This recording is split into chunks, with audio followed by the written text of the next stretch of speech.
Bonjour, Nindawe Maganiduk, Ishkade Bene Indigenous, Wabasheshi and Dodem. Ojibwe and Ishnabe and Dao, Mende Nini Tamandao, Baoting, Gaye, Mikana Singam Dunjaba. Bonjour, Bindigame, bonjour, and welcome. Greetings to all who are joining us today. Our first order of the spiritual nature of our event today is to welcome the staffs that guide us. So 2 of our veterans will be joining us to present the staff.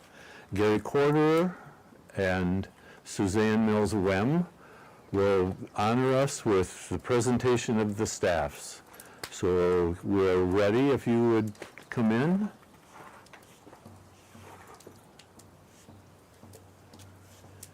And the staff is an important part of our ceremony in as much as the way they are decorated is not a good term, but the way they are presented, the spirits that guide us are all on these staffs and will be set at the western doorway of our lodge as guide and reminder of the spiritual nature of our activity. Our sacred fire has been lit. As you can see, our teaching lodge has been prepared. In the process of this, we do a sacred smudge to make this space sacred, to cleanse it from previous ceremonies and to prepare it to welcome all of those you will see throughout the day today. So Ne Underway is leading with the staff. Suzanne. Wase Anungokwe, thank you.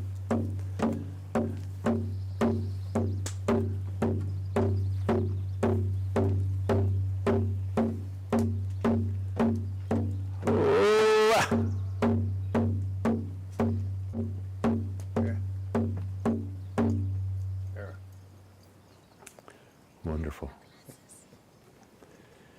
And then the placements over here. Or do you talk?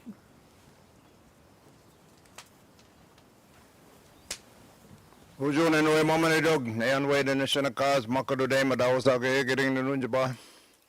morning, everyone. My spirit name is Little Snowbird. I belong to the Bear Clan.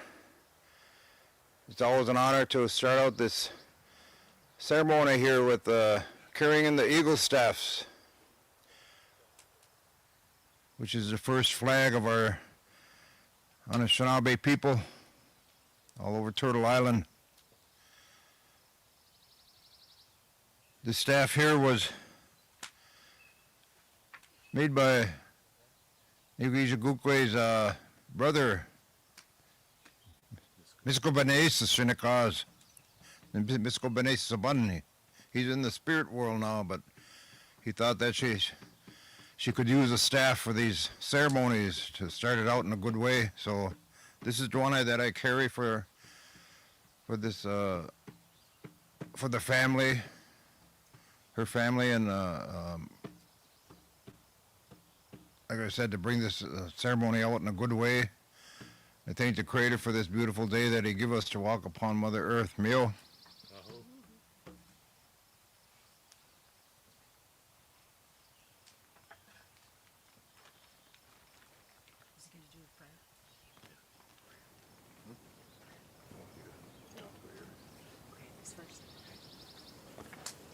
Abuju wasaya nungukwe Indigenous Abiinooji-Aki demo dawazaga beginning donjaba.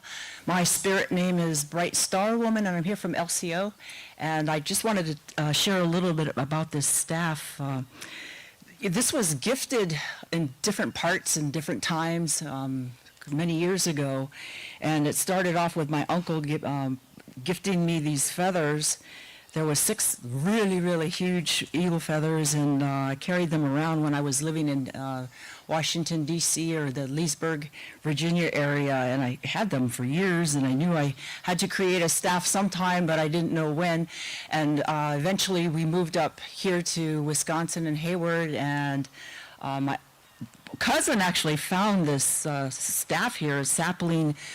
It was already felled, and it was full of bark and everything, bugs and everything. So he gifted it to me, and I got to debark it and stain it up. And later found that there were images that I saw in the staff itself, and so I was showing people and showing them, and they would say, "Oh yeah, I see it," but it was hard for them to visualize it. And so my daughters encouraged me to paint this staff, and so I went ahead and started painting the images that I saw, and some of them were birds, some of them were like otters and turtle heads and horses even, but waterfowl, and even in the very bottom there are like the spirit water beings, the hodeg, and I didn't realize what they were until many years later. I was in Rhinelander doing a water walk and found out that they were, Rhinelander was doing a hodeg celebration, the whole town. So they knew about these ancient Ojibwe water beings, and so they were celebrating them, but I didn't know that it was down here at the bottom of my staff, and so I was really pleased with that. And my cousin, Myra Lou, went ahead and I asked her to bead these feathers so they could hang on here. They're very beautiful. Each one is different, and there is no significance other than beauty. And so that was the design. So I thank you very much for allowing me to share. Miigwech bizindawiyan. So, okay.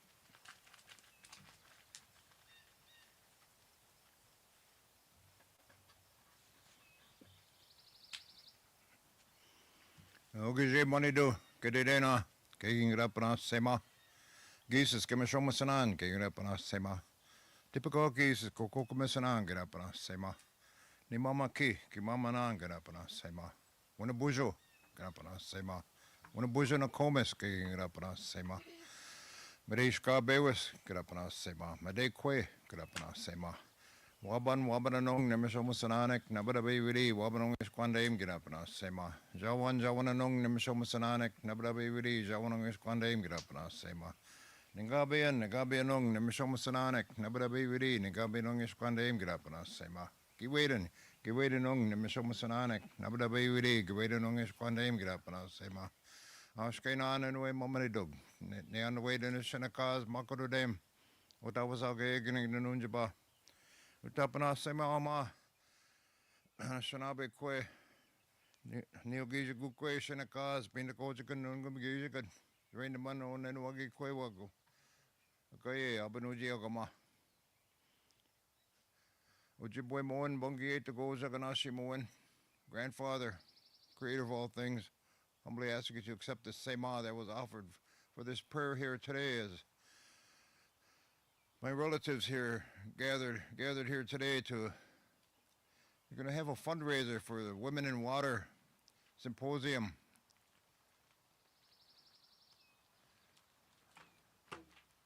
And they always make a fine day of this, reaching out to all our relatives all over Turtle Island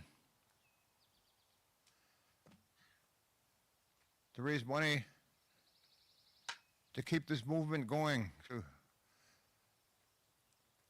talk about the importance of that sacred nibi that gives us life. So I ask you to be with all the workers here in their endeavor today. And they do this in a good way, as you can see. All these sacred articles that they have laid out before us. The sacred fire, the way ganug. I like to say, miigwech, our drum here, carried by Amy, who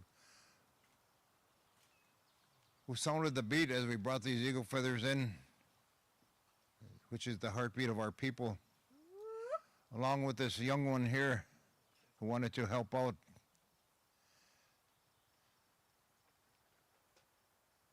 So people of all ages participate in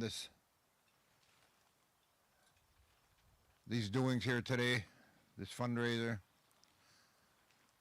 I say Chimigwich to you, Creator, for bringing them all here. Some of them came from a long ways away, bringing them here safely, and I pray for a safe journey home for them when it's all over. So have a good day. Miigwich. I hope. Meo.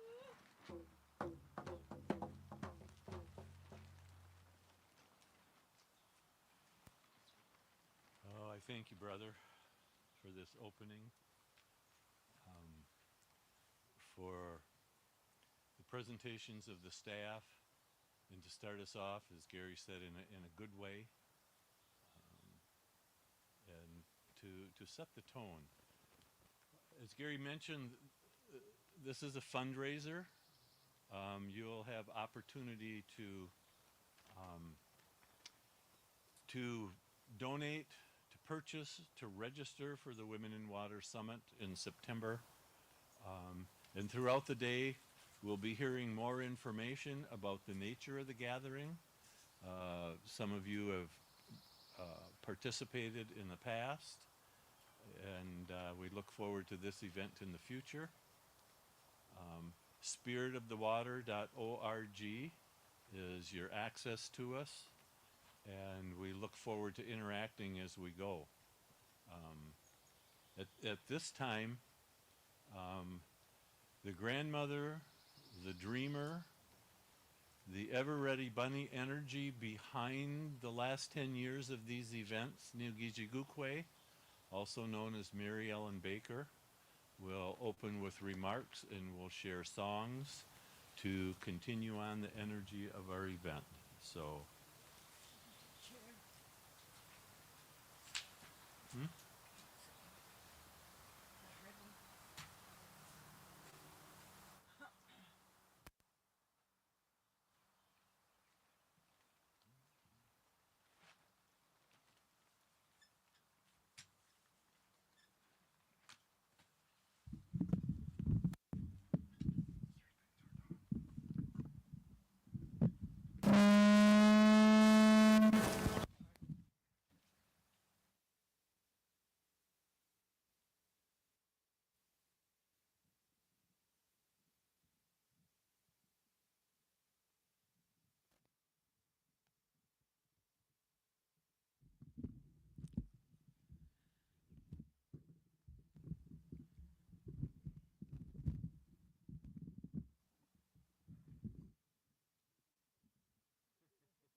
Hello.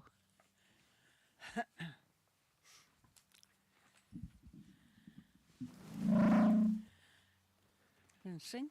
Gotta open with a song. open with that song.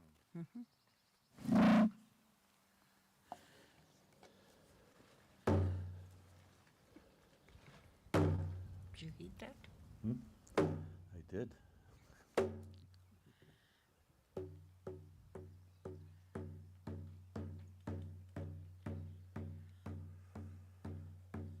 Ya yo yo eh ya yo eh wayo ayo eh wayo ayo eh way aya eh aya. Everything of the Spirit first. Oh, okay. We're just gonna change tunes here.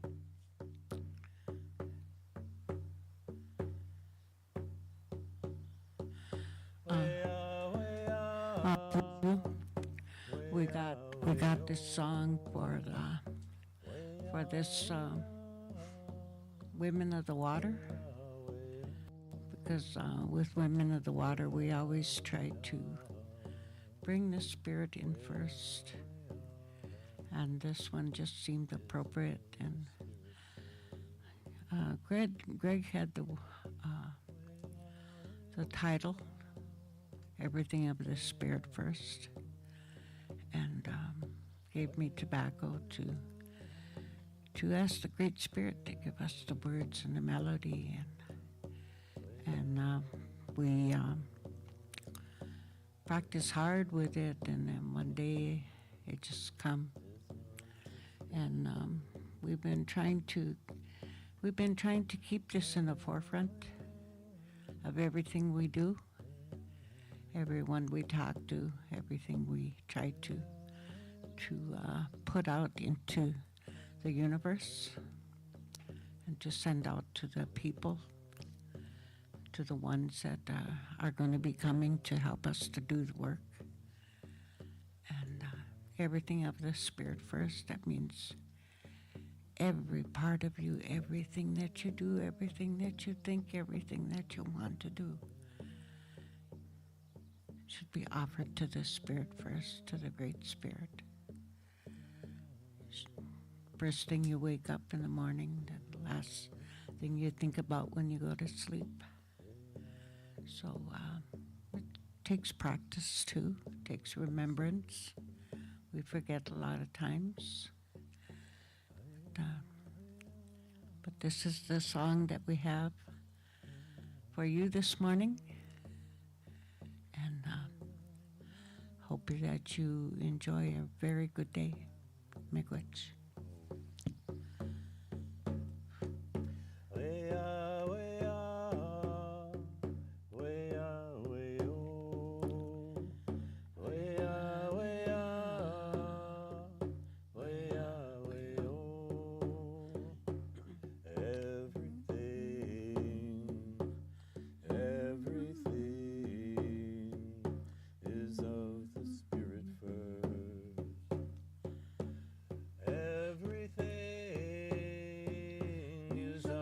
Spirit first. Everything is of the Spirit first. Everything is of the Spirit first. Asema is of the Spirit first. Asema is of the Spirit first. Everything is of the Spirit first. Oh, Pawagan is of the Spirit first. Oh, Pawagan is of the Spirit first. Everything is of the Spirit first. Oh, Pawagan is of the Spirit first. Oh, Pawagan is of the Spirit first. Everything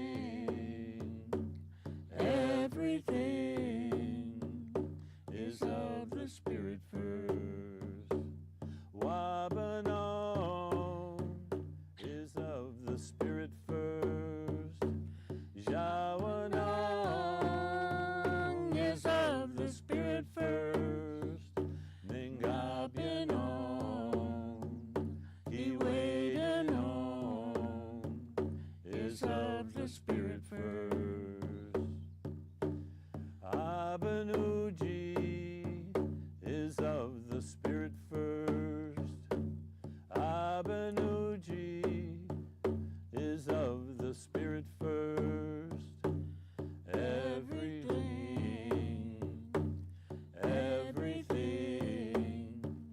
is of the Spirit first. Akini Mama is of the Spirit first. Akini Mama is of the Spirit first. Everything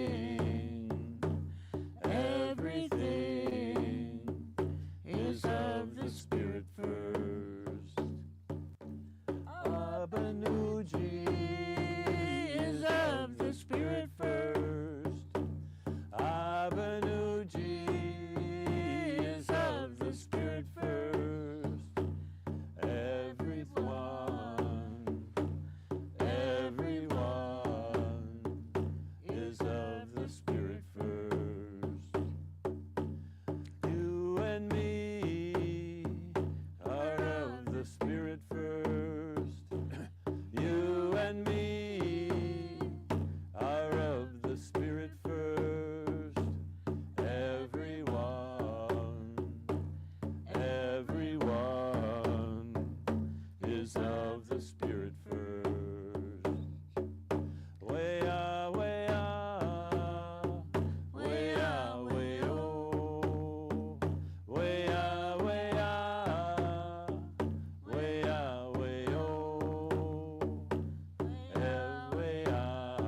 Ya yo way yo hey, ya yo way yo hey, way yo hey, way yo hey, way I ya hey hi ya, ya yo way yo hey ya hey yo, ah say ma nimbagade na agje mane dogi she good way ya hey yo, ya yo way yo hey, ya yo way yo hey, way yo hey, way yo hey, way hi ya hey hi ya, ya yo way yo hey ya hey yo, ah say ma nimbagade na getche mane do she good way ya hey yo, ya yo way yo hey, ya yo way yo hey, way yo hey, way yo hey, way I ya hey I ya, ya yo way yo hey ya hey yo, ah say ma nimbagade na getche mane dogi she good way ya hey yo, ya yo way yo hey, ya yo way yo hey, way yo hey,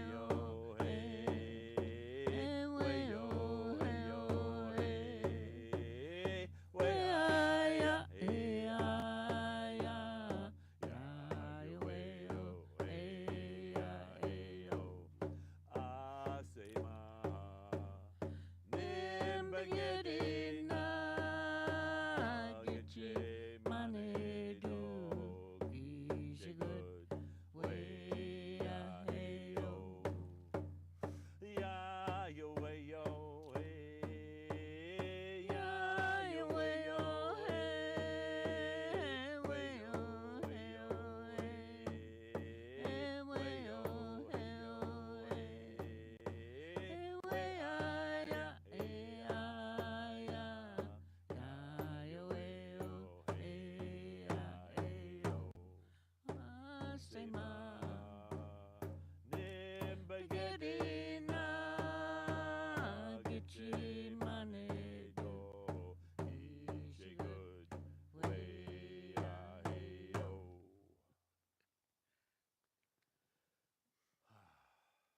Miigwech. The second song was an honor song as well, inasmuch as Asema, our sacred tobacco, is being offered to Giche Manido, our great spirit, for this good day. Nimbagere na Gije good, for this good day. So that's how we were bringing in spirits and honoring them. So, Miigwech. Miigwech Bizendawieg, thank you for listening. We're in a bit of a conflict this morning, in as much as typically the members of the LCO board are here, and our LCO University are here. Today is also graduation day, so they're booked in that event. It's very, very appropriate to extend gratitude to the Lakudere Governing Board, as they have supported the Women in Water Come Together Symposium for the last 9 years, and are also supporting the Women in Water Summit coming up in September. And oftentimes we hold this event at the college, and since it's graduation day, we've brought it out to this really, I say loving, but loving space of our teaching lodge where we have held our symposiums for the past 9 years. It really provides us a connection with Mother Earth in putting on this gathering here this morning. Once again, it's a fundraising event to support the summit coming up September 24, 25, 26, 27. We noted that this event is 3 days of prayer, 3 days of healing, and a final day of prayer to bring us to a greater and more intense awareness of the state of our water worldwide. And in honoring water, we honor women. Women are the carriers of water, the giver of life, the birthing of us, and it's very important that we recognize the relationship between women and water. And in that same light, we invite the men to recognize our responsibility in holding sacred the space of the women and maintaining the balance of the energy of life as we move forward. So on that note, would you care to share more about your dream?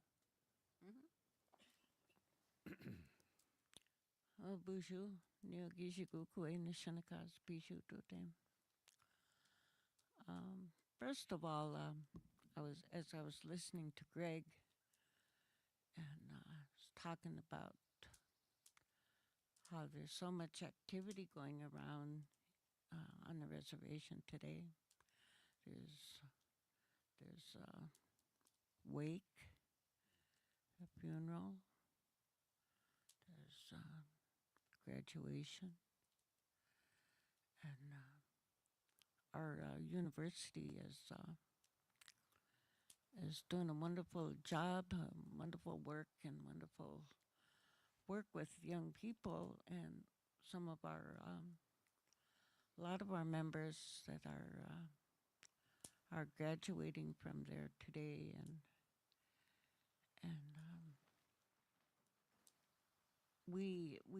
they opened their door to us and give us space, to give us a room to do this work and to do this fundraiser, and they've done that twice a year, every year, and but with and we could have put our work today, we could have put that off another week, and we would have been in the university again. But there's a teaching in that I've been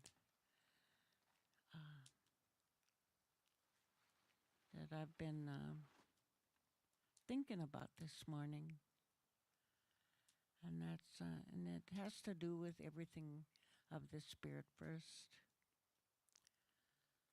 When we plan something and we put our tobacco down and we name a date and what we're going to do and how it's going to be and the people that are coming, and we've been doing that for a while, and we gave our tobacco and we talked to the spirit for that. When we say that we're going to do something for the spirit, when we say that we're going to do something spiritual for the spirit, we've got to do it on that time, in that date, and do it then. We can't postpone. There's a special prayer and a special way to apologize for that if we're going to postpone. And so that's the reason we're out here, And why not be out here? It's our place. It's our home. It's what was given to us many, many, many thousands of years ago. And it was given to us with a story. We have a story about this lodge that my uncle told me about as he taught me to build this. And but that's for another time. That story is for another time. Right now, we're looking at a dream that I had many years ago, and a dream about women and water, and how the Great Spirit, told me to, in a dream, to gather 5,000 women together, help them to heal, and so that they can pray and stand up for clean water. And we've been doing that we've been putting the stream together and following the stream for the last 9 years and longer. The first four years we were getting ready. We were preparing to bring it out into the open. We did some fundraisers. We did some preliminary education about what we were going to do. And we were looking for a place to do this work in and to bring this information out. And we looked all over, and I thought that I saw this building in my dream. We looked for that building, and but there were certain things and certain laws and certain things we couldn't climb over, or we couldn't push aside, or we couldn't do anything about that was giving us some problems. Like, for instance, in Chicago, when we found a place there, with our requests and our petitions and our prayers and our thanksgivings and all those things that we do with tobacco, naming anything that we do with tobacco is we always feed the spirits first. And there's certain things in the cities, certain things that you have to abide by that put a kind of like a brick wall up when we were looking for a place in Chicago. Our feasts are very important, very, very important. And how we do them and why we do them and who talks for them is really very important, the tobacco that we use. And we always think about the spirits first, because the spirits help us so much. And so we looked and looked and looked, and everywhere we went, we found that same thing. So after the 4th year of looking, and we did some pretty good programs around the area in Chicago, Milwaukee, here at home. And I woke up one morning and I said, I'm going to bring it home. I'm going to bring it home. And we built this lodge, and we've been here ever since. And I've had other dreams that I've lived my life about, that has been in the background of my life. The building that I sleep in, the grounds here, it's all been in the background of my life, the dream about that. Women and water has been in the background of my life. It's been a part of my life. When I had the dream and I was told what to do, I thought, women, water. It's going to be so simple. Going to be fantastic. Easy. And I'm over the last 9 years or so, I've learned more than anyone else. I think I've learned more about Mother Earth, about the animals, about how much we need water, and how much do we think about water in our life. That is something that I ponder every day. You know, when we take this water and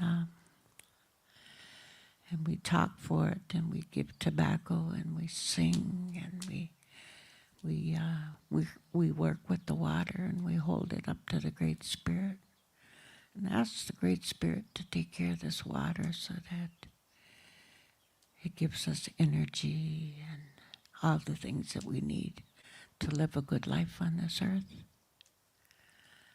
We not only do it for that water then, the water that's in the cup that we're going to drink,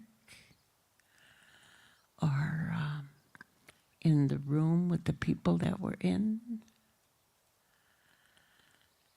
It's not only that, but we're asking the Great Spirit to take care of that water for each and every one of us on this earth, far and wide. That's what's happening when we hold up to that water, to the Great Spirit. Not only that, but the water that's in the air, because air needs water too. The water that's in the plants and the animals. Every little drop that's on this earth today, that'll be taken care of by the Great Spirit. And you know, the hardest thing, not hardest, but not so easy, it's not so easy to believe in that kind of thing. It's not so easy. We can say it, but do we believe it?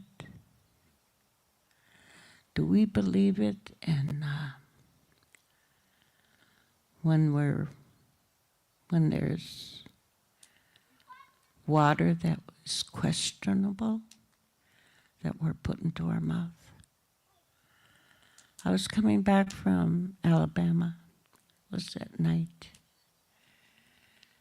And I was dehydrated.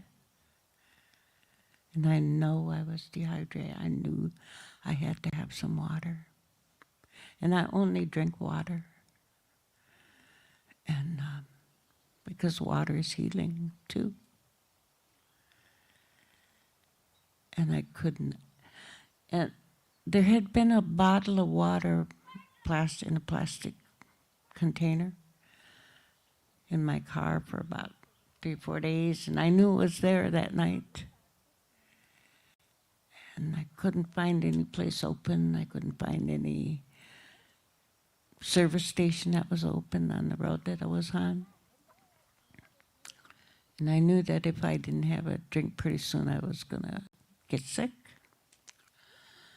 How I did that day, I don't know. But I get so busy, I forget to drink water sometimes. And so I was pondering of drinking that water that has been in the car. And I became desperate. And I grabbed that bottle of water and I opened it and I put it to my mouth and I smelled it. And it smelled bad. I could smell the strong odor of oil, gasoline.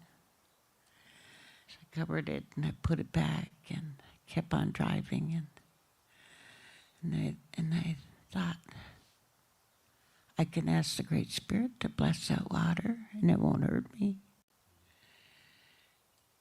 And I did. Opened it and I talked to the Great Spirit and told him my situation as if he didn't know, or she. And I held up that water, that bottle of water, and talked to the Great Spirit that night, and all by myself. And then I put it up to my mouth. It was the most sweetest ever tasting water that I've ever drank, that I ever remember drinking. And that belief that the Great Spirit's going to take care of everything, the water, everything. So we're working on our 10 years. And I was listening to a tape that we did many years ago, the Anishinaabe Way. And it was a spiritual man that came from the Sioux Nation, the Dakota Nation. And he was talking about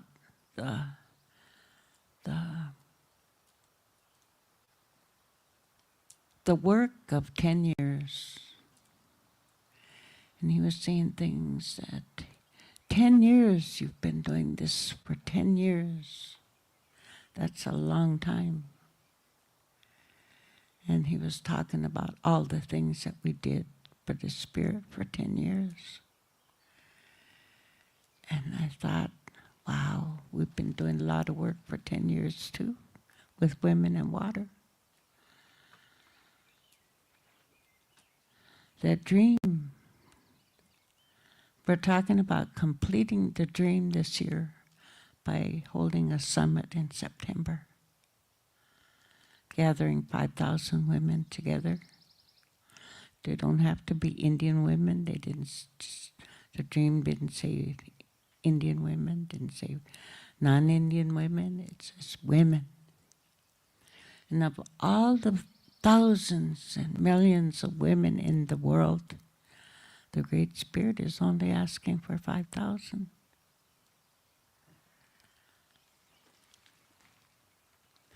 And I think of the 5,000 women that are together and asking the Great Spirit for clean water, and the process that it's going to go through. That our animals, the trees, everything of this earth is going to go through to get clean water. The beavers are going to be taking care of the lakes and the rivers again. The animals are going to do their part to help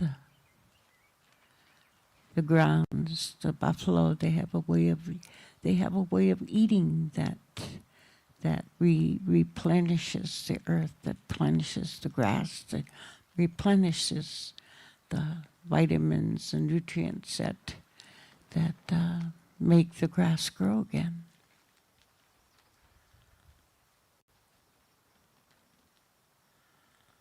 So we're going to see that happening again.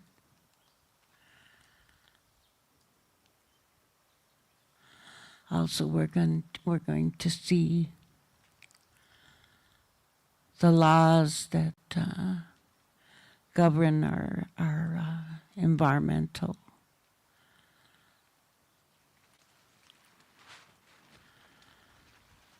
They're going to be changed and be stronger to take care of the pollution and to bring about better air. The trees and the leaves that are going to be helping to give clean air are going to be working again. All these things that are going to be happening after our women stand up and talk to the Great Spirit. I think about that dream, and I think about us, we women, the women that are going to be here. And why he chose the women to do this work is because the women are the closest. They have that responsibility of bringing life into the world, onto Mother Earth, and for maintaining life. Their body is so strong. Just think of that. Nobody, not one person or animal or thing of this earth can't be here without the woman. They gotta come through the woman to get to Mother Earth, female. And then maintaining, the Great Spirit gave the women the makeup, all that is needed to maintain that life for that baby for as many years that it takes. Just think of that. Think of how important women are to life. And then that baby, that little one is with the mother so much. And how that mother thinks and how that mother cares for herself. And how is what she gives to her child. And that one shows the world just how important his or her mother is. We can see ourselves through the eyes of our children.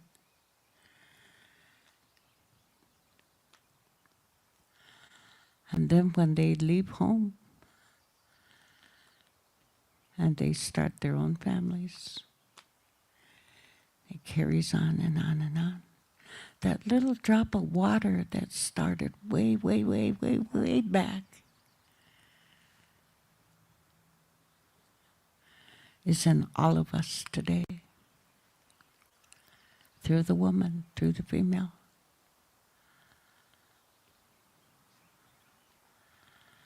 So all of these things I learned and I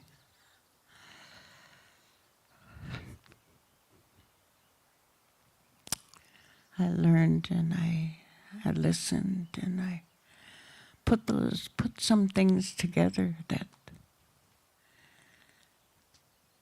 come to me and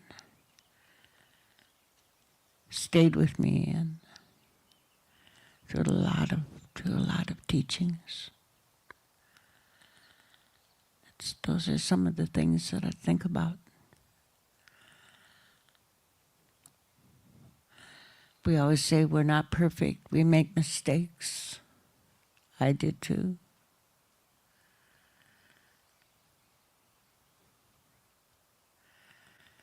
And we learn to be stronger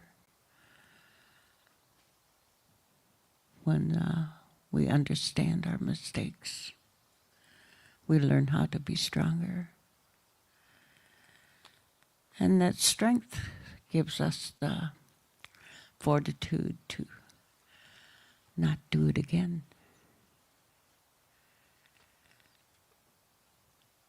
And that strength gives us knowledge within ourselves that we can be role models to others, and we can teach others what we know and understand, and also the way we live. Because whether we like it or not, there are people around us that are watching us and how we behave and how we think and what we do is an example for them no matter what. So,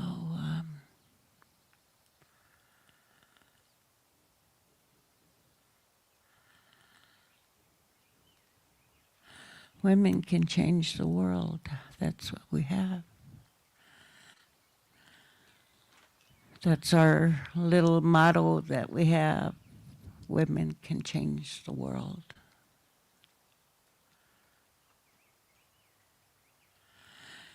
And with the 5,000 women in our talking, in our planning this year with the 5,000 women, we talked about a big, big tent that would hold the healing ceremonies. But I have an adopted sister that has a son from another reservation, from Lac du Flambeau. And he has a construction company.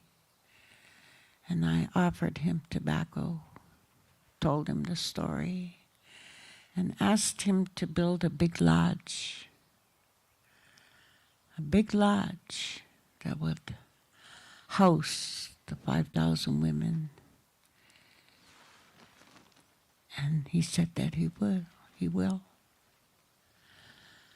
So that's what we're going to do. Be one of a kind ever. For a long time, they used to have big lodges, long lodges, long lodges like this one a long time ago. So bringing it back because that's the way it's supposed to be. That's the way it's supposed to be. So that's a story that, and a little bit more, offered a little bit more, and that's what we're going to do, and that's what we're about, and it'll be our last one for Women in Water. Be our last one. We've brought a lot of information. We've brought a lot of people in. Put a lot of information out there. And I can feel the air churning with all that information. And I can feel the air churning, and it's all going to be straightened out in September. It's all going to go in one. Right now, I can feel it just moving around in different ways. But in September, I can see it. I can see it going all in one direction. So, hope to see you there, and hope you have a wonderful day, and take care of yourselves. Think good about yourself. And we'll see you. Miss you. Miigwech. Long time. Miigwech. So Abiinooji-Aki, Mary Ellen, she kind of says, that's my story and I'm sticking to it. And so I'm just going to step over here for a minute or a second and gather us together again. So you've met our dream. And when I say that's my story and I'm sticking to it, that's our dream and we're moving with it. This being our 10th year of a gathering,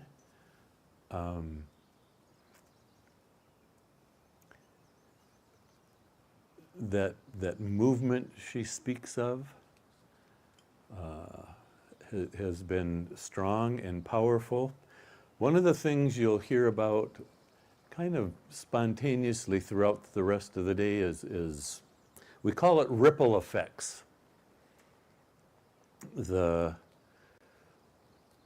hundreds of people that have participated in the symposium, we've all had life-changing impacts because of this experience. And we've asked, a few of us will have an opportunity to share those experiences. And those of you who are watching in, if you've participated, we would love to hear some of the ripple effects that you've experienced because of your opportunity here at the symposium. So that's one of the things we'll hear about. Throughout the day, we will have music. We will have other speakers talking about their experiences with water, with the good life, the way we walk in a good way, the way we stumble and pick each other up in a good way, those mistakes Mary Ellen alluded to, and an opportunity to participate in our online store. A lot of items have been created and donated for the support of the summit coming up. And you'll see creativity, the ongoing creativity of a lot of the people that have supported us. So with that, honor donations. We did that last year, where if you have a particular event, a person, I think of the honor donation every time my brother Gary walks in with this staff. Misko B'nai Iban, who brought that to us, always brings honor to us. He's in the next world, but that staff is a memory of his gift to us. If you have people that you would like to donate in honor of, please do that. We welcome that and would be happy to engage that donation in the prayer ceremony. What you won't see from where the way we're positioned, there are many pipe carriers that are with us today, and those pipes come out and they offer the energy, the prayer, the healing that goes into the ongoing work here that we do with and for each other as we've become a family over the last 10 years, 14 years. As Mary Ellen said, we spent some time together kind of engaging spirit in moving to this place. And so she referenced asema, the sacred tobacco that we use. And that tobacco carries our intention, our prayer to Creator. Those will be ongoing throughout the day. And so should you call in or type in on the website an honor donation, we will follow that up in the ceremony you don't see behind the camera. So with that, we're going to invite Ann and Malaya for the first introduction to our online store. And after that, one of the events that we're really excited about in approaching our summit in September is a water walk. And so following Ann and Malaya, or whoever's available to help Ann, maybe Jennifer, I see Malaya's out and running. Could you help Ann with the store, please? And get an idea of the creativity. And as you do, kind of watch some of the regalia we wear, because we're here in celebration today. And what we carry kind of expresses that celebration. So Ann and Jennifer, if you would join us.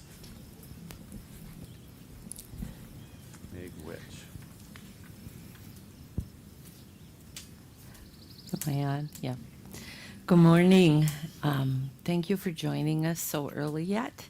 And we'll have opportunities a number of times through the day to share with you some of the creations that have been donated to us so that we can continue our work. Everything that comes to us from these donations goes directly into Women in Water to cover our expenses so that we can do our work. So you're supporting a very hardworking group of people who have followed the stream with passion and endurance, and here we are. So thank you for joining us this morning again. I'd like to give a quick shout out to Quilting Legacies in Fond du Lac. They have been a store that has been very supportive to me by helping me gather together the materials I need to provide for this sale, and just want to acknowledge them that we appreciate their support. So I'm going to start with skirts this morning. Oh, Bonjour Nindawe Maganiduk Nimi Manidukwe Indishnakas, Mohawk, Cornwall Island, and Dujaba. So I'm going to start with this skirt right here, the wolf skirt. This skirt is I call it the wolf skirt because it has the wolf embroidery on both pockets, the wolf head. All the skirts that I make come with pockets, and they're generous pockets. And I have a story that goes along with that you've probably heard if you listened in before. And the bottom, it's two. This is black with a very gradient of color ribbon, and then the bottom has a number of our friends and relatives that live in the woods. We have moose and wolves and bear and owls. So it's a very nature skirt. And a few of our skirts, Greg made matching copper pail necklaces to go along. So if you're interested in that, the necklace is at a discounted price if you buy the skirts. So this is just an example of the necklace that goes with the skirt. So, there you go. The next skirt I actually dreamt about. Woke Greg up in the middle of the night sharing my vision of this skirt. But it has, it's a black kind of, it's got a glittery kind of a starlight or star night material. And then on each layer of ribbon are feathers embroidered with little turquoise stone and leather lacing that attaches them. It has flyaway ribbons on the pockets, but not on the bottom of the skirt. This one is a skirt that, I don't know, I like oak trees. I had a dream about an oak leaf, and it morphed into this skirt. And let me take there's a cross chest bag included with it, and with the embroidered oak tree on the front. And it has flyaways, the little attachments for the ribbons. There's flyaways along the lower part of the skirt as well, are all little tree charms. Copper bucket pockets. This material here is called a batik. It's the type of dyeing that it's done, and it's a quality material I really like to work with. And it has a necklace with this one, an optional necklace if you're interested.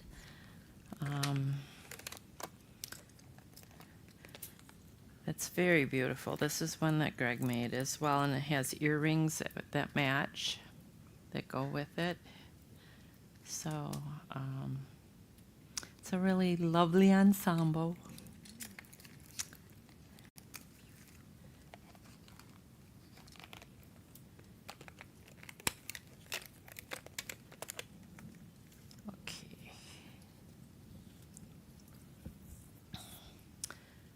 The next skirt, the fabric itself is pine cones and pine cones and pine branches on it, and it has a lone evergreen tree in the center. One of the ribbons is pine cones, and it has in lieu of ribbon, I put chocolate brown leather lacing with the little cones on the bottom. So you tinkle a little bit when you walk, not much, but just a little bit. And again, it has the tree charms on it. So you'll see the pine cones embroidered on the pockets. This skirt is again a batik material on the top, and a water pattern bottom. But these are sturgeon, and I thought when I made it, all I could think of is there's a Menominee woman out there who has a real connection to the sturgeon. So I don't know who that might be, but that's what inspired this skirt. And there's sturgeon on the pockets. The flyaway ribbons are attached with cowrie shells, and then there's sturgeon along the bottom of the skirt.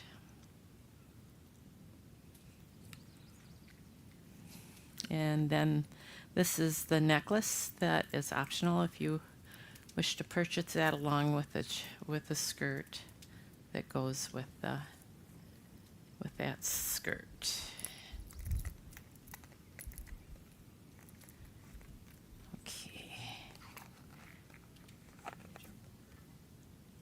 This skirt is a dragonfly skirt.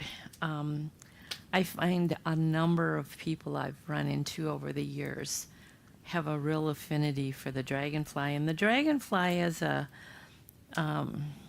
special place for especially the plains and southwest tribes, because it was the dragonfly. If they saw dragonflies, they knew there was water close by, so they lead people to water, and so that's why this fabric kind of spoke to me. It has a pocket for your cell phone on the back, and a cross chest bag. The front has a dragonfly embroidered, and then I beaded on some of the wings here. And there's a big dragonfly here off to the side, which is beaded as well. And then here we have we go. Within the ribbon, I also put some cattails with dragonflies on them. So it's got quite a bit of work in it.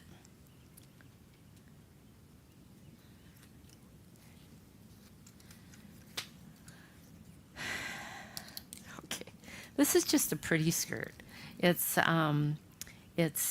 butterflies and flowers, and doesn't have any embroidery on it. It's just, I thought the fabric just kind of spoke to me, and the colors of the ribbon and everything all came together and made just, I thought, a pretty skirt.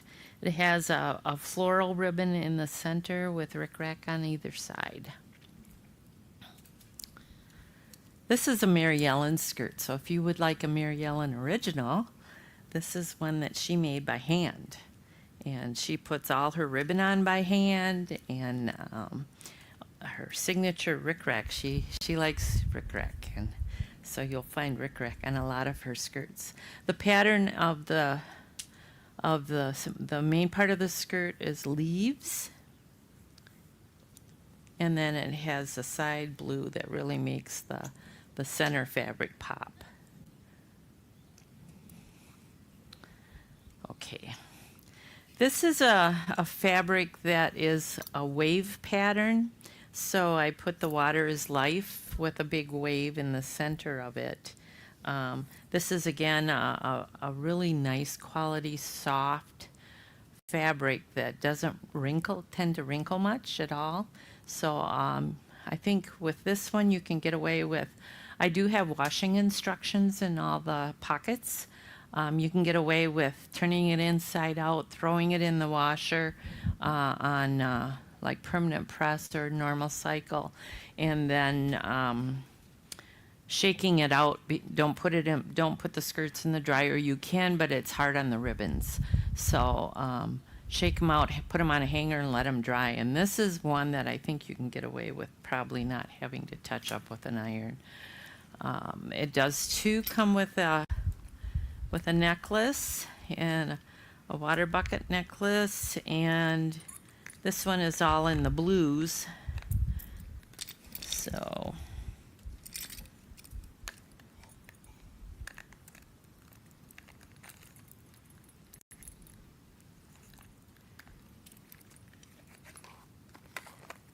there we go. Thank you. Do we have let's do these. Yeah, and that's the totality of the skirts we have for this live stream. These are made by Mary Ellen. This is a child's apron. They're really nice if your child is with you for especially a ceremony. Often the young ones are asked to help with feast, and this covers the skirts and keeps the skirts nice and clean. And this one looks like Mickey Mouse and teddy bears on it, or Minnie Mouse. It's Minnie Mouse. And this is our last. She made a number of these, and this is our last one we have in stock. So if you have been thinking about, gee, that might be kind of nice to have, now's the time to buy it, because this is the last time you'll see them. And these again are really nice if you're wanting to, for a couple reasons. If you have a skirt that's a little thinner and you can see through it, this is kind of a nice privacy panel to keep that so you can't see your silhouette through your skirt. And also for feast, it's a nice thing to protect your skirt so that you don't get your skirt messy while you're working. Okay, yeah, we can do I have a few ribbon shirts. I don't have a lot, but this is one that is probably large to extra large in size. It's a traditional style of ribbon shirt. It has the ribbon on the sleeve as well as on the front, and on the back there's an embroidery that has the bear, the eagle, the elk, the mountain lion, and the wolf. So that's a pretty, this particular embroidery took an entire day. I think there were 60 some color changes, so that one is a pretty dense embroidery. And again, I would wash in any of these items by turning them inside out. It protects. I cut the ribbon at an angle so they don't fray, but it helps protect that fraying. So I encourage you to do that. This is an extra large, I believe. Let me see. I don't have my eyes on. Is there the, what's that size? 18 and a half? Yeah. This is an 18 and a half, 34, 35 length sleeve. And it's just a geometric pattern down the right side, excuse me. And then on the pocket and on the sleeve. And then the back is just, again, the geometric pattern across the yoke. I like these colors together. I think it's really eye-catching.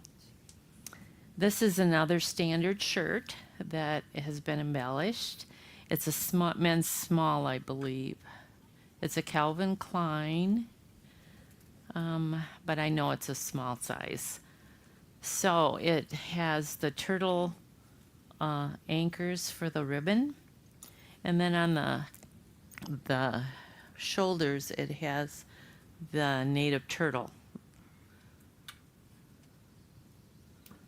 Okay, these I have two left of these. I think they're not. I made them with Honor Guard veteran shirts, and I have. Oh, let's see. I have a size in here. I should put my glasses on. I think this is a small or a medium. It's a lot. This is an extra large, and this one is a medium. And so they're both the same in that they have an eagle, kind of a camouflage material, and stars on them. So when I saw the fabric, it reminded me of a veteran. And so on my embroidery machine, I made all the different symbols or emblems of the different branches. So I've even done a merchant marine one for somebody. Currently I have Army, Navy, Air Force, and Marines. So these patches can be put on anywhere on the shirt that you like. If you want it on the back, if you want it here, if you want it on the sleeve. You can add other military patches that you have to it if you'd like. But what I have left is one extra large and one medium, and they're in the traditional style.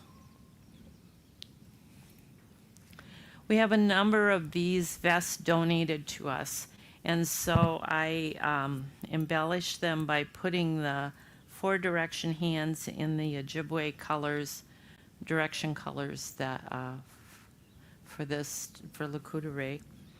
And it has Women in Water Coming Together Symposium on it. They're not a real heavy fleece, but they're just nice weight to take the coolness off. And we have mainly larges, but I think we have some others that have been found. I have to check on the sizes on those. So, okay, how much time?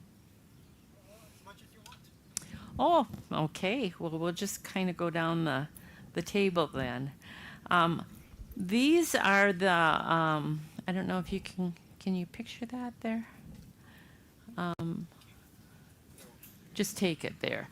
Well, these are the sweatshirts that we have purchased the last couple years. And if you were listening to Mary Ellen earlier, she was talking about women can change the world. So that's kind of become our logo, and Siobhan Marks designed this particular design for us and donated it to us. She's a graphic artist that does beautiful work. And you can see the woman in the waves. And then so the traditional Ojibwe floral woodlands pattern here. So these are a nice quality. They have Abiinooji-Aki, which is the parent, or the Women in Water falls under the Abiinooji-Aki board. So this is their design on the front. Abiinooji-Aki, Children of the Earth, am I correct? Yes? Okay. And then we have the t-shirt, which is the same design on the back. We have these from small all the way up to, I believe, 3 or 4X size. So, and one thing we're offering, we have in the past, is with a $75 donation, we will send you a t-shirt, and with a I think she said $125 donation. We've had to increase it a little bit. The postage rates have just skyrocketed this year. We will send you a sweatshirt. So if you're making a donation without purchasing something, and you've made a donation of $75 to $150 or more dollars, it qualifies you for a sweatshirt or a t-shirt. So excuse me, make sure that Karen or Heather gets the information on the size that you need, so when we mail it to you, you're getting the size shirt you need.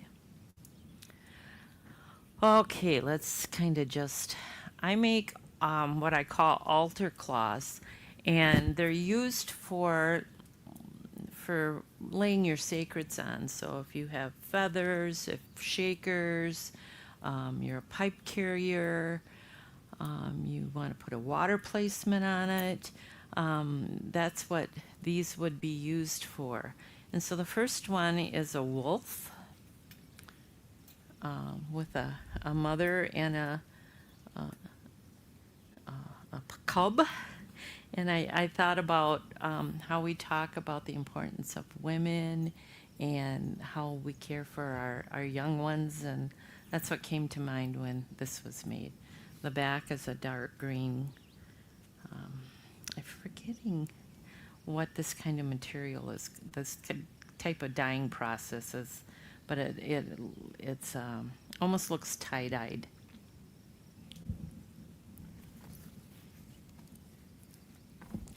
The next one we have, if you're Crane Clan or have Greg's tribe in the center of his flag has a sandhill crane. And so if you have a particular affinity for the sandhill crane, this is what this one is for.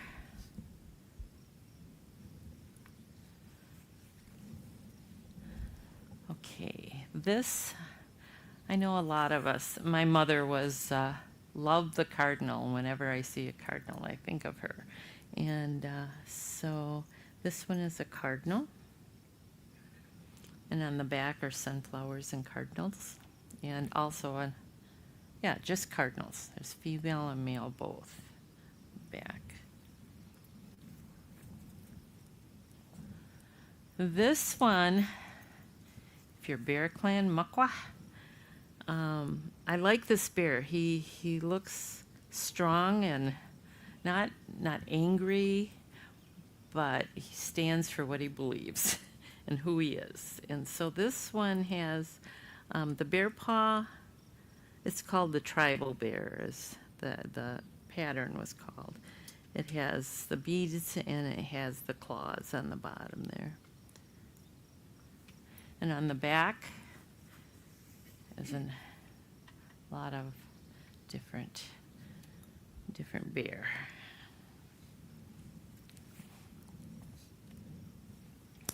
The next one, the pollinators. A lot of people are particularly drawn to the pollinators and wanting to care for them, because without them we have no food. And so this one just honors the pollinators. It has the bees and the beehive. And on the back is a lot of little bees.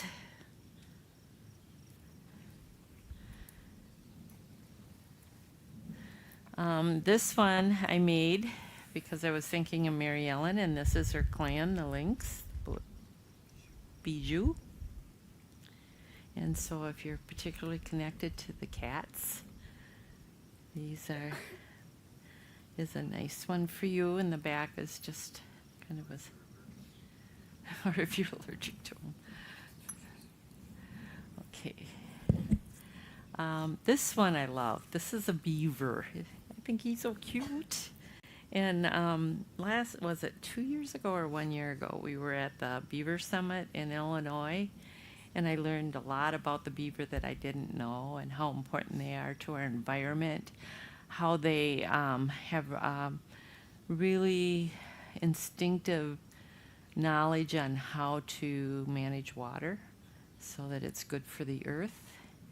And they're actually reintroducing beaver to areas where there are actually issues with water, and they work with mother and get everything back in good order. So they're important in our world. We all have a purpose, and they have a very important purpose. This one is just the deer and the feather. I just like the looks of that. I was drawn to it, especially up in the North Woods here, where we live with a lot of our relative deer here. And then on the back are moose and all kinds of moose and different deer.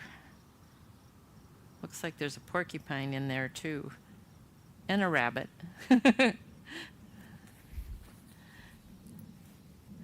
And last but not least, we have the butterfly. And it's got the flower ribbon on either side. Oops. And that's the back.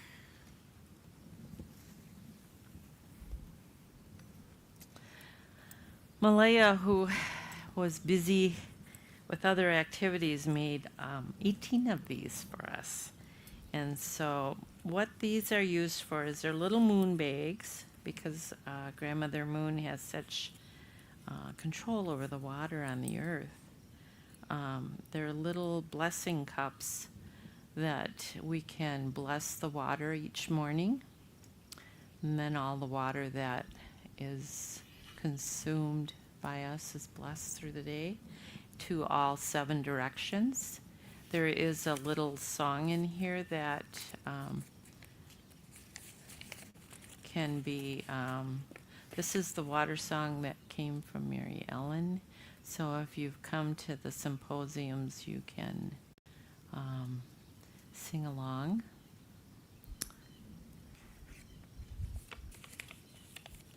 And the translation is there, so if you don't know the language, you can sing the song in English. And the fabric is kind of constellations, yeah.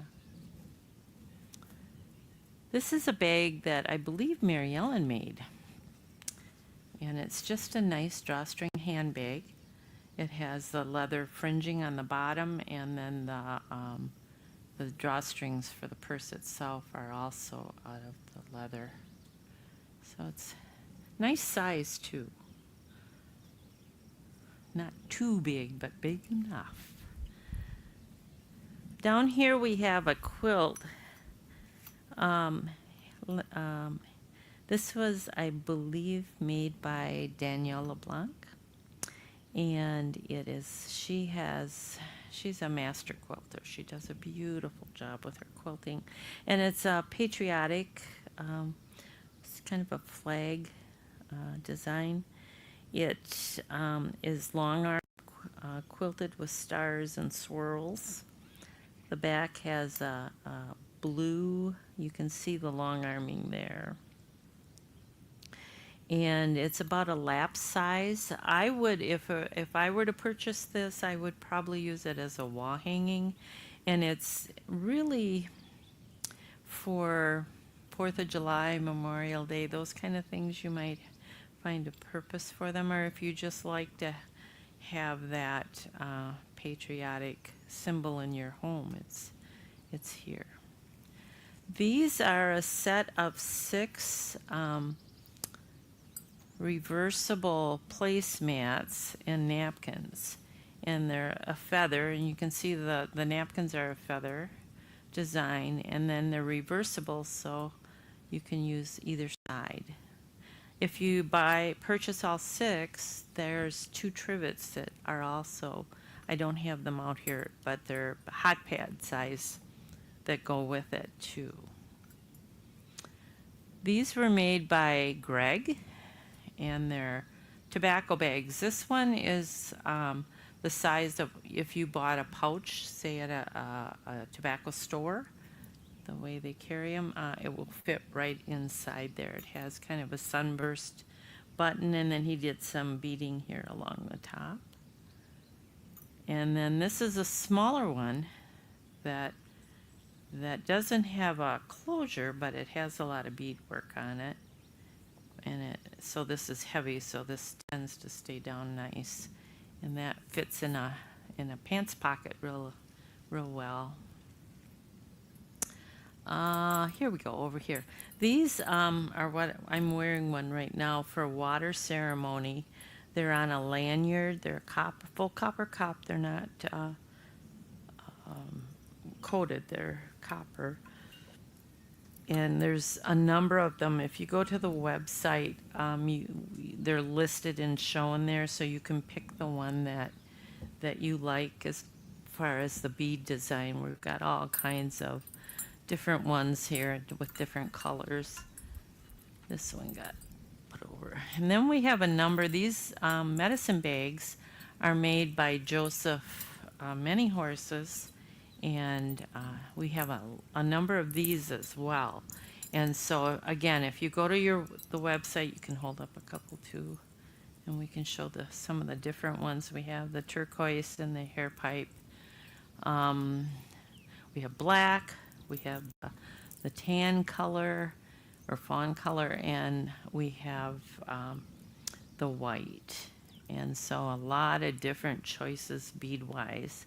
So these are all made by hand by Joseph. We have we've sold all of our turtle ones, and we're getting low on these, but these are sun catchers. These were donated by a lady who wishes to stay anonymous in Indiana.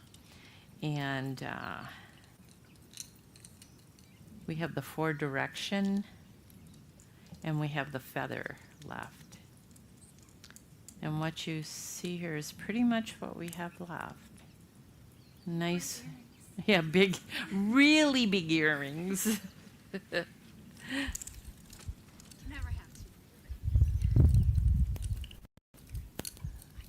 Yeah, okay.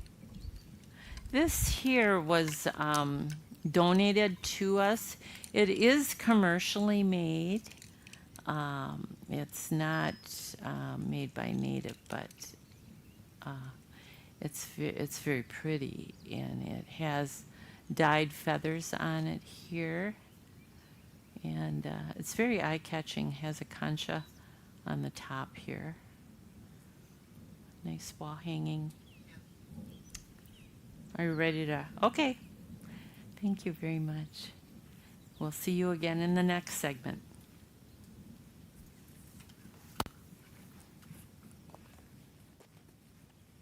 And thank you to Ann and Jennifer for sharing the items. Bonjour, Nindawe Malganidok, Ishkadebene Indigenous, Wabasheshi and Dodem, Ojibwe Anishinaabe and Dao. You'll hear us frequently introduce ourselves in our traditional way. In doing that, Ishkadebene is the name Creator knows me by, and that means firebird. And we're given that name as we come in to this world, so it's an important part of our identity. So we announce that as we stand before you. A couple of announcements here. Announcements, explanations. Anne showed some of the water necklaces with the little tiny copper cups on those. It's become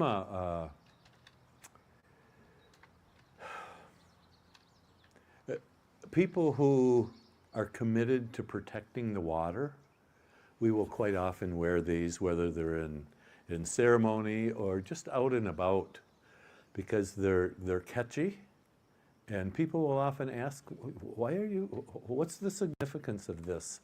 And it gives us an opportunity to express the passion behind the dream that brings us here, the need to care for our water, the need to care for women. And for us as men, that gets to be a challenge, because we're used to being in a society where we kind of have power over women. And I spoke of ripple effects earlier. One of the ripple effects of my experience with women in water is coming into relationship that honors the space women take to change the world. And we'll have more on that later. It's a space that keeps us in balance rather than power over. And so I like when I'm wearing mine and somebody asks about it, I'll talk about the water, but I'll also talk about that transition from mindsets that brings me into a stronger, balanced relationship with Anne and with all of the people I've come to love. So with that, I would like to introduce a ripple effect. Strong oak comes by two names because she was given another strong oak or starstone.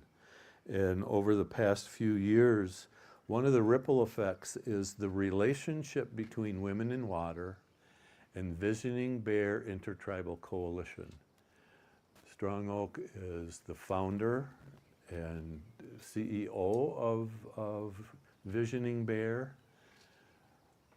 What she's here to talk about is a water walk from Passamaquoddy to Lakota Ray. It's only about, what, 2,200 miles, you said? I'm going to be quiet, let her share that with you, and say, welcome, it's great to have you with us. It's wonderful to be here. Buju, Nindawe, Maganidug, Anrung Asin, and also Strong Oak. So, talk about a ripple effect. When I first came to Women in Water, coming together, I felt like I really found my home. I didn't quite realize completely at the time that it was really about the seven fire prophecy and coming down from the Nova Scotia area, places in Canada where we were to walk to find the Mindamin. We had followed the rice and followed the mega shell and get here. And so it dawned on me very soon after I first came how important it was that this dream about the water and having clean water and how that connects to women. I mean, we're all born in our women, in the woman's womb. And we live in water for like 9 months. And when we come through, it's the breaking of the water. So, of course, women in water are deeply connected. And the way that women in water have been treated has been a really sad state of affairs with the policies that have been made that have caused water to become incredibly scarce and threatened on all levels.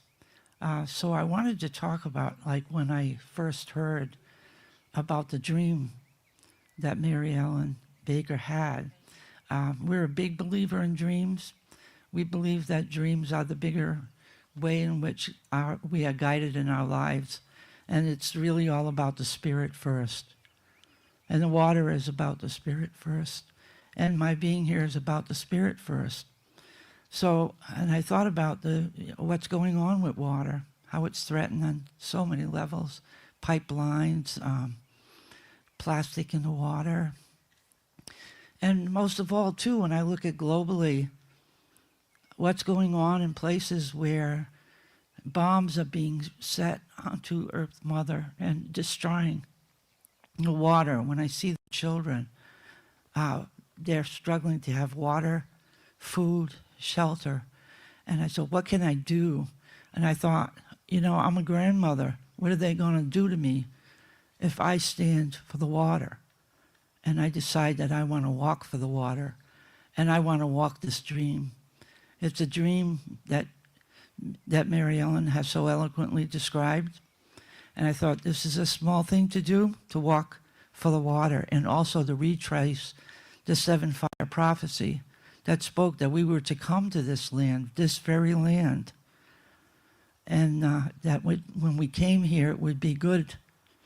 And it will be good if we do this walk. It's a walk for women, too, because women have been losing incredible power, has been taken from us. And all of what we represent as our connection to the earth and our connection to water. So we're going to start walking from the mouth of the Passamaquoddy River, and we're going to touch every body of water in a sacred way. We're going to pray for the water as we walk. And for myself, I'm going to ask and acknowledge any time I've ever wasted a drop of water, any time I ever took water for granted ever, that I be healed from that as I walk, as I retrace the steps of my ancestors to get to this place right here at this time in our history. There is no other time than right now. It may feel inconvenient. It may feel like hard. But you know, when it comes to spirit, if you follow spirit, all the path will open. And so we have made every arrangement. We have the path all mapped out. We have a beautiful RV that Spirit brought our way. That is like a house on wheels, really. So we have places for safety. We'll have plenty of water, and we'll have plenty of food for folks as they walk. And people can walk part of the way. Even a step of the way is good. And people can rest along the way. If you let us know what part of the walk that you want to do, we will send you all the information and when we will be there and how long. And we're walking 30 miles a day in a leapfrog fashion.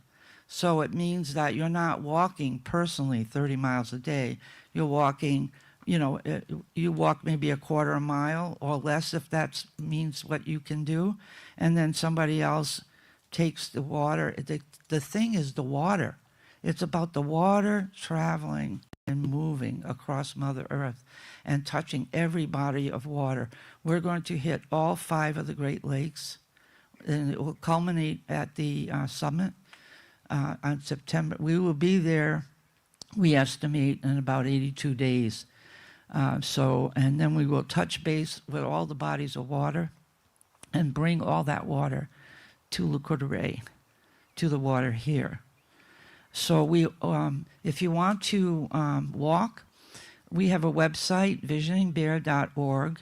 You can see the whole map on there, you know, and you also can contact us at 413-961-9167. Email us, you know, at connect@visioningbear.org, and also visit the website.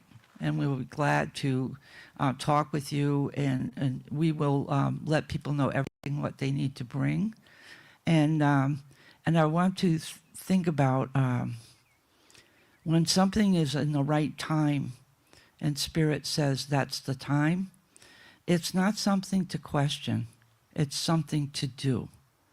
And it's like really to remove from any part of you that thinks that, it's not, we don't have all our ducks in a row, so to speak.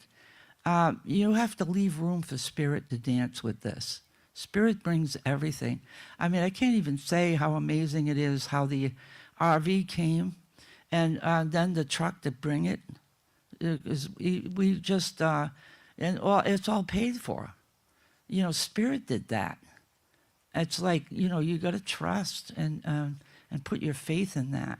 And even if, like, it's grandmothers that are walking. Myself, I've had hip replacements. I've danced on a bad hip. I've danced on a good hip. And, all I know is that only reason I ever finished any of those things was because Spirit was in me to do it. So Spirit will be in you to walk. And it'll be a joy to walk. I look at it like kissing the ground, kissing Mother Earth as I'm walking. And as I'm walking, I'm carrying all my ancestors with me. All those, and I think that time doesn't mean anything in the spirit world. So I think walking the seven fire prophecy to this place, and a spirit too of Josephine Mindaman, she is the founder of these walks. She walked 25,000 miles. So we can walk 2,200 miles. And we're walking the whole thing. And, I'm just, people don't often, aren't able sometimes to walk the whole thing. But if you walk a part of it, you're part of it. And then most of all, if you make it to the summit, where there will be prayer, there will be healing and prayer that is needed. Women need healing from everything we've experienced. So much trauma we've had to contend with. So much of us has been just taking away from us, but we have the power. Unless we give it away, we have it. We have the power to turn things around. And we're going to bring men with us too. And we want the men to take their rightful place in protecting us on this journey. So if there's men out there that want to be on this walk, please, contact us. You are welcome to walk with us. We need you with us. We need everyone with us. And a little butterfly just flew through, so I'm saying yes, the big transition is coming our way. You got to believe, given this time in history, some of you, this may be the moment you came here to be. I mean, we're here for a reason. And what purpose did we come here for, if not to take care of this business that needs to be taken care of? Mother Earth cannot, it'll be like gold to have water pretty soon at the rate this is going. And it's important to acknowledge the water. I'm old enough to realize that in my day, we thought it was ridiculous to think about buying water because water was clean and plentiful when I was young. I always had water from a well, from the land on which our family lived. And this is something that I wish for every child, for 7 generations to come, that every child has water like that the water is so clean that we can drink it right from every place we travel, that we don't have to worry that water is so healing. And, it's the biggest arrogance I can think of for human beings not to recognize that everything's been given to us from Mother Earth. Everything. Every part of our life, it's been given freely to us. So it doesn't feel right that we would sell it, does it? It doesn't feel right that we would own it, does it? It doesn't feel right that women who bring forward life and are connected with Mother Earth should be treated like they were not worthwhile, that we didn't have control over our own bodies, that we didn't have our connection honored. So we need healing to take it and bring it and to turn this around, and we can do it. The grandmothers and all the mothers. This shirt, you can have this shirt for free if you walk with us, but if you can't walk with us, you could buy one for $35. But it says grandmothers, not a mistake. All the mothers are grand. All of the mothers are grand. There's nothing more precious than bringing forward life into this world.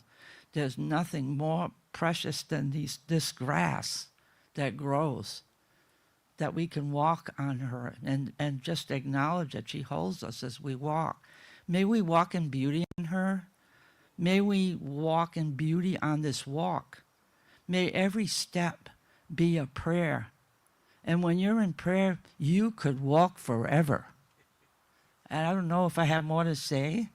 I can't say enough about being here at Lakota Ray. I can't say enough about feeling like I've, at least in my family, have made it home. And I wish for all of us to make it home. And with that, all my relations. Big witch. She's walking away without a hug. Oh my goodness. Oh. So, Miigwech, dear sister. Oh, she's going to give you an opportunity here. Thank you so much. Yeah, ripple effect. We've become quite a family. It's pretty amazing. Pretty amazing. Buju, Minawa, Ishkidebene, Indigenous, Wabasheshi, and Dodem. Starstone mentioned touching water. When I reference the land of my origin, Bawating Gaye Mikanasing. Mikanasing is Mackinac Island on the east end of Upper Michigan. Bawating is the space of the tribal location in Sault Ste. Marie. Both of those reference bodies of water. Bawating, the St. Mary's River, and Mackinac Island, that space where the river connects Lake Superior to Lake Huron and Lake Michigan. And I was born there, always in the presence of water. And it hasn't been till my involvement with Mary Ellen's dream that I've come to deepen that appreciation for the space of my birth. So yes. And in that ripple effect comes the relationship. It's kind of hard to describe. A deepening relationship with women. Deepening in as much as recognizing that it's really through women that our society, that our whole earthwide society is going to heal. And that's, to wrap our hearts around that is a critical element, especially for us as men. So stay tuned.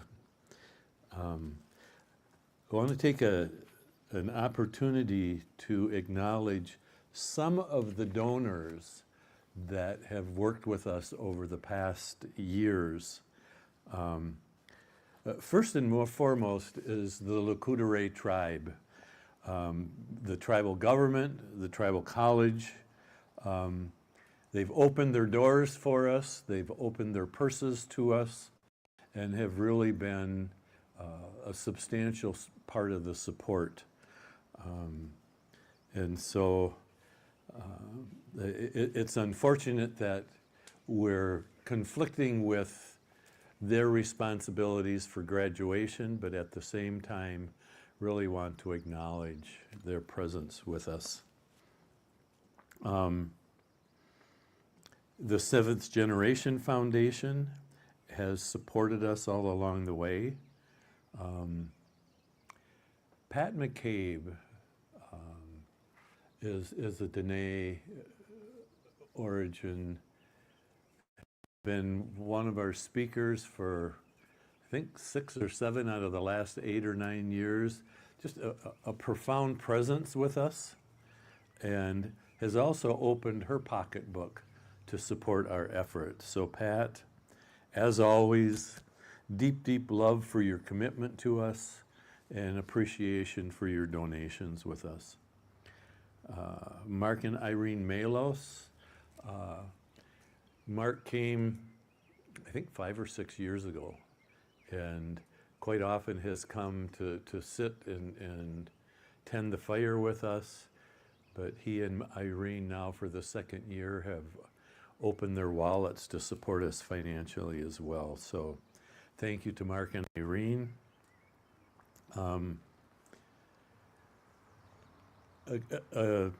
A growing connection with the Sisters of the Catholic Church. 4 specific orders have been very supportive to us. The Sisters of Providence, St. Mary of the Woods. We had an opportunity to visit their headquarters. Not a good term, that's not the one I want, but we went down for a weekend and just had a wonderful sharing of stories, of work, of the origin and energy behind that work. And there's a couple people in particular, Sister Joni Luna, Sister Barb Batista, have participated with us along the way and have strong voices in support of us. The Franciscan Sisters of Perpetual Adoration, Sister Kristen has been a voice with us.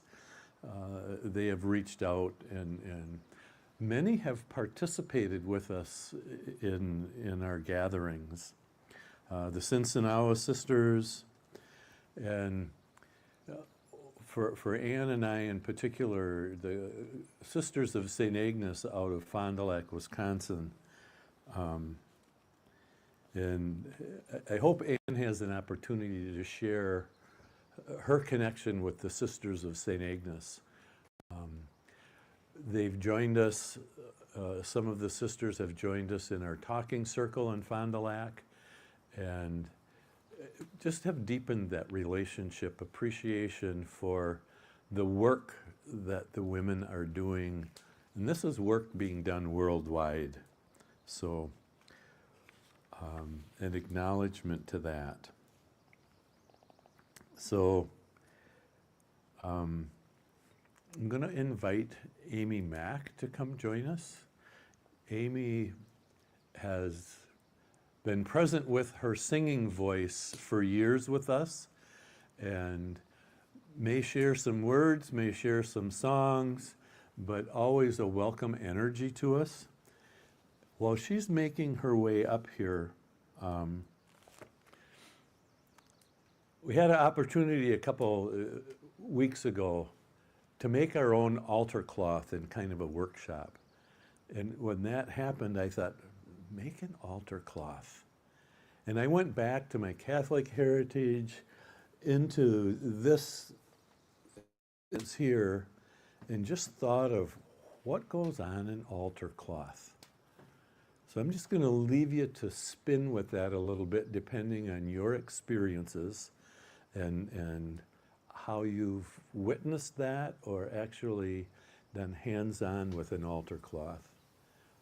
It had kind of a profound impact on me. So anyway, welcome to Amy.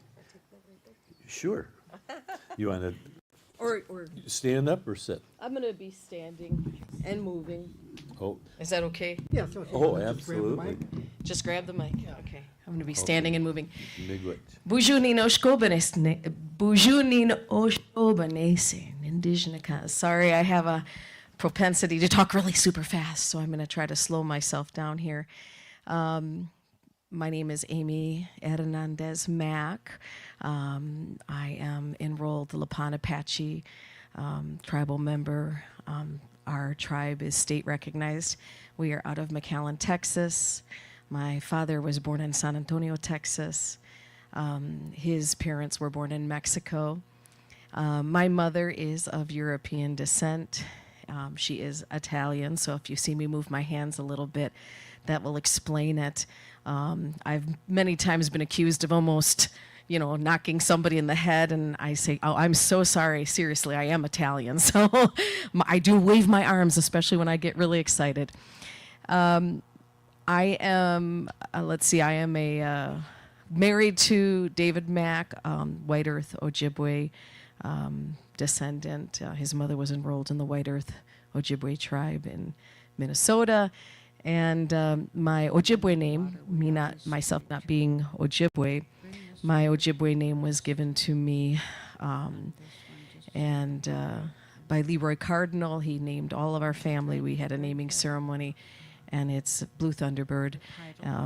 So that just kind of explains a little bit of my background there. I am a retired teacher per se. I am retired from public education after 20 years. However, Spirit led me to education again, and I am currently working for Siena Catholic Schools of Racine. So I'm in the private sector of education, and so we made some references to the sisters, and it's always interesting for me to hear that, how Spirit kind of guides us, knowing the history of Indigenous people in this country, and even Indigenous people in all the countries. And I think it's important to not forget that past, but to understand that moving towards healing, and moving towards healing each other, and dealing with generational trauma on both sides, both the Indigenous side of Creator's children and the non-Indigenous side, and the trauma that is there too, is a good thing to deal with that, and to come together as children, as brothers and sisters, as creators, beings here on earth, and with the responsibilities that he's given all of us. So I said I was going to stand, and it wasn't intentional. It wasn't intended that I speak now. My husband and I are here. We drove about 6 hours away. It might have been about 7, because we make a lot of stops. I think we hit it just about every single quick trip between Racine, Wisconsin, and here. That's kind of the thing we do. But I'm not planning on speaking. I wasn't planning on it. I'm actually singing later on the program around, I think, 3:30. But I'm just filling in. I'm just filling in for someone on their way. So give me the high sign when he arrives, and I'm more than happy to turn over the mic. I think it would be good to stand and kind of move over here, especially if you're joining us now. This is a fundraiser, and there are some amazing items over here. I think Anne was talking about some altar, what she kind of labels as altar cloths. So I'm assuming it's where you put sacred objects on it, maybe your smudge pot and things like that. And so there's just a dozen or so gorgeous items over here, as well as some medicine bags, as well as just some beautiful, sun catchers. We've got, looks like fresh picked sage for those of you that smudge. Again, talking about different faiths. It's interesting that we all understand that concept of needing to be cleansing of the moment. And so this is some sage there, some baskets, some CDs. You probably can't see everything, some linens. And so please, I think this can be, just nod your head yes or shake your head no if I got this wrong, but I believe this is on the website if you follow the link. Okay, I'm getting a thumbs up. And I'm not even moving over here. I don't even know if the camera can move over here. but there are ribbon shirts and there are gorgeous skirts. And so these are things that, if you want to honor the peoples here and honor this this endeavor that's taking place, this spiritual symposium here, you can do that by purchasing these things, and even more than that, you can do that by coming up in September. So being a part of this, I will say that I invited a friend, a colleague, back when I was a Racine Unified School District teacher, and she was hesitant because she's not Native. But I think a lot of people that come up here are non-Native, but they are just somehow wanting to know more about the teachings, Indigenous teachings, and the Indigenous perspective on caring for the earth, caring for each other, and caring for the future of our children and our grandchildren. So be encouraged if you're not Indigenous, if you're Indigenous and not enrolled, if you are a descendant of an Indigenous person, everybody, all of the above, you're all welcome up here in September for those 4 or 5 days. We gather together in this lodge. It's huge, and we eat together, we sing together, we pray together. And as I was saying, when I invited my friend up here, she is, non-Native, and she also has her own faith, spiritual path. But she felt so comfortable here because the message is one of unity, love, healing, and responsibility. And so that resonates with anybody that is a caring, sentient individual. So, and so get your skirt before you come. Purchase it online. I keep looking at this, but my husband's going to yell at me because I just showed him, and I joke. But I just saw another Apache camp dress, which is what I'm wearing. I'm wearing an Apache camp dress with the rickrack. But I saw another one online, and I'm like, oh, I want to get that one. It's only, X amount of dollars. He's like, you've got like 10 of them already. I said, I know, but this one's different.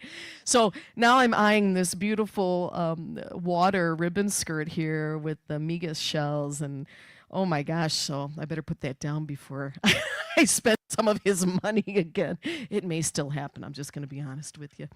Okay, so at first, so there's a lot of jewelry and things like that. But it's a good time. It's a good time up here.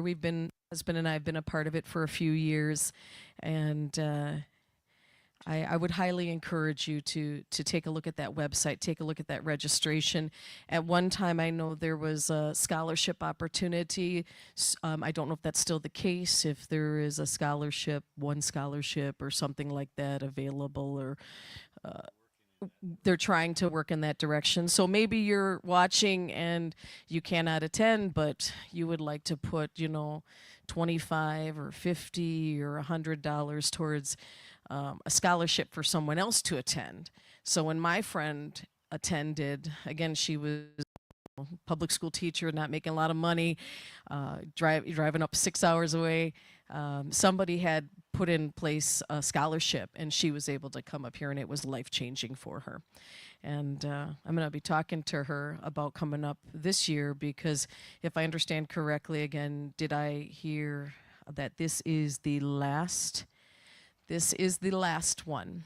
So if you've been thinking for a time, up to Women in Water Coming Together Symposium, again, we have people of all faiths, no faiths, identities. It's a very open and welcoming place. Now is the year to do that, because this is the last year. So, did your friend arrive? Or do I? You're good? I'm running out of things to say. I might have to start with knock-knock jokes. Okay. All right. Tell me if you've heard this one before. No, seriously, I'll do this one. Knock, knock. Okay, wait a minute. I gotta think about how it goes. I almost gave the punchline away. Okay. Banana. I know you probably know this one. Knock, knock. Banana. Knock, knock. Banana. Knock, knock. Banana. It's like a ripple effect. It goes banana who, banana who, banana who, banana who, all down the lodge, all down the lodge. Knock, knock. Banana. I'll sing after this. And then knock, knock. Orange. Orange, you glad I didn't say banana? Yes. Yes, that's an old one.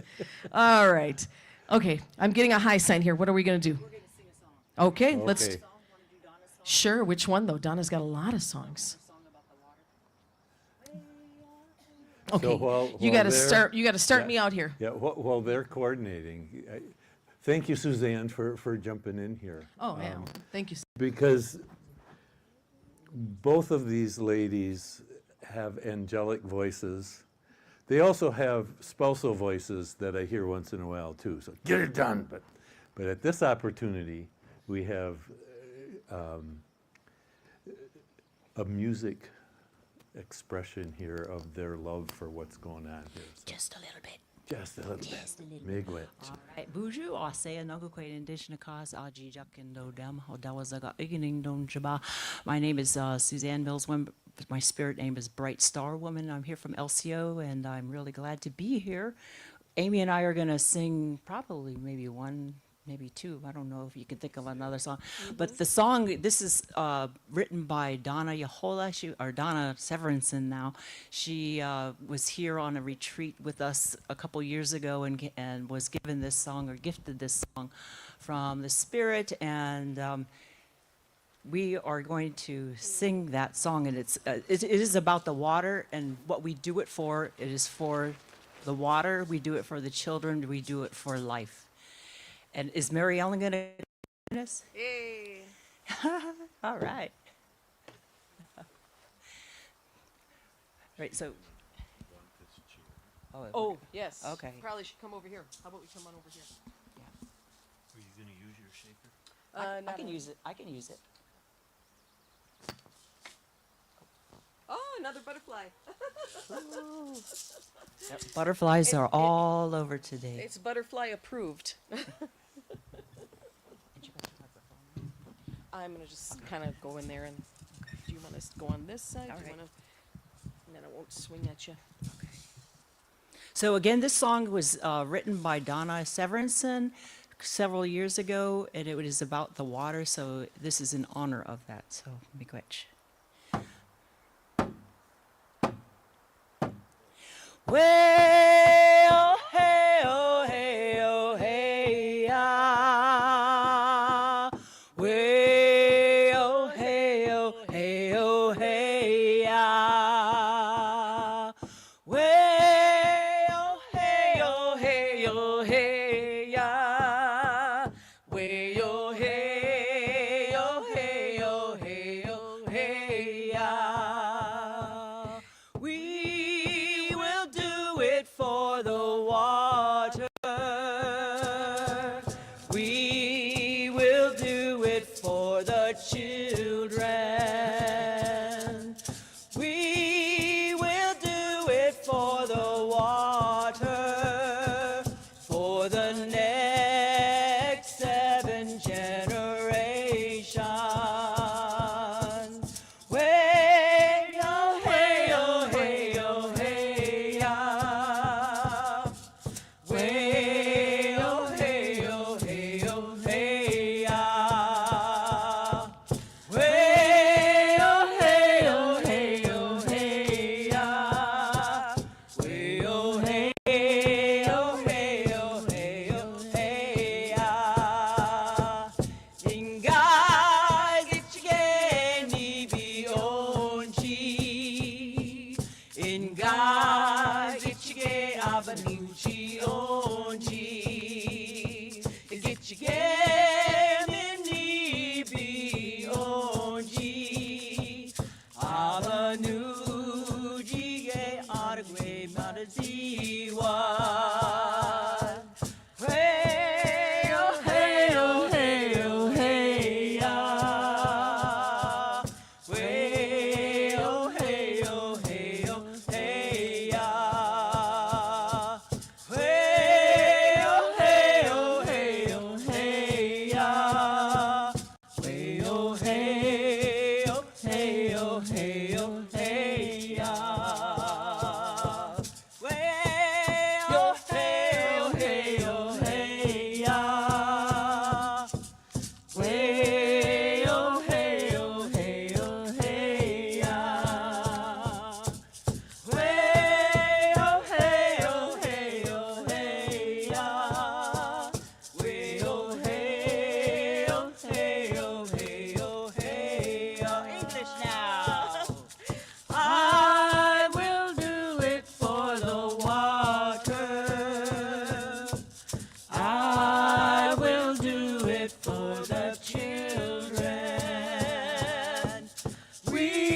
water song? Yeah, sure.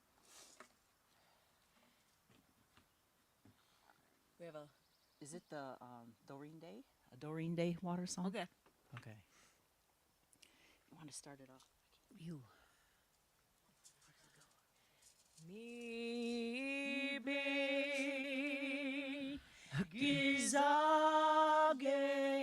good, gimi gwechawe ni mi good, gijawe ni mi good, ni be gizage good, gimme which away ni mi good, gijawe ni mi good, ni be gizage good, gimme which away me good, gijawe ni mi good, ni be gizage good, gimme which away ni mi good, gijawe ni mi good. One more time. Ni be gizage good, gimme which away ni mi good, gijawe ni mi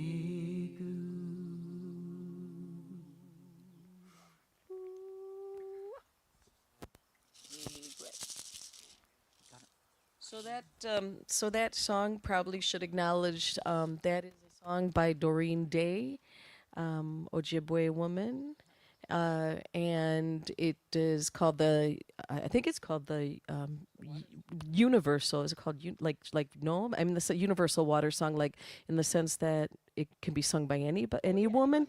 Yeah, so it's called the water song, but it's considered to be universal because she's given permission for any woman to sing that, anyone to sing that, and yeah, I wanna get that straight. So, but it's important to acknowledge where those songs come from. So that's it says, "We love you, water. We respect you, water.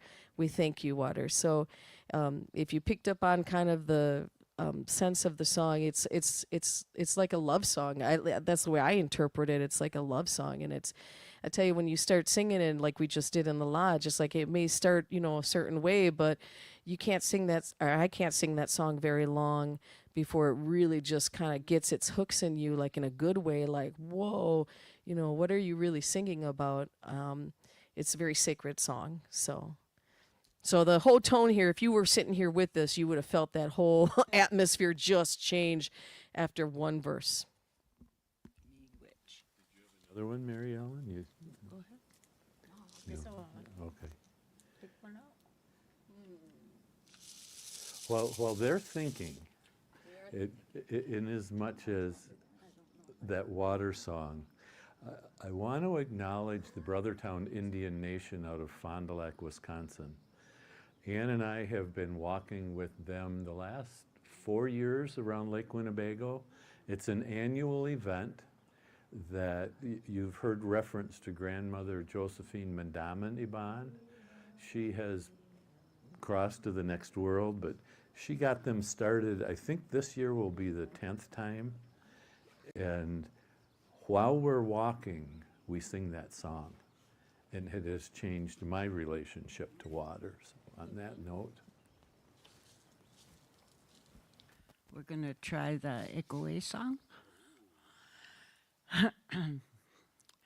Ikoe, way up, way up, way up, way up, way up.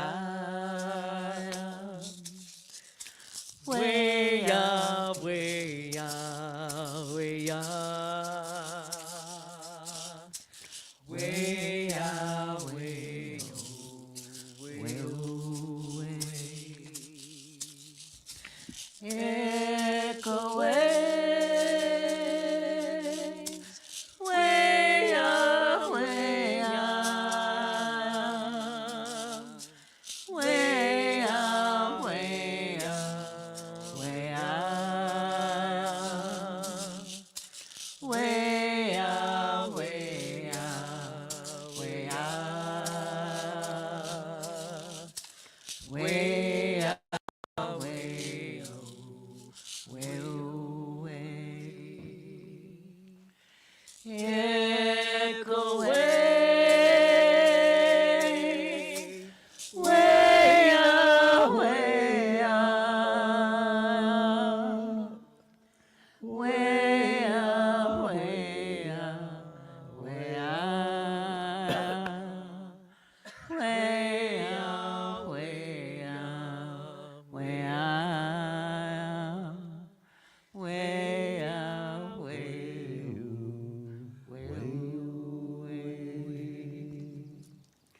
Echo waves, way up, way up. Way up, way up, way up. Way up, way up, way up. Way up, way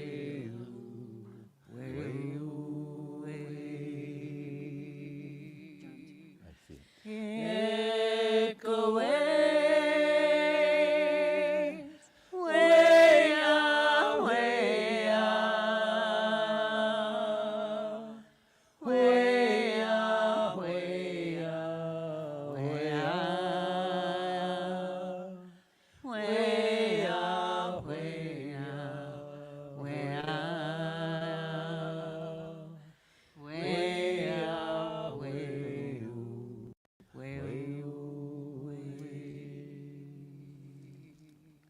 Oh, wow. Yeah, John, I saw you walk away. Don't go too far, my friend. Who we're waiting So- for?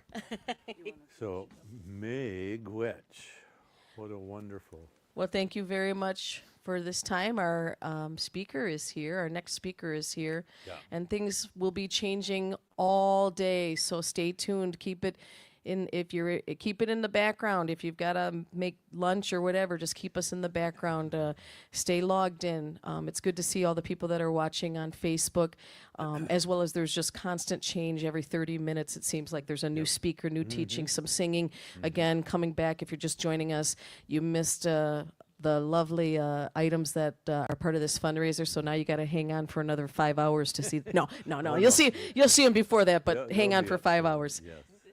You. Yes. Meet So, you. Meg Wetch. Good. Wonderful. Bonjour Minua. Hello again.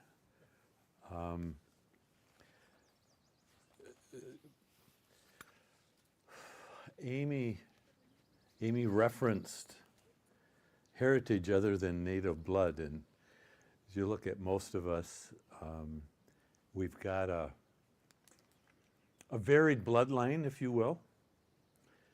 And I was listening to Anton Troyer is a instructor out of, I believe, Minneapolis. But I was listening to him, and it affirmed a thought that has led to my healing as well, deepening of my healing, in as much as I connect with a French and German heritage very strongly as well. And that was causing some conflict a few years back. And I was listening to Anton, and he emphasized that every created individual at one time in our history had earth-based worldviews. We were all connected to Mother Earth in the intimacy that currently the indigenous peoples of the world are holding on to. And I'm convinced that's the attraction. I mentioned earlier that Ann and I hold space for a talking circle in Fond du Lac. And one of the questions is, I'm not Indian, can I join? And yes, it's critical that all of us come together. Strong Oak referenced the prophecies. And the end of those prophecies is that we come together as one world to express our spirituality, our connectedness, and our commitment to the good life for everybody, not just the favored ones. And so that's been a critical part of my healing. John, are you close by? Uh-huh. Well, John's getting ready. I heard reference, and it's almost a cliche lately, among us who our lifestyles are committed to restoring Mother Earth.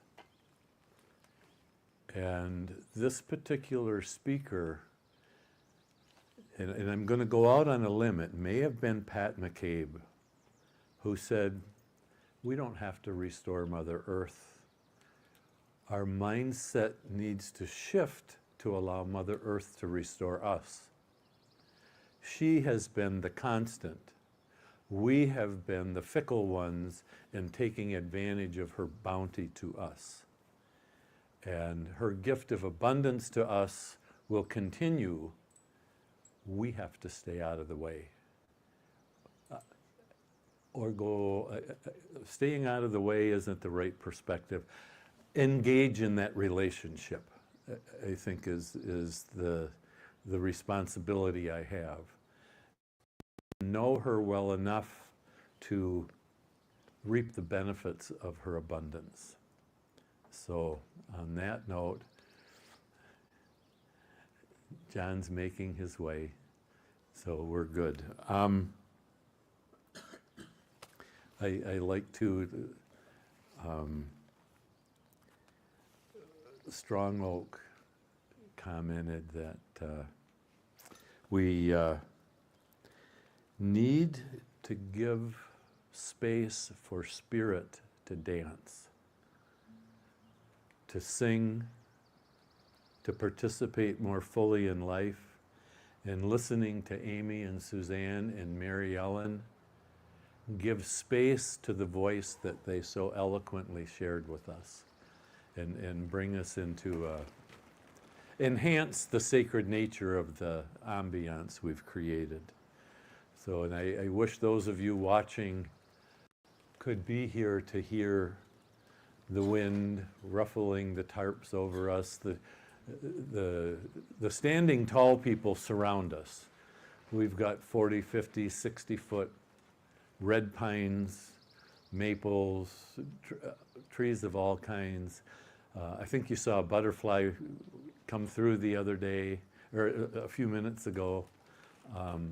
We're surrounded by Mother Earth blessing us with her presence. And so if you have a moment to step outside wherever you are, the air we're breathing is the same air you'll be breathing as that air circulates. So I'm impressed. John is walking and tuning at the same time, and I can barely walk and talk at the same time. So I'm impressed, John. John has been with us since I remember. Ann and I weren't able to make the first symposium, but we have second through now, and John's been a consistent energy of support to us. Music is enjoyable. His words are energizing, and so welcome to another opportunity, my friend. Take care. Good to see you so much. Good to be seen. Oh.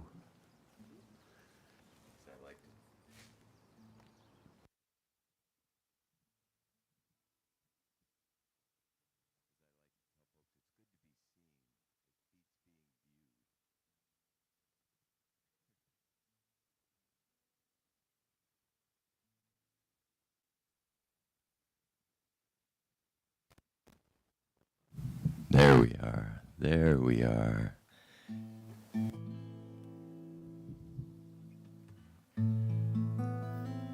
How's that, Stan?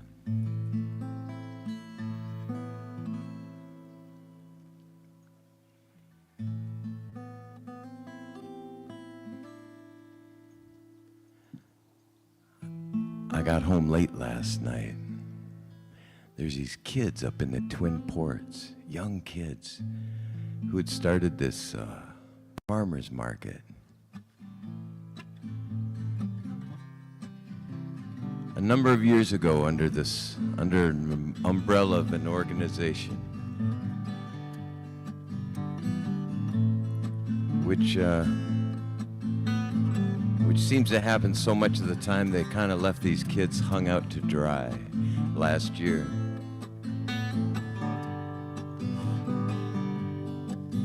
But did they quit? Nope.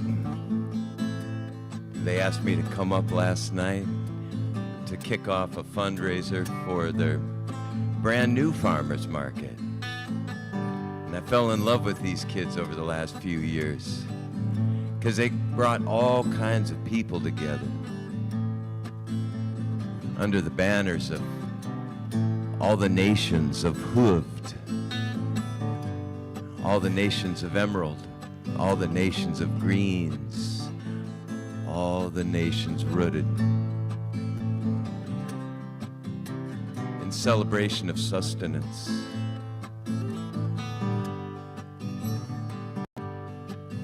So we had a walloping good time raising money, and just the fellowship of the farm. That's a type of farm, isn't it? Fellowship grows all of us.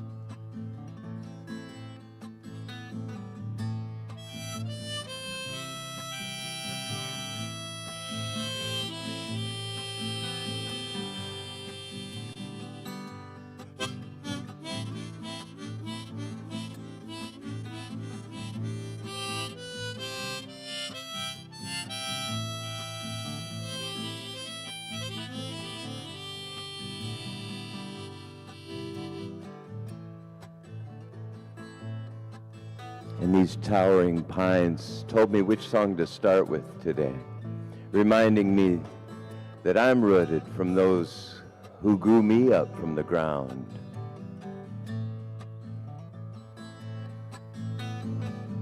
My father, who outborn of a farmer in Minnesota, on lands they called half-breed acres,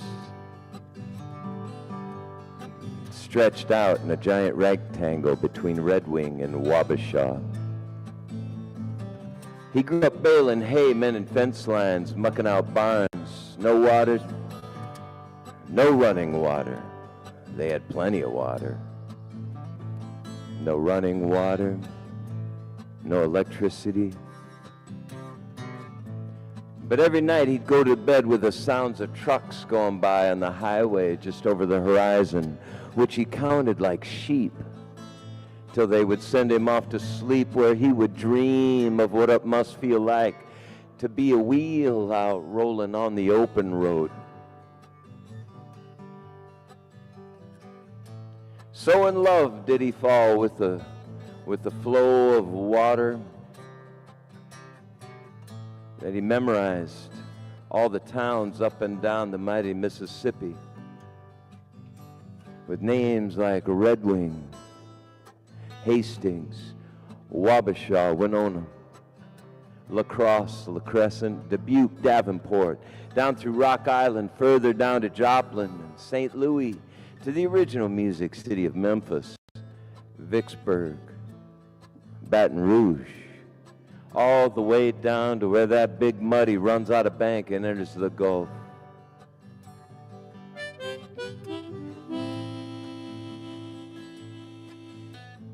At the age of 18, he ran away to the nearest river town. That was Wabasha, and he came out of a store with a bottle, and he found a grassy knoll on the outskirts of town to sit down for a long afternoon think and a drink. He loved watching the eagles course the currents high above the bluffs on the Wisconsin side, while down below a train went through the little town of Nelson.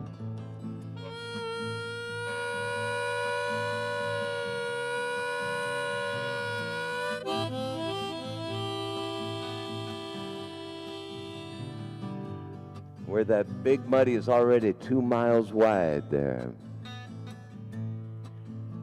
And he saw how the barges plied the currents up and down that mighty river. And he noticed too how the water came and went, but how the river stayed, wondering if he could do the same. Leave just enough of him behind so he could find his way back home again.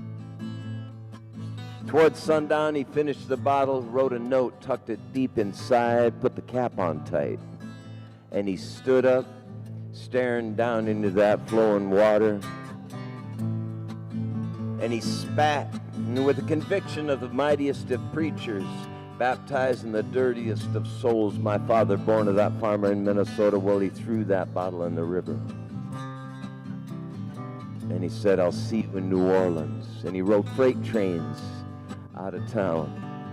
And then he joined the Army. And 8 years later, after seeing where that bottle had run out of bank, my father, born of that farmer in Minnesota, used that same river to find his way home.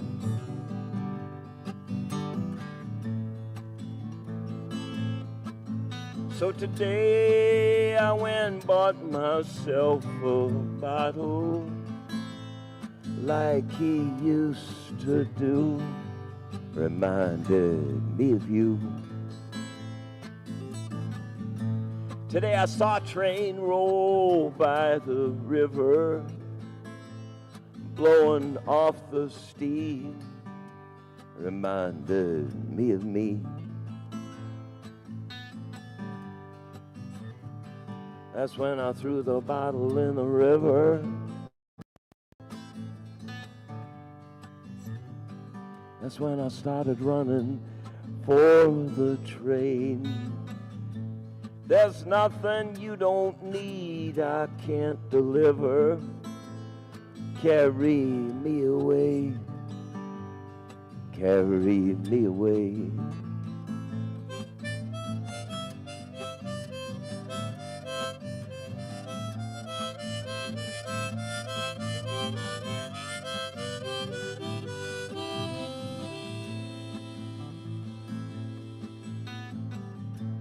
Now, my mother also born a farmer in Minnesota. She too grew up baling hay, mending fence lines, mucking out barns, thrashing,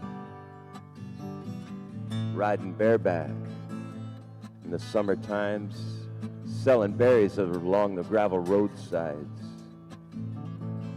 staring out beyond the fence lines of the family farms, enticed by the bright lights of city nights. She too left home at 18. And Thanksgiving weekend, 1962, they met one of those river towns, Winona. 1 month later for Christmas, he gave her a ring, because as they would come to know and tell others when you know, you know. And 4 months after that, they married, and 4 children, 13 grandchildren. And 56 years later, my father, born of that farm in Minnesota, well, he went on up ahead to prepare the next place for his bride in a land where they say the sun never sets. And the moon and stars still always shine. Make it 8:45 California time. Whoever said it was easy was either a liar or a fool, 'cause it ain't true. And any promise we make is as easy to break as plastic candles on a wedding cake. He still loves her, and she knows he's true.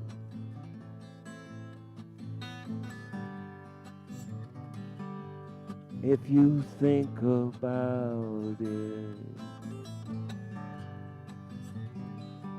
from far away,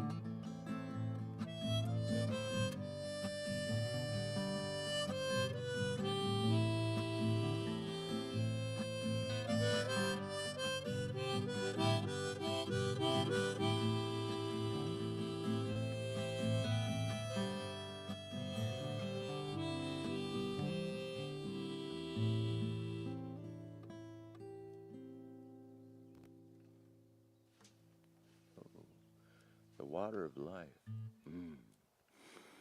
I smell the wood smoke, and I hear the songbirds singing. And I can't imagine, you know, the songbirds.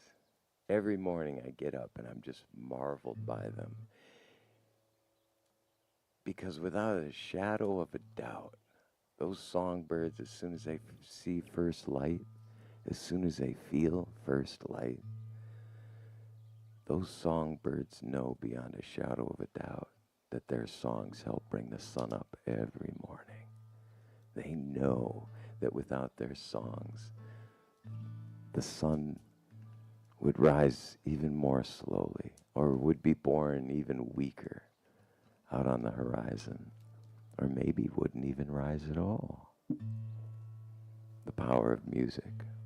The power of music in water.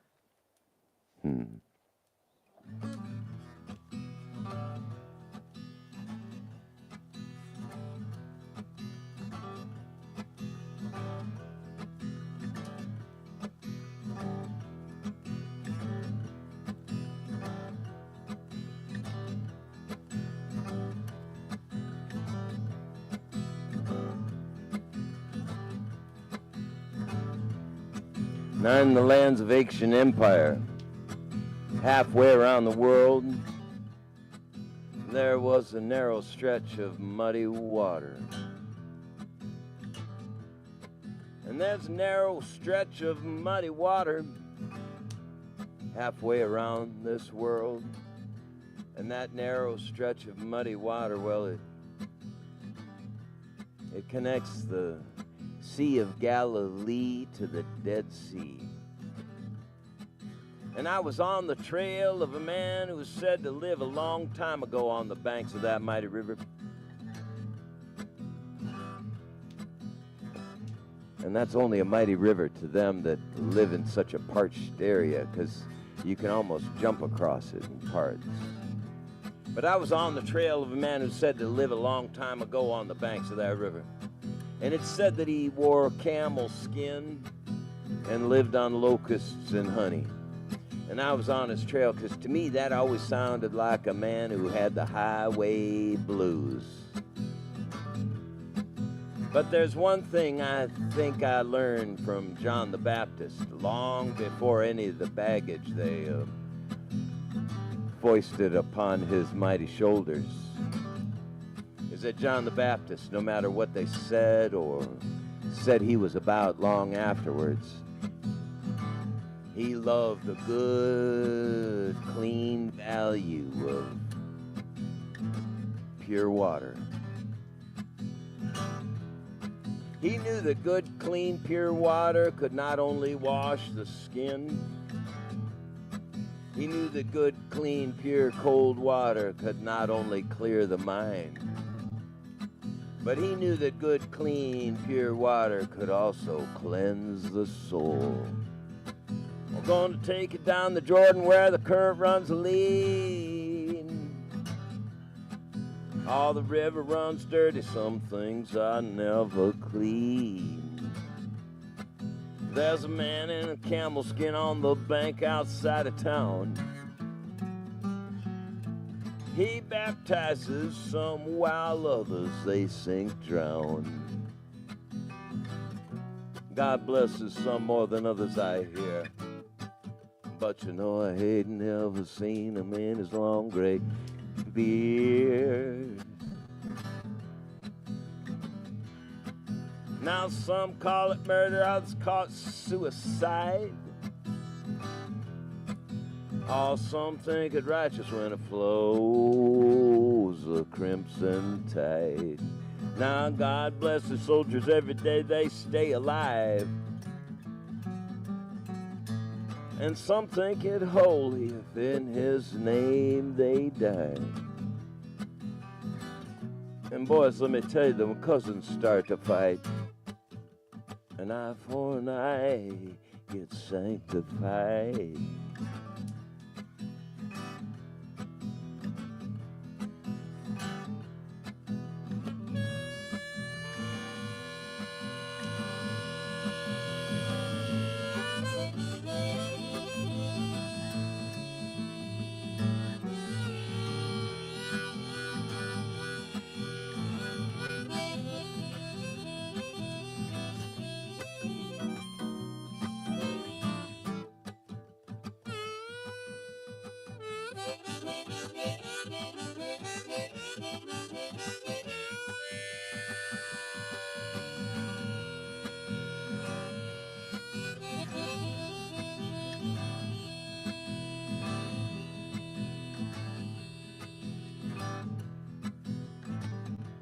Now Brother John's still out there on the riverbank outside of town. Oh, can't you hear him screaming? The warrior wears a crown. He cries out across the ages in the same hoarse voice. He's a lone standing sentinel with a solitary choice. His flock spills the source we all hold dear. But you know I ain't never seen blood make a river run clear. So I'm gonna take it down the Jordan where the current runs lead. Oh, the river runs dirty, some things are never clean. There's a man in a camel skin on the bank outside of town. Now, he baptizes some while others they sink drown. It's said God blesses some more than others I hear. But you know I ain't never seen him in his long gray beard. I say God blesses some more than others I hear. But you know I ain't never seen him. You know I ain't never seen him in his long gray beard. But I've seen her, them, him, and it, and the way that sun climbs the horizon or sinks down below it, the way clouds bless the sky with their passing, the way raindrops puddle into tribes, the way green grasses and trees grow up to kiss the sky, in all the colors springtime gives, and the rest that winter brings in the seasons of silence. I say God blesses some more than others I hear.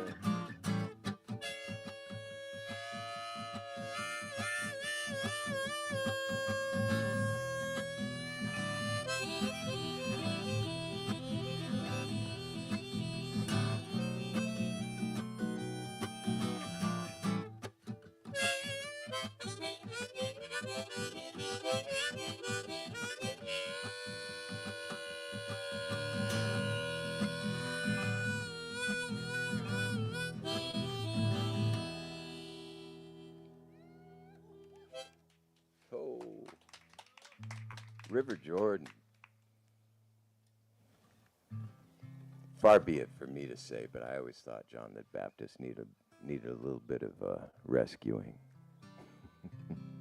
Not that there's anything wrong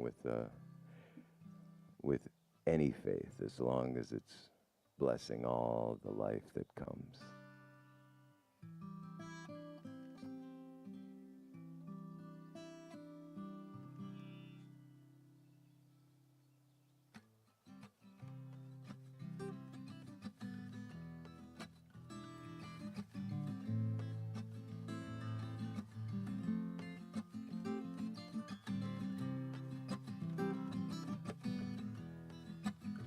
And with so much goodness seemingly on retreat these days, as worlds fall into various states of disorder, it reminds me, though it's hard to remember in times like these, that every ending is just another beginning, that whole ages swing like primates from vine to vine. When they let go of one, they grab onto another. That's divine.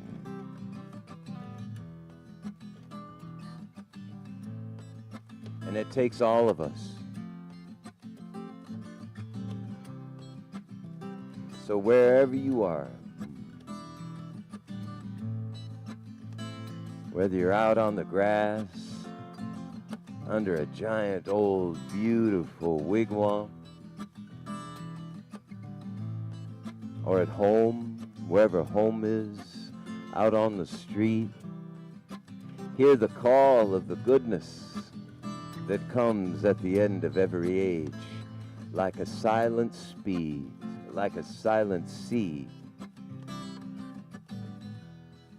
begging to sprout, to be born. I think that's what I was thinking when I wrote this song.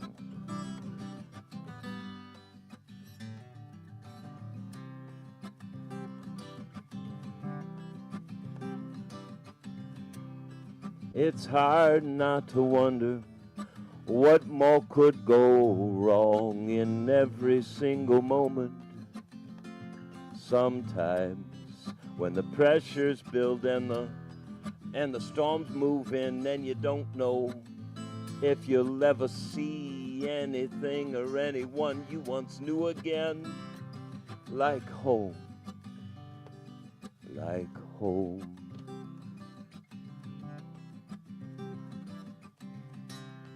And it's hard not to wonder what more one could do, unshackled to the Puritan bruise, and remembered where they came from and how far, and what had made them so damn hard and rigid along the way.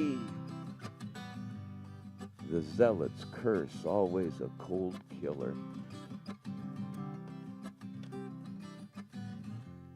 But there's a woman in the wind who sings, hold on till spring. There's a woman in the wind who sings, hold on till spring. Hold on till spring.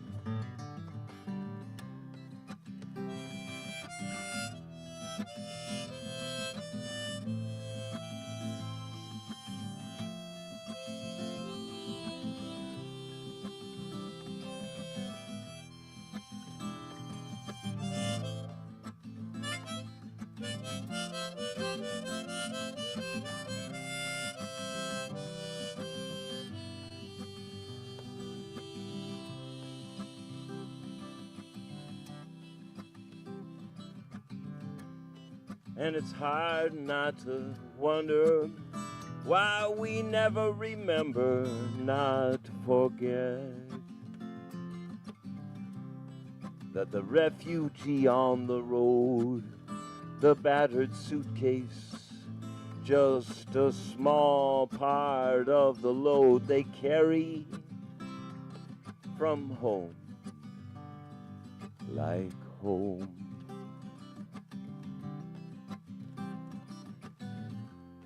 But there's a lover in the light of every harvest moon who looks towards springtime too. There's a lover in the light of every harvest moon who looks towards springtime too. And that's where we are, spring.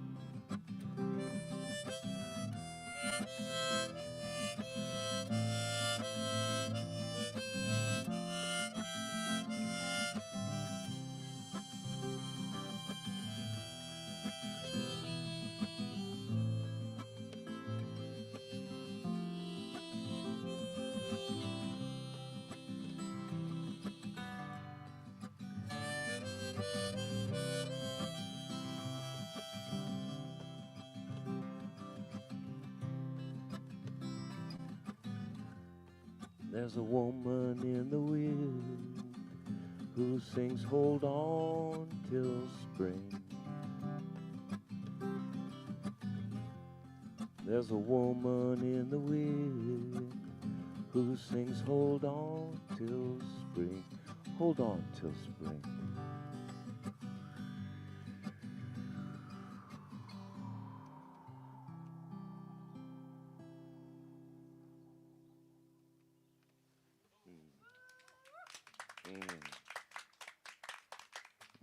You're very kind.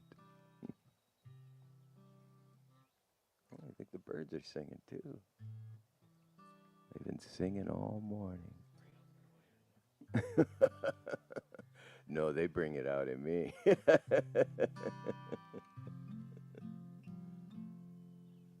I don't know how long, I didn't even ask you how long you wanted me to go. Cool, all right. As a friend of mine once said, you put a quarter in me and I won't stop, so you'll have to tell me.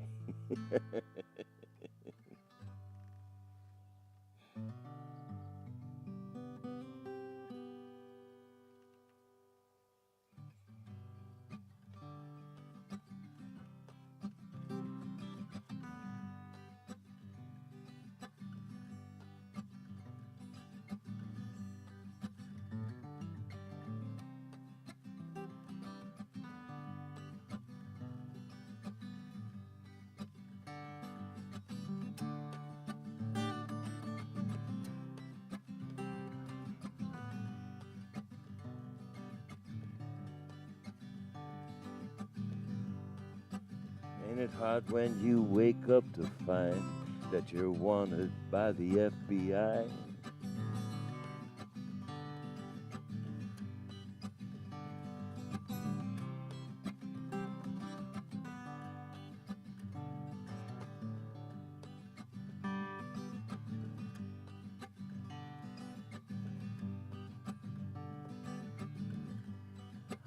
Not exactly sure why I pulled this one out, but I guess it's a little too late to redirect now, but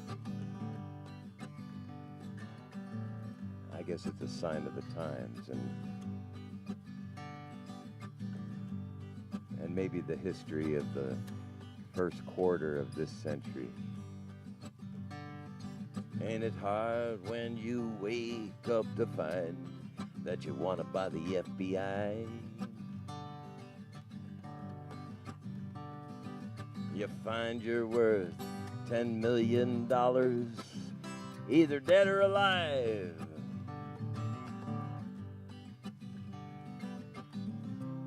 But you played it cool, hiding guns and an army in a mountain cave.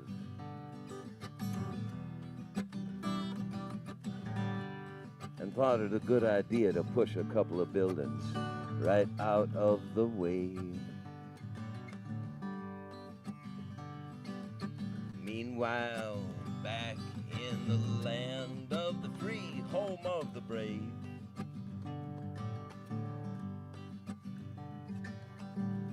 fear marched in, the conqueror most all became his willing slave.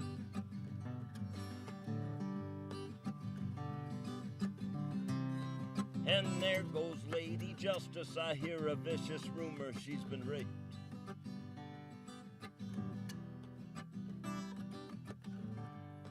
Her scales are sold, scales up for sale. Her face is pale, looks like it was quite a scrape.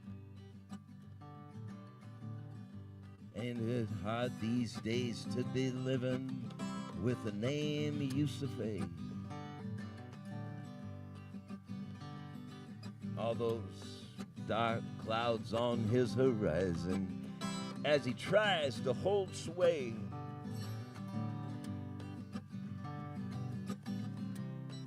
But history, you know, she's always got something to say.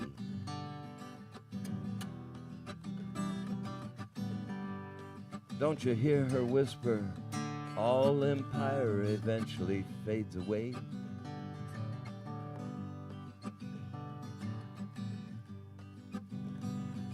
Ain't it hard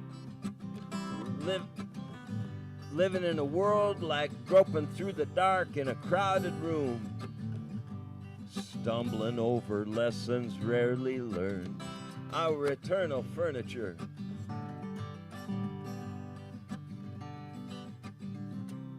Don't stub your toe on the Alamo in Chernobyl, wipe your shoes.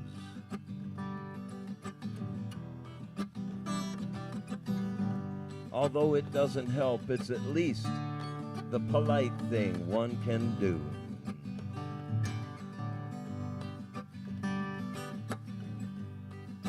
Shit flies in all directions. The only thing left sticking to the wall is blame. Volleyed back and forth in the papers, the headline grabbing game.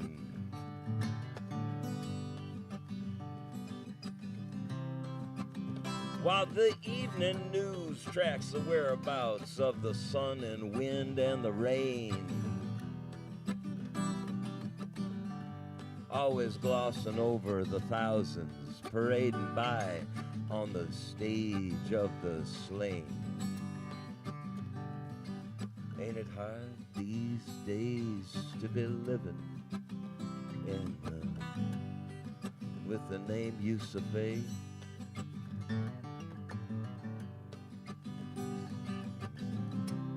All those dark clouds on his horizon as he tries to hold sway.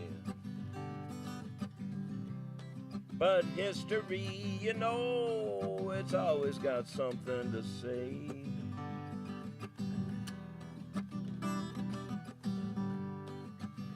Don't you hear it whisper, all empire eventually fades away.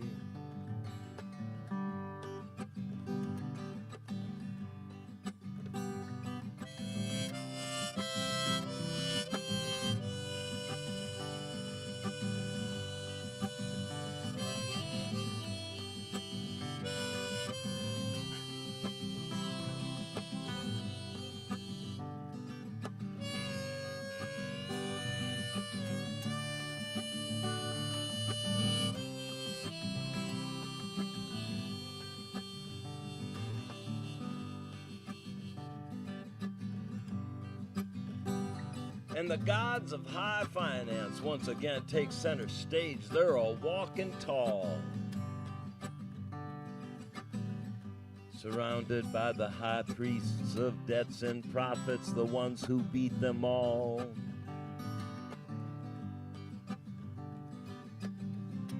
And gluttony and greed take the stage to get thanked, but still get buried in a grave at the end of every age.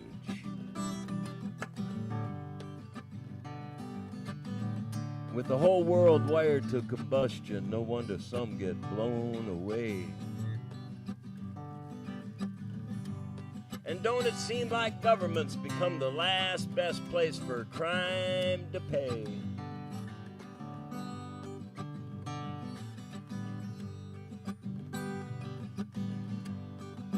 Lobby is a fancy word for fleece and sheep the American way.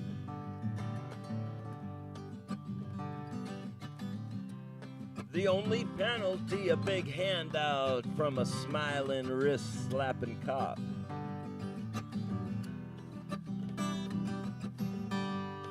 Oh, why in stagnant waters must the scum always rise to the top?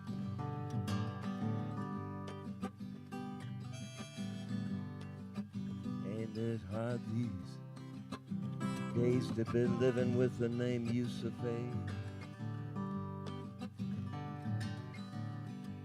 all these dark clouds on his horizon as he tries to hold sway.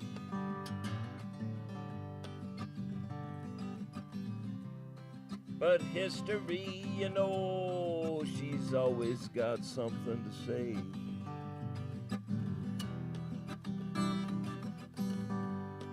Can't you hear her whisper, all empire eventually fades away?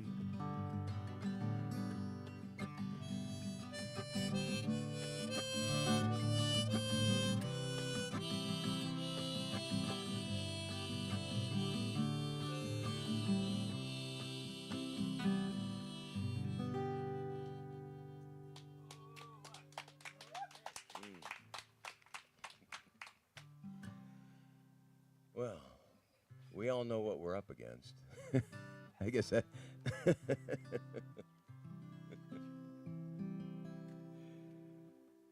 And we bring hearts.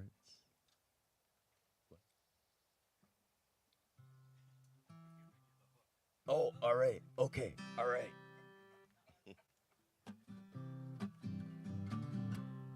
Well, I can't leave you there. Yeah.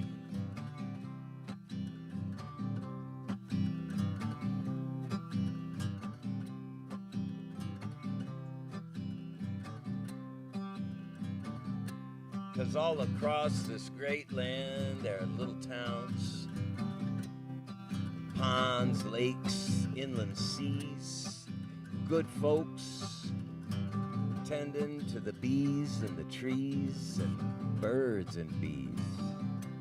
The good grounds of this grand land, they always have the last say. As someone once said, Mother Nature always bats last, and she bats best. She brings the seasons,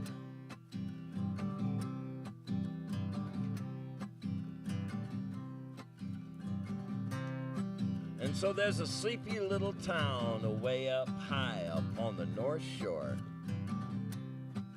There's a sleepy little town away up high up on the North Shore.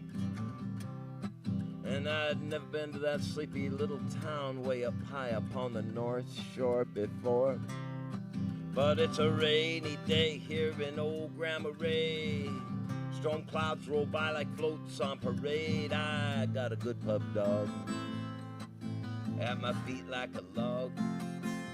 And it's a rainy day here in old Grandma Ray, where water...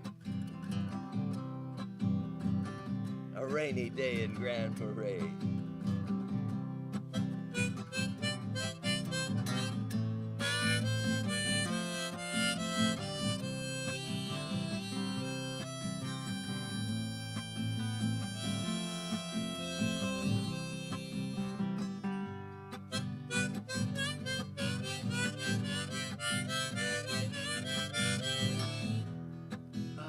Alouette, je t'ai alouette, alouette, je t'ai plumerai.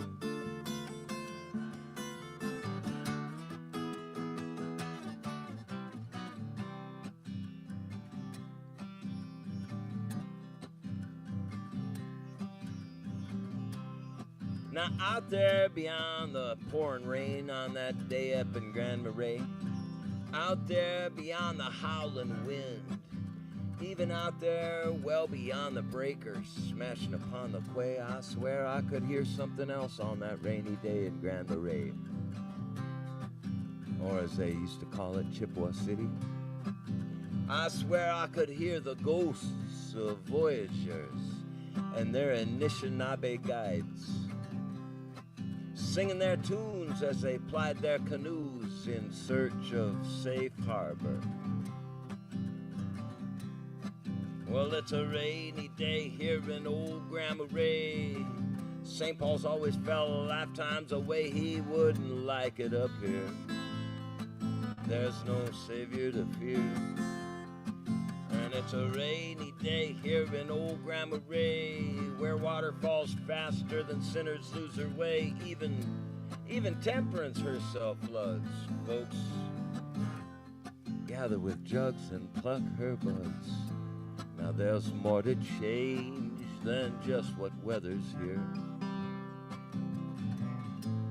There's more to change than just what weather's here, whatever weather's here.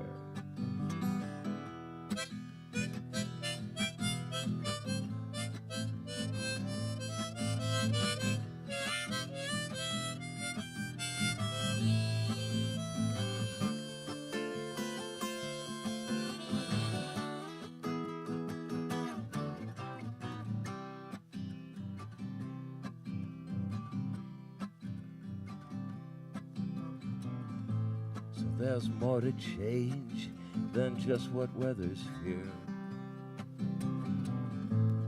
There's more to change than just what weather's here, whatever weather's here. And we're all weathering this here together. All of creation.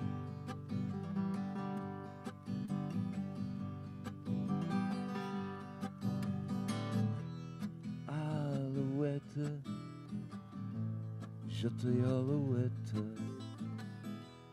Alouette, je te plumerai.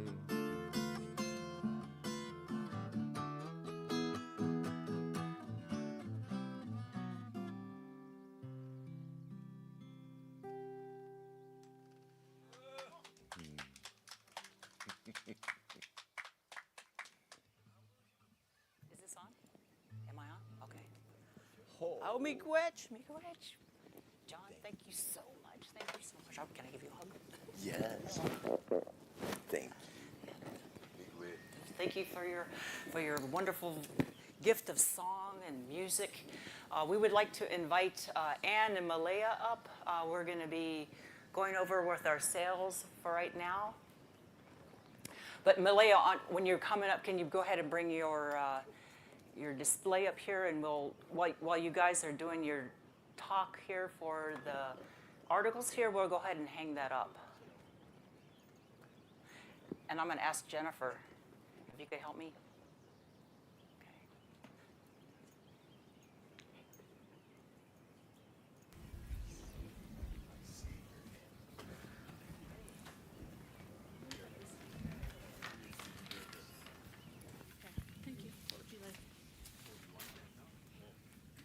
We're going to start with the baskets, I think. Thank you for joining us again for some sales items that, again, everything that we present to you and offer to you is donated to us to further the work and the cause that we stand for. And I'd like to thank those people who have so generously given to us and donated to us, and those of you who support us by buying these items. It's so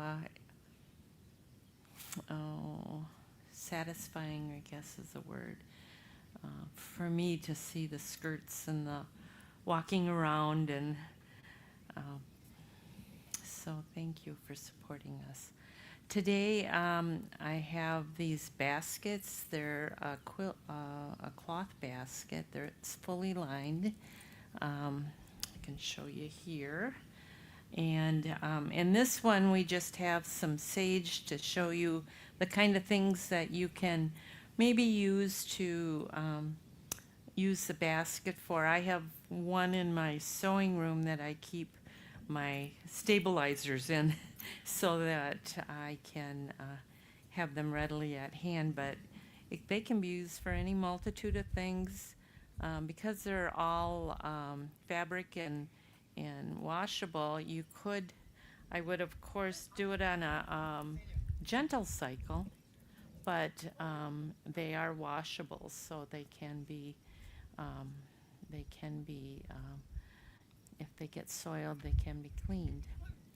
Okay. We have some beautiful abalone shells. They're a really heavy shell, so that sometimes if you have a thin shell, they burn through quickly. But these are a real sturdy, heavy shell that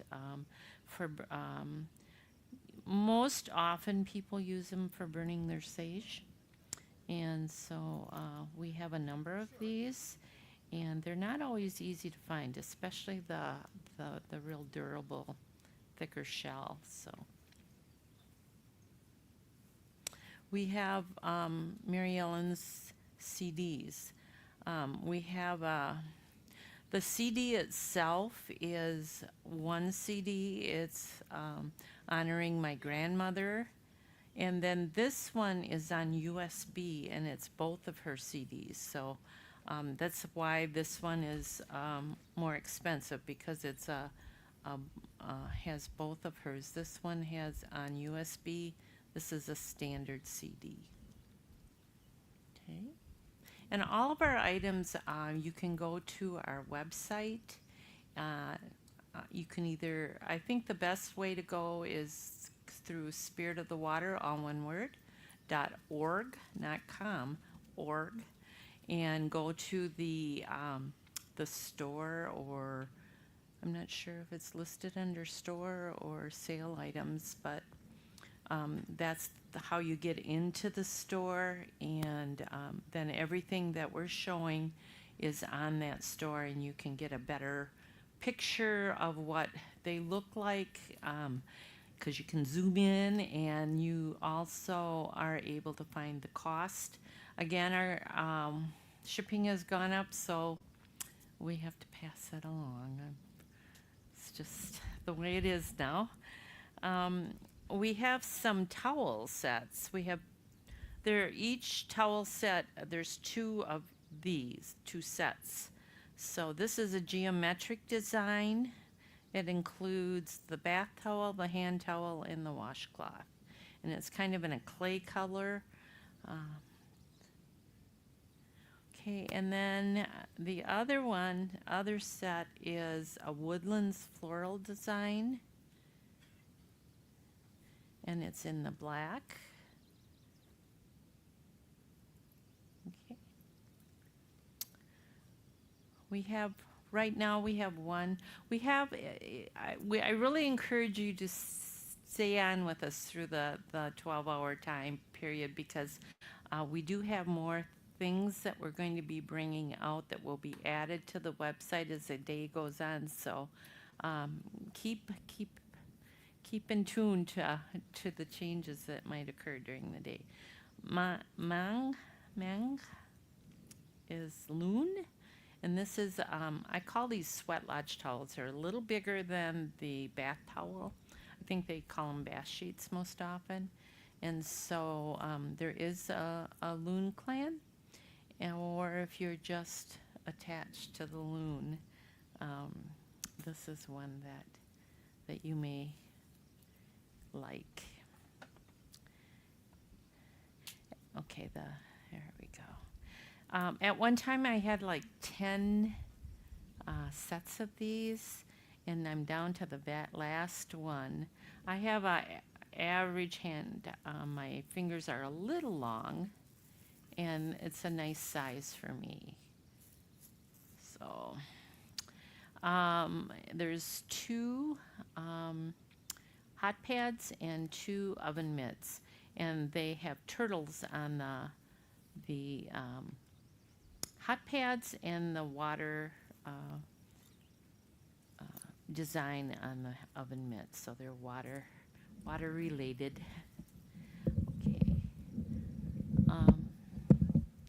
Yeah. This is we have just one set of the butterfly placemats. Now, these are feast mats that can be placed on your lap during feast, or on the floor in front of, or ground in front of you. This one comes with a bamboo spoon, and it was made by Danielle LeBlanc, and it secures with leather lacing and beads. And we have one more set.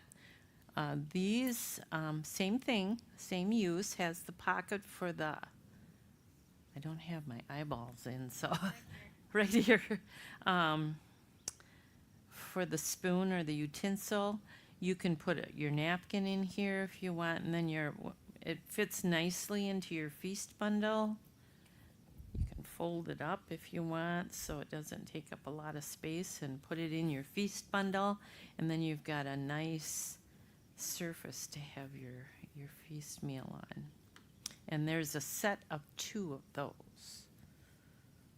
Okay. We'll move on down.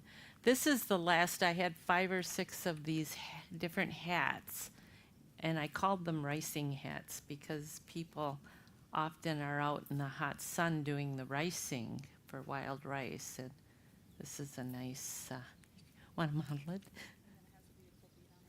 And it has a bead to hold it so the wind won't blow it off. Abalone shell and turquoise on the band.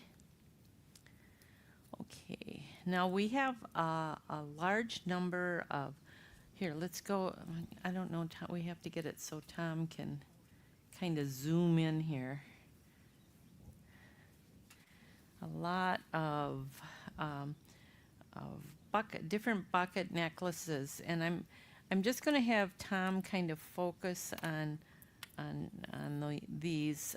But if you go to our website again, spiritofthewater.org, you'll see a better picture of them, and I believe Karen has also put the length of them on, so that if you're a taller or shorter person, you may want a certain length. And these are worn, they're nice to have. Number one, like Greg said earlier in the morning, it often brings questions. Why are you wearing that? That's really, really nice, but why are you wearing that? And then it gives you a chance to speak for the water and talk about our connection in our life because of the water. I will also say for the younger generations that like to fidget, being able to play with something also when we're sitting there and listening. So.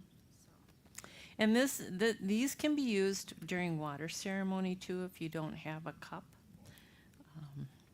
And there's a few here that have an earring set that go along. Whoops, dropped them. That's one thing they taught me not to say when I was working as a nurse. You don't say whoops. So earrings and that match the set. There's ones they're with, most of them are with hair pipe, but not all. Over here on this other side, I put a wide variety, and I know they're kind of close together, so you can't see them all real well. But again, they're all on the website. There's a number of them that have earrings that go along with. So just some with the turquoise, bears, turtles. Just this is glass. This is not turquoise stone, but it's very pretty. Down here we have, I'm not sure what these are called. Men wear them with their shirt instead of like a tie. A bolo, there. Yeah, we have one bolo. And then we have a number of multi-strand necklaces. This one has the abalone shell. This one is a dragonfly. Yeah, and that one is also a multi-strand with a dragonfly, which most of these necklaces were made by Greg. And then both Greg and Joseph Many Horses make the bucket necklaces. Okay. How are we doing? Do I want me to keep going? Okay. We're going to go back now. I'm going to make Tom chase us here and start from the beginning again. We've sold the wolf skirt, so that one is gone. This skirt is a feather skirt. It has multiple feathers on the ribbons that are attached with a little leather lacing and turquoise stone. In all the pockets you'll find washing instructions. You'll also, because I put the bucket on the skirts, I put a little blurb or a little article that I found that gives a lot of history on Josephine Mandamin and why I try to honor the water walkers with the bucket on the skirts. This one is has a evergreen tree. There's leather lacing with little cones on them, and they're attached with little tree charms. The pockets have the pine cone and little pine branch on them. The fabric itself is pine cone and pine branches, and there's a pine cone and branch ribbon that decorates it. I wanted to talk just a moment about the skirts. We ask when you come to the summit that you come with skirts, that we wear skirts as part of the tradition and the culture. We ask you to respect that by wearing a skirt. The skirt, to me, is a beautiful connection to Mother Earth. We take our energy from Mother Earth up into ourselves, and that's a real feeling of love and care. And Pat McCabe, who's has been one of our consistent speakers, always talks about walking in beauty. And when I sit and watch these women, these beautiful women walking in these skirts, I think of walking in beauty. If you're coming to join us, I hope you are, this September, consider one of these skirts as a way to brush Mother Earth's hair, her grasses, with your skirt and bring her energy up into you and feel cared for. This one is a batik fabric with the oak leaf on it. I'm particularly connected to the oak tree and the oak leaf. The charms are tree charms. The fabric, batik is a particular type of dyeing, and it's just a nice quality fabric.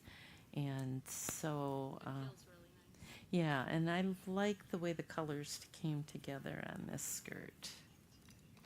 All of the skirts, if the skirt seems too tight around your waist, you can just loosen a few stitches and pull the elastic and either add to it or pull it tighter so it's fits you.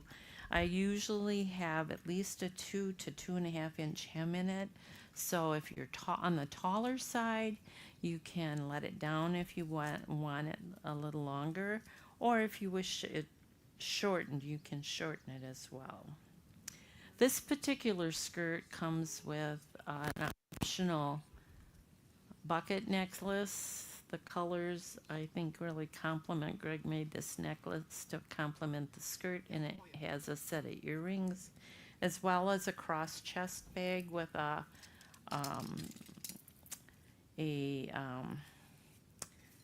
buckle, and so that it can be shortened or lengthened depending on how tall you are and where you like to wear your purse.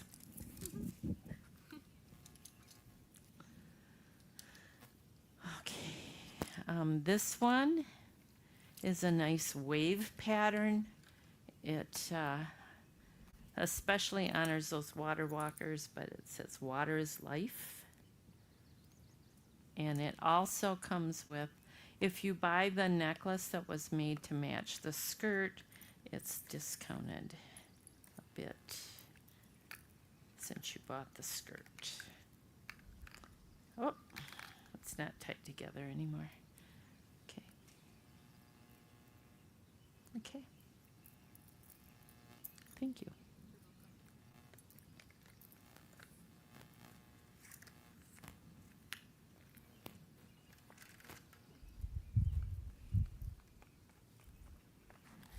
Okay.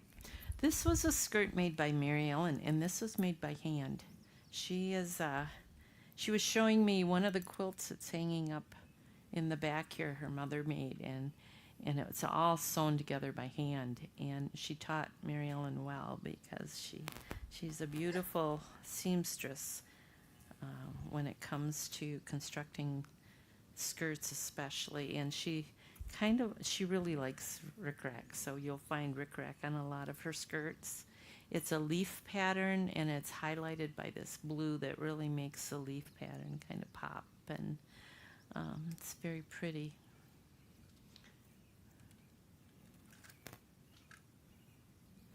This is it's just a pretty skirt, I think. It's got flowers and butterflies, and it's got a floral ribbon and rickrack, and the bucket, and the ribbon goes up the whole length of the skirt. So, and again, all of the skirts that I make have large pockets. Greg says why, and if you've watched these live streams in the past, you've heard my story about pockets. I watched a documentary, a strange documentary on pockets and how pockets have evolved over the centuries in women's clothing. And in the past, women's clothing very often didn't have any pockets because it was a way of controlling women not having a place to keep wealth. And if they carried purses, they were like this big because they could carry a tissue or something, a handkerchief they didn't get necessarily. But even the queens didn't have pockets in their clothes. And so women being resourceful creatures, found places to tuck the money. And their belongings. And so I just decided, it wasn't until the women's movement in the 1970s that we started seeing pockets. I remember having clothes with fake pockets. They called them plackets. And so now women have lots of pockets in their clothes, and I love it. This one is a dragonfly skirt. It has beaded dragonflies on some of the dragonflies here. There's another dragonfly out here on the ribbon. It has leather laces versus ribbon on for the fly in lieu of flyaways, and it has cowrie shells. So it was the dragonfly that helped a lot of the tribes. If they saw the dragonfly, they knew there was water nearby. So they help the people. It has a cross-chest purse, and this one I put a cell phone pocket on the back. So, okay.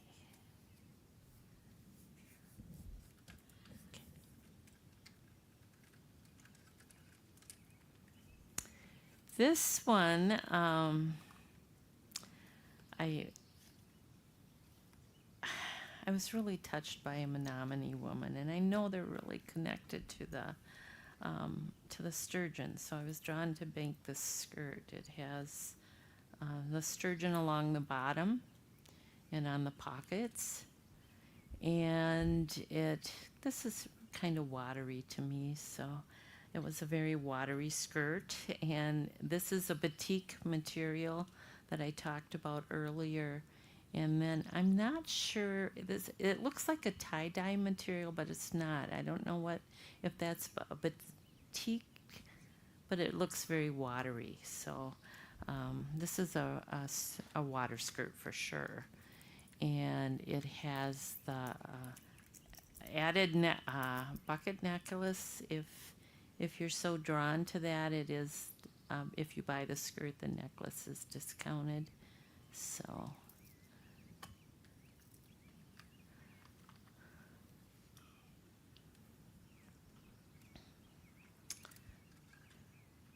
And we have 3 more skirts coming later, so hang in there.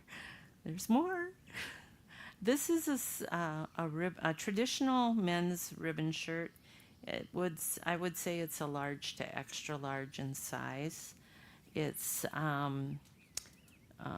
looks like, I'm not sure, it's a leaf pattern. These are little leaves. And then on the back is a very detailed embroidery. This took an entire day from early morning to probably 9 at night to get embroidered out because it's a very dense embroidery, but it has a number of our forest relatives. It has the bear, the wolf, the eagle, the mountain lion, and the elk or deer. So it includes a lot of the clans here in a wooded background.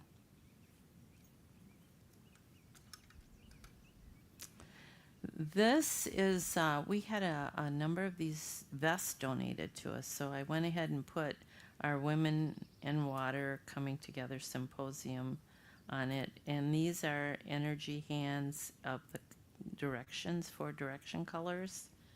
And they're in the order of the Lakota Ray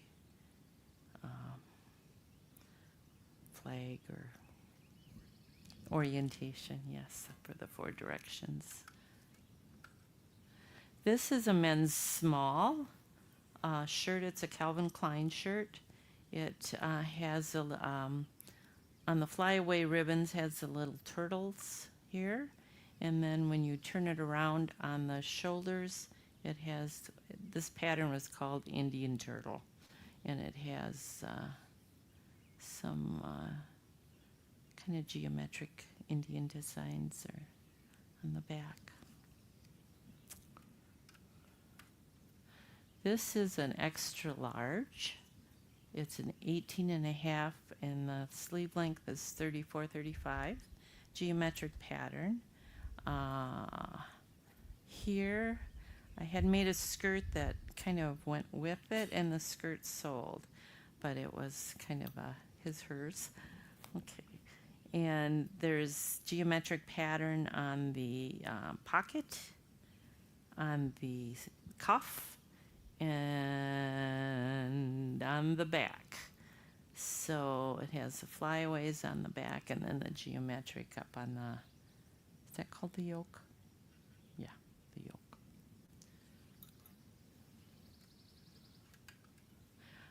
Veteran shirts. These I call my veteran shirts. We just have the 2 left now. And they, I found this pattern on Maui when we were there, and I bought all that they had. And I've made a number of veteran shirts. And what I have done with that is I got the patterns for all the different branches of the service. I even have them for Coast Guard and Merchant Marine. I have this, but you can, I don't sew the patch on.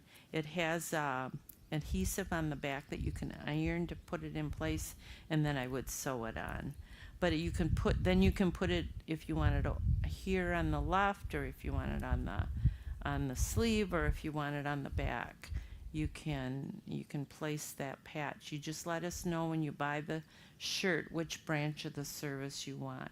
I have right now with me. I have Marines, Navy, Army, another Navy, and an Air Force. So That one is an extra large. The other one is large or medium? Medium. Medium. Okay. Okay. We're going to cut it off here. There's other things to come. So I look forward to seeing you again soon. Take care. Bye-bye.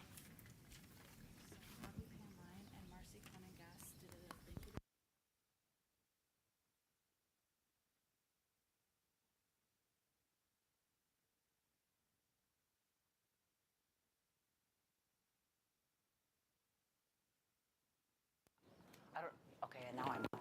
So our next speaker, do I need to get away from the? Okay, all right, so Malaya, if you want to come up.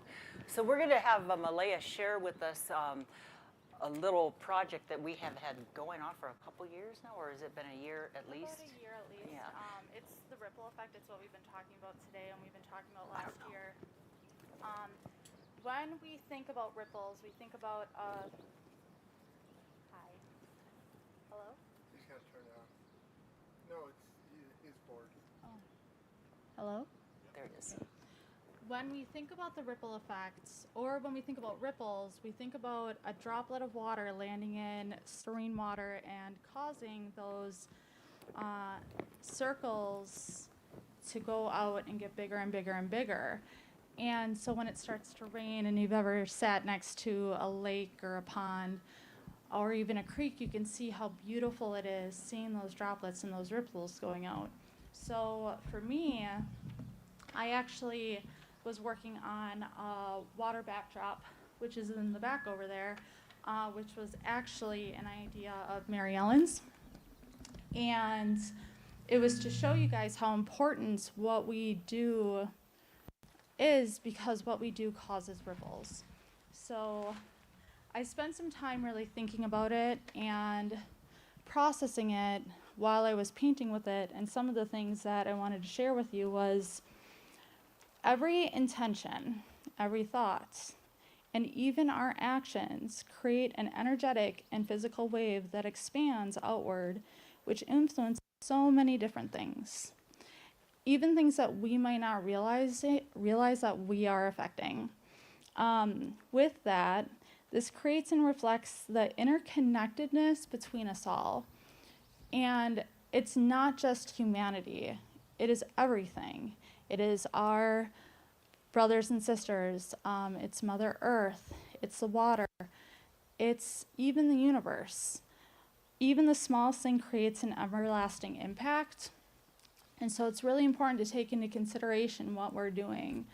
A good example is, let's say that you're going around and you just smile at somebody. Maybe that person is having such a bad day and your smile makes a difference in their day. I know for the ripple effect, we ask people to share stories, because their stories, again, are the ripples of what is going on with the stream of Mary Ellen's. I personally, I came to the symposium 9 years ago, and I did not know a lot about the Native culture. I didn't really know what I was getting myself into. Greg, I met him while volunteering, and he talked me into it. But the beauty of what I experienced and what I learned that first year really changed and evolved me into who I am today. And even my own spiritual connectedness, even what I do today. I am actually a substance abuse counselor. And so for me, what I do on a daily basis is make sure that I can help others to help themselves and to help themselves to heal. And so again, like, even the beauty of coming to my first symposium and experiencing that, I was supported and loved and cared for and empowered by the people around me, which allowed me to be able to do that for others. We really care about the importance of water because water is life. Water is what cares for us. Women, we are made of water. And again, water can be fierce, it can be gentle, and it flows everywhere. And that's why the ripple effect is super important, because again, it is another form of water and what it does. So over the course of today, I think we were going to share stories of others. Am I correct? We were going to share the stories of others and like paint ripples on the backdrop of that water to show you the difference on what ripples make on water and on everything. If I have nothing else, if that's okay. So, Suzanne, will you say something as I draw a ripple? So I'm going to draw a ripple on there for my story. I would also, just because she already spoke, I would also like to do it for Strong Oak as well. You want Strong Oak to come up? No, I want to paint a ripple in her honor. So, because she got to share. So, Oh, I don't need that. I got the speaker here. So yeah, I can hold it. I'll turn it off. So it doesn't. Tom, are you going to be able to get back here? Okay.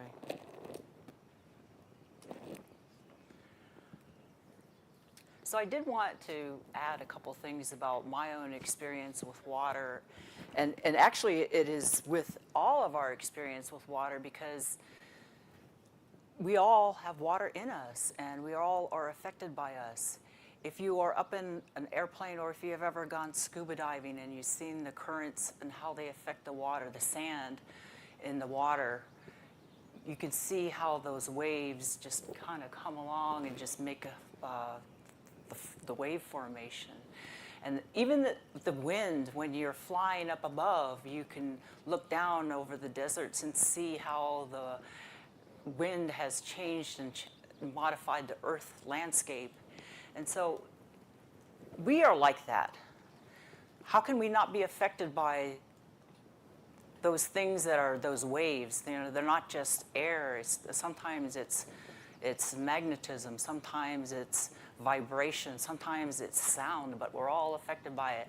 And the water within us responds just like it does on ripples. They have this thing called semantic or semantics. Oh man, I'm just got a loss for words. Symbiotic.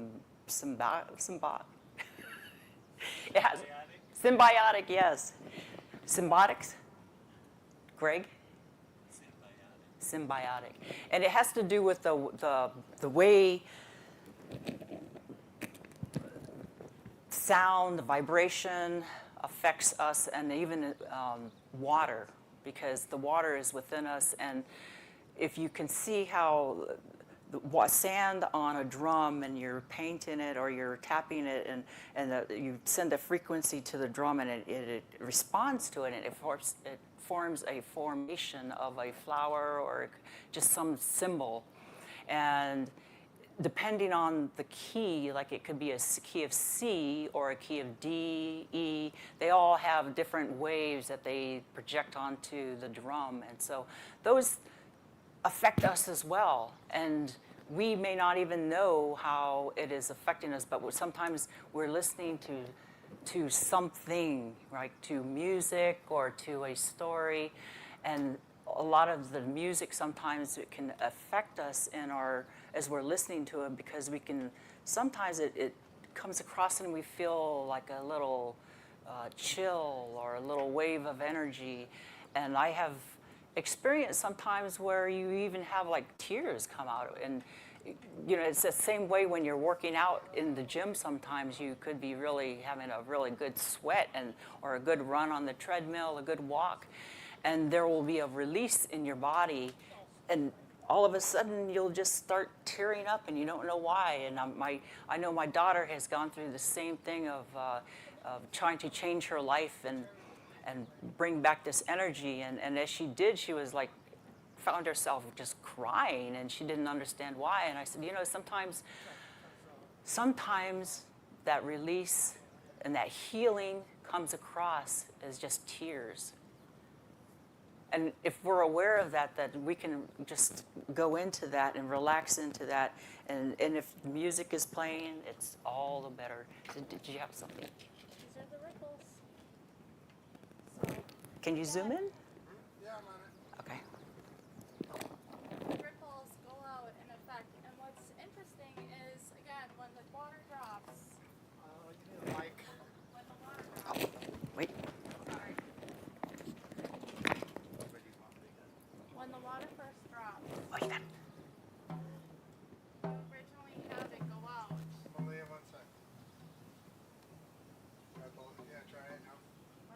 drops, you originally have the center drop and have these small ripples. Over the course of the day, there will be bigger ripples because again, those things have been happening for years. So mine is not that big just because again, like my ripples just started. I mean, I've had ripples starting my whole life, but my ripples again with Mary Ellen's dream just started. Whereas others, again, their ripples may be bigger, but it's all about what we do and how we affect everything around us. So, but thank you. Big witch. Big witch. So we're going to have Paco on next, but before I've got a couple of announcements. What? Oh, Kateri. Kateri, I'm sorry. So Kateri is going to be on her way up. I got to move back. So I do have some announcements that I would like to make. I'm in the wrong area. Okay. So first of all, I would like to acknowledge some of our donors. The LCO Tribal Court. Tell them where my mind is. The LCO College, the Visioning Bearer Intertribal Coalition. We've got the Sisters of Providence, St. Mary of the Woods, Franciscan Sisters of Perpetual Adoration, the Sinsinawa Sisters, the Congregation of Sisters of St. Agnes. We've also got the Seventh Generation Fund. Pat McCabe, we've got personal donors, so Pat McCabe, who has donated, Mark and Irene Mejelos, Danielle and Joseph Davis, and the last one we have was Blanca Valentin. And so just want to take a moment out to say thank you very much for that. We do appreciate it.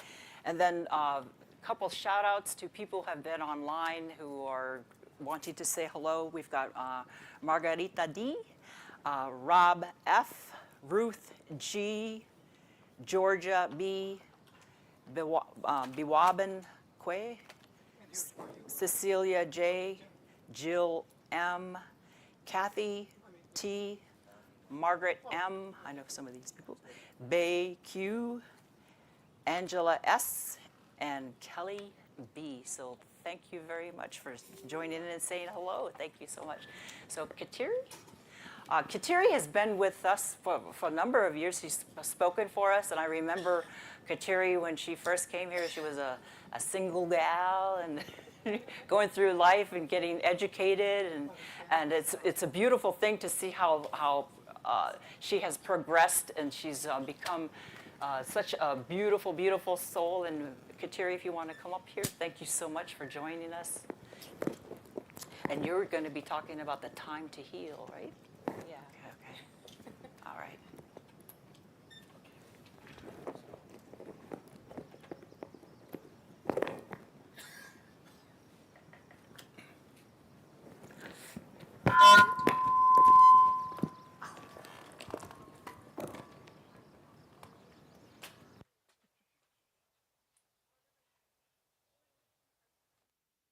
All right. Can you hear me? Okay. Sagoli sogwik, yagotsunu nihadi nyungyats, agnuha yeniota ag kale lage niha anishnabe, waganyanta ni wigitaloda, dagni ni wigulai, hunashoni yokale anishnabe ni e. Hello everyone, my name is She Goes Along Happy. I'm Turtle Clan.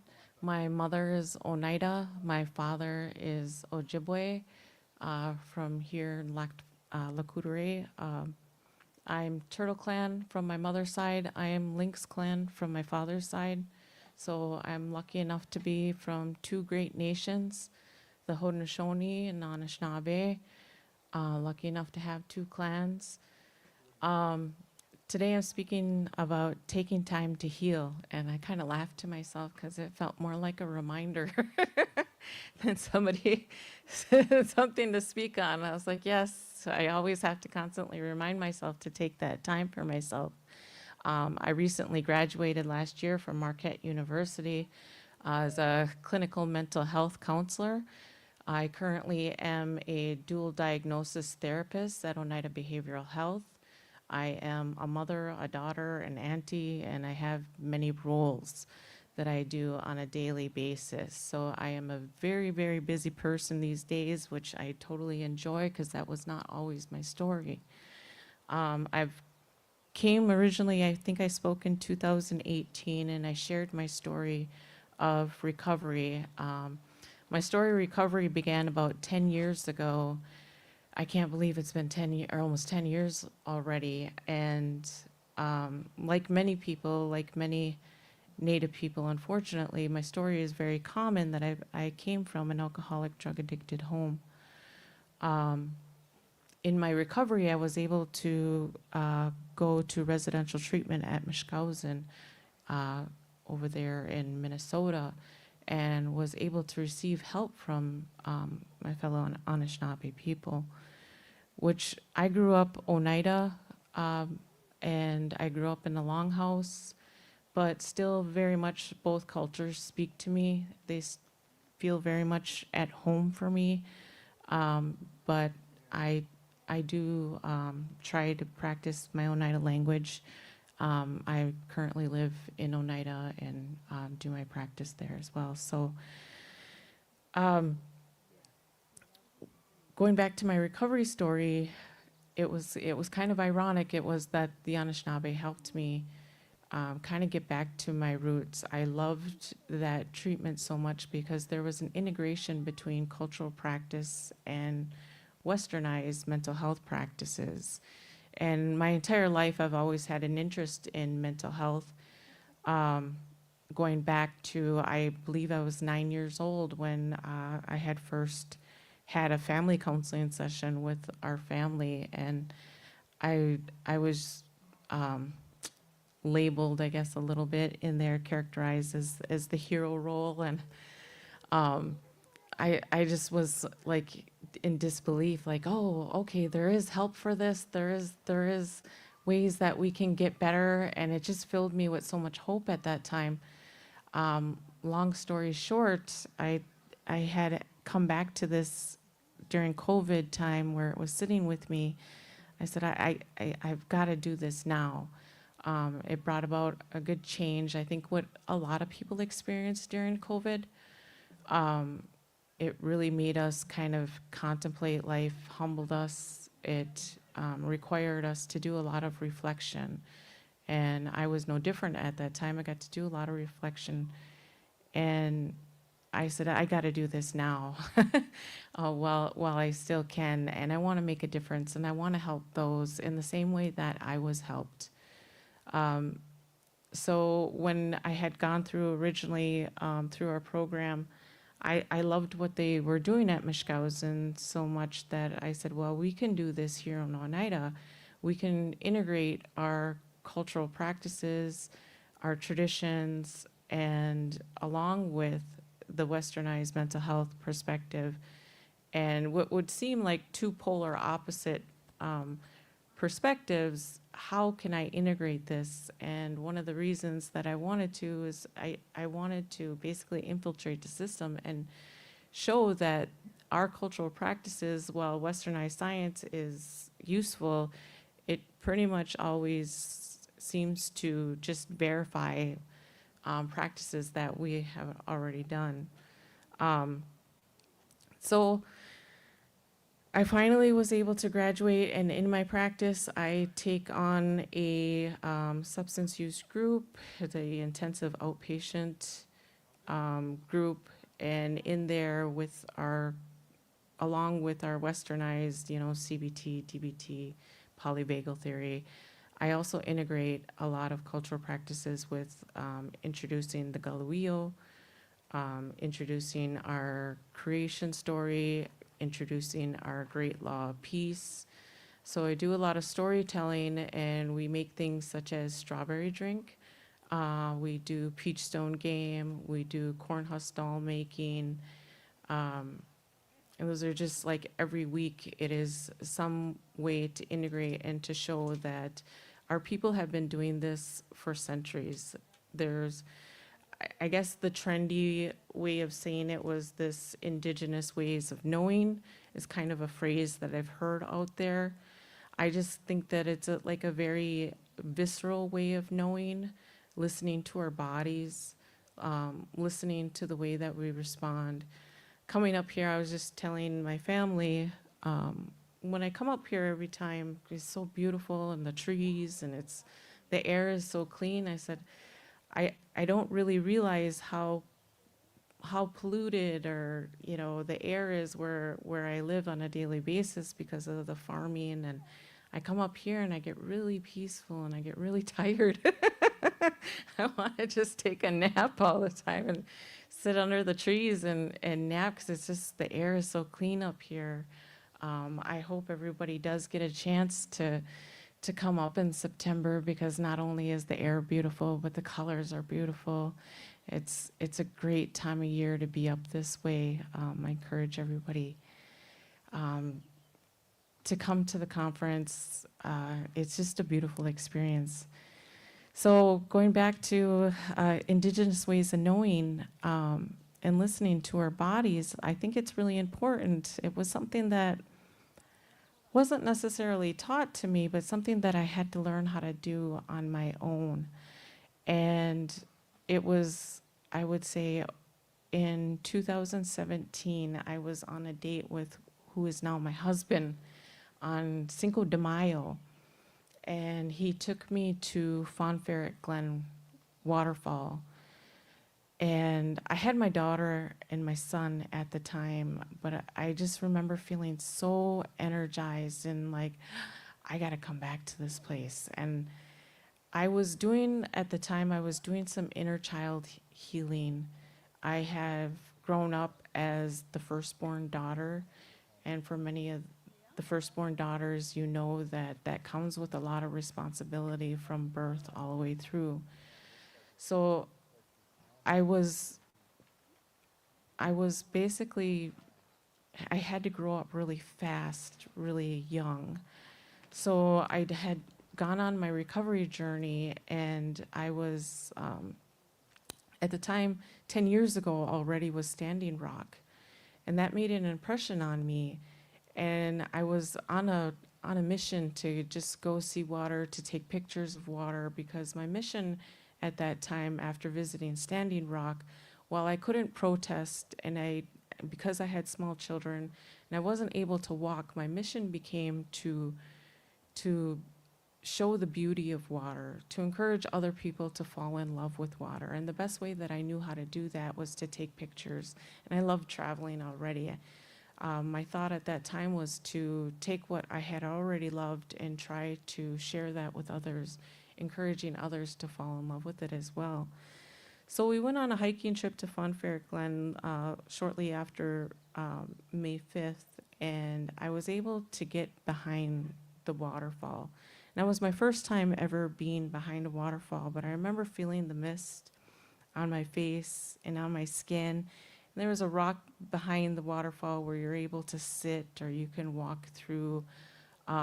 It is a little dangerous, so I don't encourage other people to do that. But what I saw when I saw that waterfall and when I saw that hiking trail, for me, doing the inner child work, it felt like a large playground.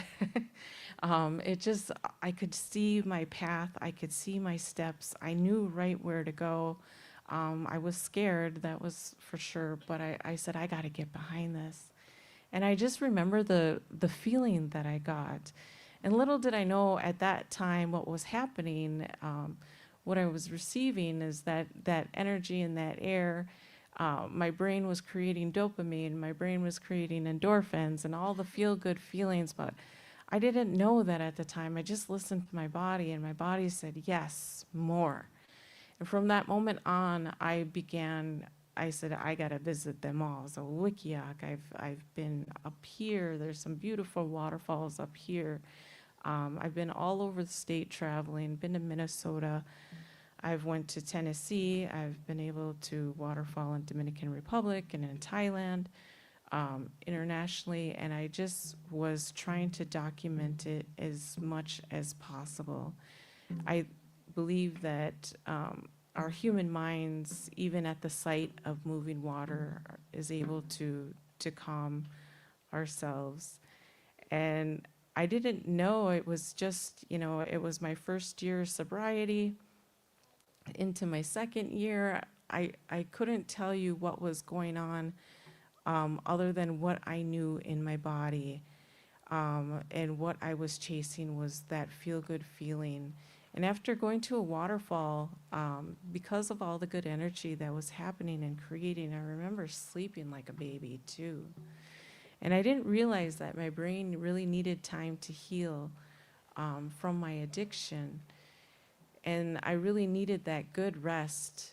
And I would go and sometimes hit up 2 waterfalls. I would sleep like just zonked out for, it would feel like 10 to 12 hours sometimes because I was just wiped out. But I didn't really realize that I needed that time to rest. I was just kind of chasing this really good feeling that I was experiencing at the time.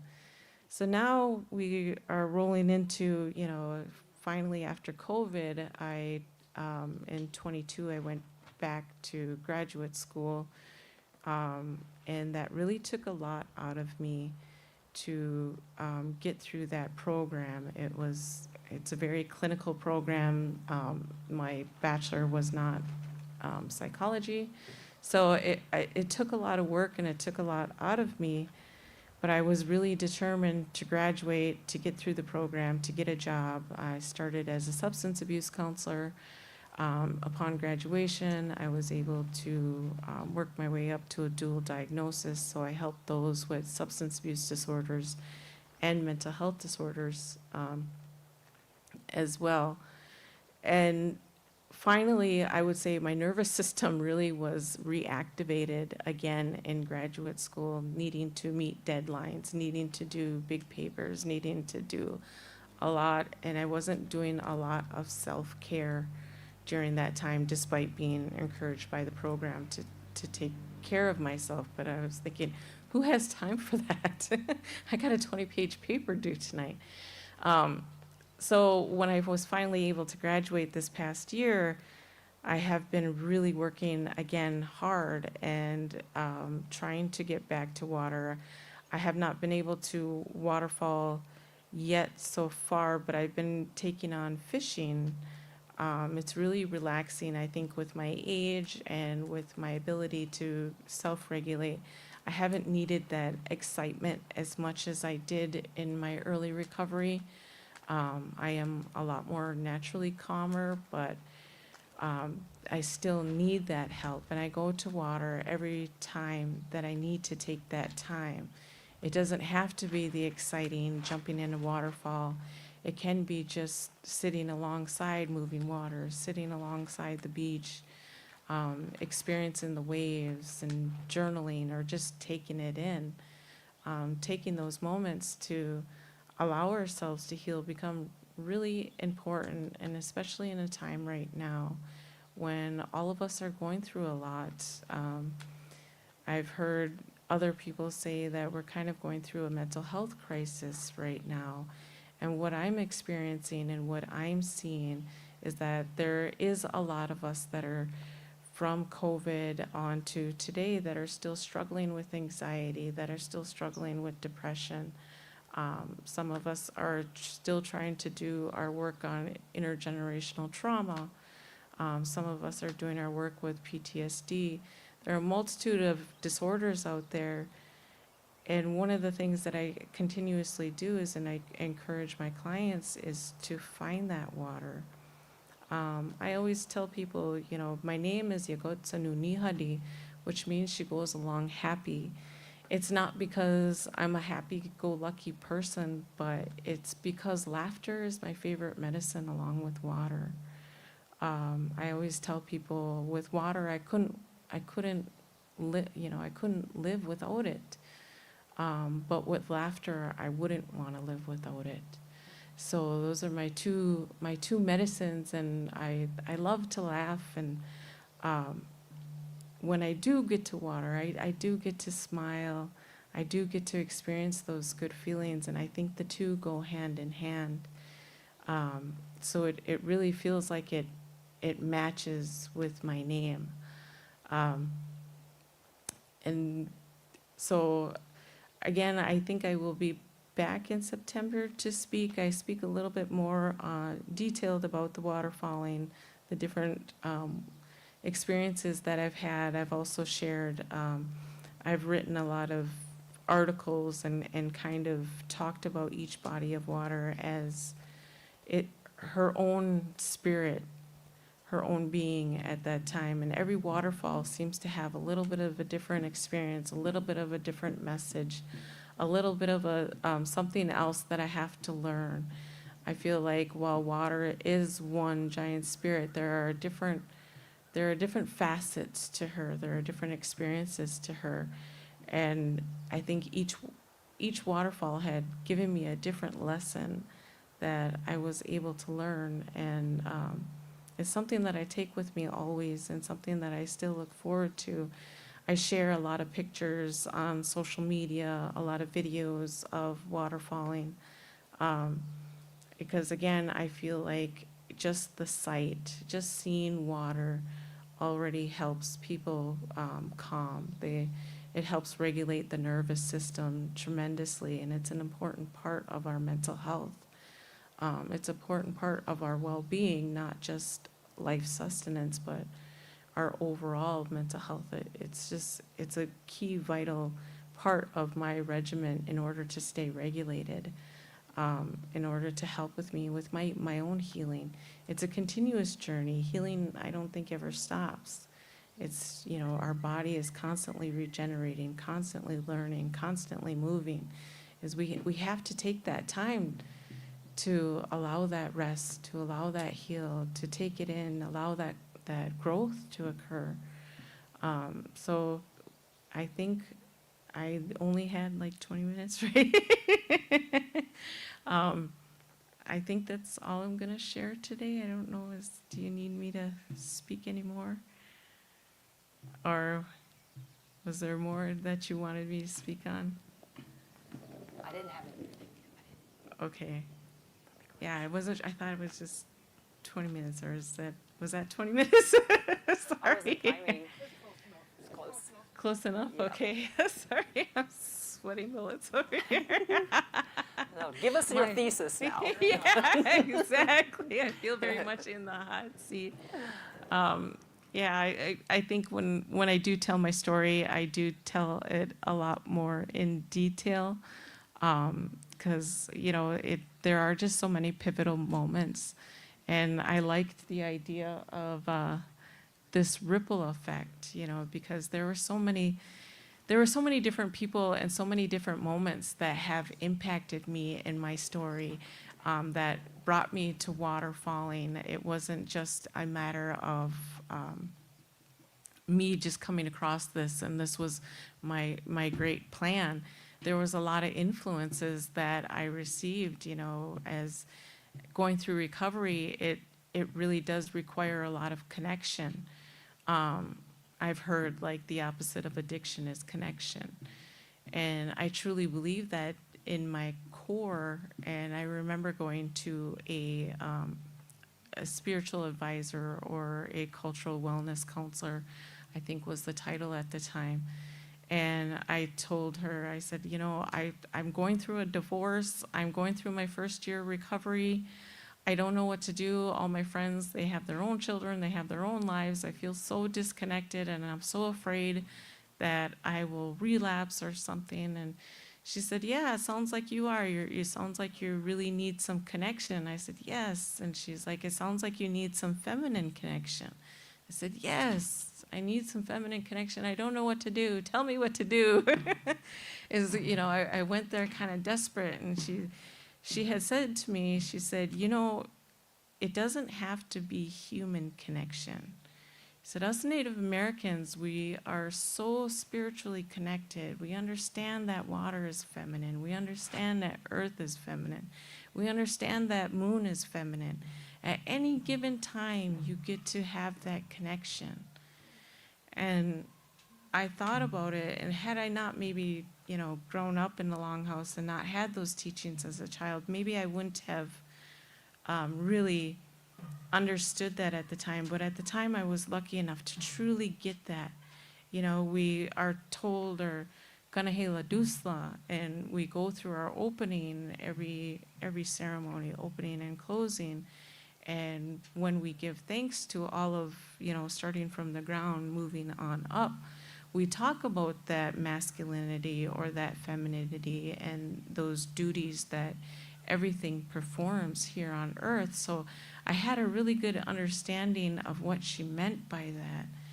And I was like, yes. And I knew just from, I had always been drawn to water, that that was the direction to go. So during a very desperate time, a very, when I needed her the most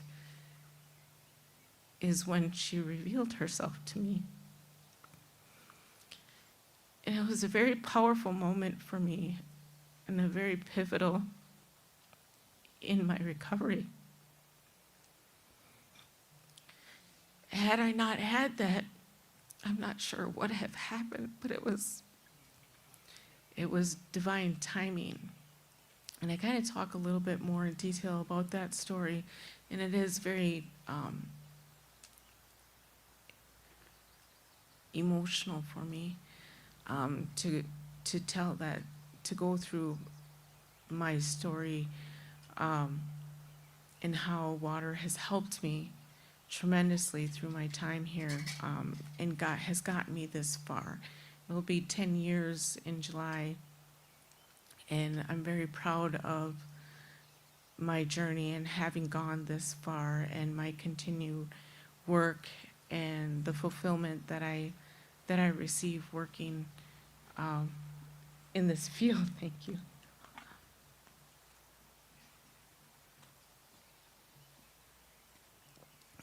Thank you very much. I appreciate that.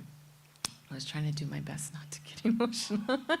But the tears come. I still have work to do. Will always have work to do. In the field that I go through, I often encourage tears.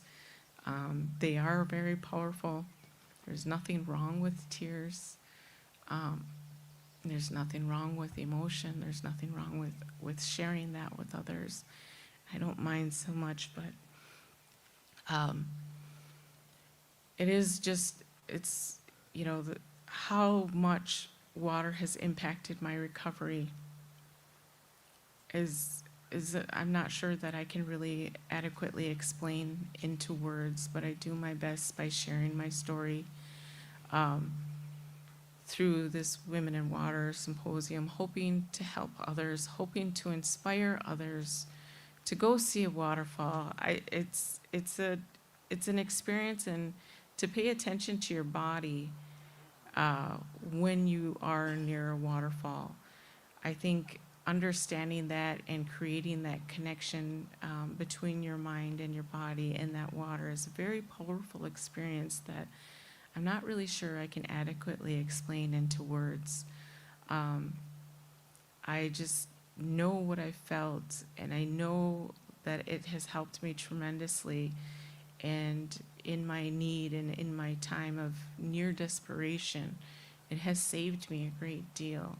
So I encourage anybody, if there is anybody listening who is struggling, who is still working on their own recovery, I would like to encourage you to please go seek out moving water, flowing water, waterfalls. It is a tremendous help. And I think I'm going to end there. Again, I'm going to try this again. Thank you very much, everybody. And I hope to see you in September. Terry, thank you so much. Donnie. I have some tobacco for you. Okay. Thank you. Because I was all sweaty here, I'm sitting in my hand. But listen, the reason I'm giving you that tobacco is because I want to ask you if you would be willing to participate in the women's panel that we have coming up. It's about puberty, the water, and during puberty, pregnancy, and menopause. I thought you brought up some excellent points that could be really great for that. So big wedge. All right, thank you. Here, I'll take that. Put it over here, okay. Okay, so next we have Paco And Paco is going to be, he has blessed us with a beautiful, beautiful water song. I am not exactly sure where you want to stand, or? I need a few minutes. Okay. All right. So I wanted to talk just a little bit about water and the magic of water. And you know, in our spirituality, in our midday ceremonies, we talk about water and how you've got the spirits, okay, which is made up of like the midday, the Gitchi Manidu, Gije Manidu, and then the grandmother, Natal Wabikwe. But then if you listen, there's another feminine entity in that, and it's Nisamagami Kwe, and she's the one that mines all the rivers and the waterways throughout the earth, okay? And so if you just take that back, right, take a little moment back and you look at this, there's one male, which is Gitchi Manidu, right? And then you've got these two feminines, which is H2O, right, water. And so you've got the grandmother, Goko Misman, and Nisawagami Kwe, her daughter. And I just thought that was so beautiful how the Anishinaabe people knew from so long ago that there were just, it was water was more than just one entity. It's a combination of both, and how water is so beautiful. It gives us life. We see through everything. What we see through is water. Our eyes are 99% water, the insides of the water, the gel part. And so everything that we see, we feel is of water in us, the water in our eyes we're seeing through us. And as Kateri was talking earlier about the emotions that we have, how everything works together and our bodies are so magnificent. Our emotions aren't just there to tell us things, it's there to work with our central nervous system. That's what tells us, is something right, is something not wrong, or something that is askew. And so we sit here and we monitor our own emotions, or we experience them, but we don't know how to interact with them. And the more that we are understanding of those emotions and ask that question, like, what is this from? You know, why am I feeling this? What's it stemming from? And then going beyond, because there's always, once you sit down and you go within, that's where all the answers are, is within. And so I just encourage everyone to sit with water and ask the questions, you know, of yourself and about yourself, even about your future. You know, what things may be on the horizon for you, and help you prepare for those things, and be in the right frame of mind. And so that water is so beautiful to us, and how helpful it is. I was talking earlier about the formation of water and how it responds. And when we listen to the music and we listen to things that we hear, our body responds to those as well. And it is like chills or waves of energy that we feel, and it's how it responds. And so, you ready, Paco? Just need some maybe. Oh, okay, I can give you some maybe. Right there. Want to do a little gain check here?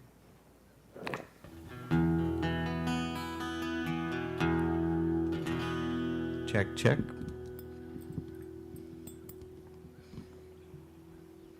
You need a lot or a little?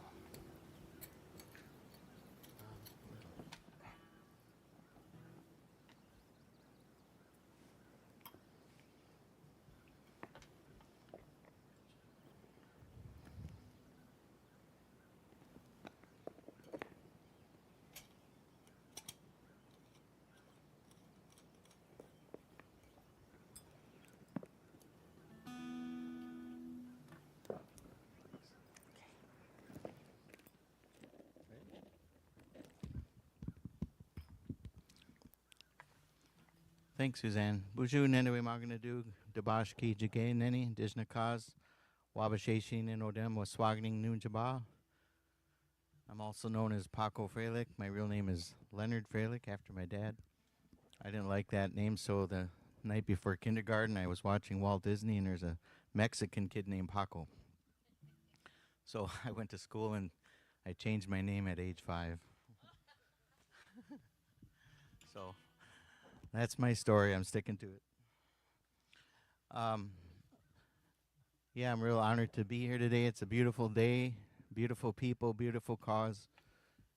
It's I don't even know if it's a cause. It's just it's a connection that is innate and one that we can celebrate in many ways. Music is one of them, but with this media, we can extend our reach, and we can record it as well, and it can extend beyond just this time. And that's what I think about my music, and certainly want to thank Mary Ellen for inviting me. But we all know that it's a very big family here and a team effort. And Greg Ann, Suzanne, Stan. I mean, there's so many people. I can't remember everybody. Good to see David Mack and Amy again.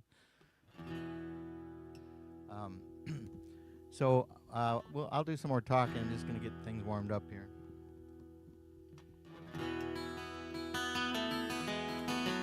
This is a song I wrote about a farm in Green Bay, Wisconsin.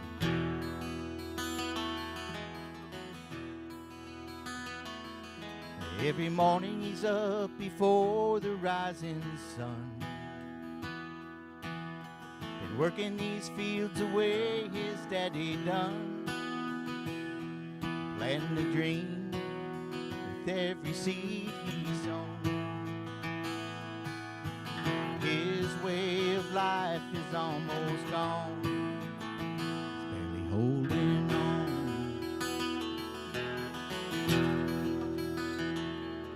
Now the city is growing all around him, where rows of corn used to dance in the wind. He can read the writing on the wall, the new Walmart and the shopping malls, barely holding on. He's holding on to the past, holding fast to his dreams. He wonders why's the price so high to work in the land of the free. He shed blood, sweat, and tears for this place that he calls home. He feels it slipping away, but he's holding on.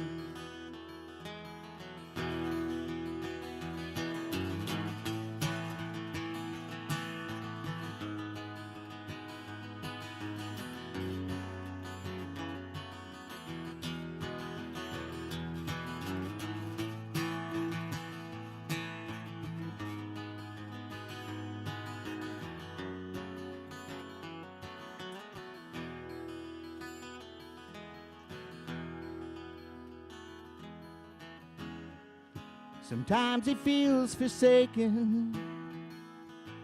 Some days it's a little harder to be strong. His family's been here for generations.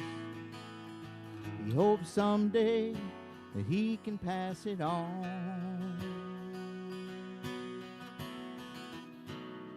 Now he prays for rain and the world to slow down,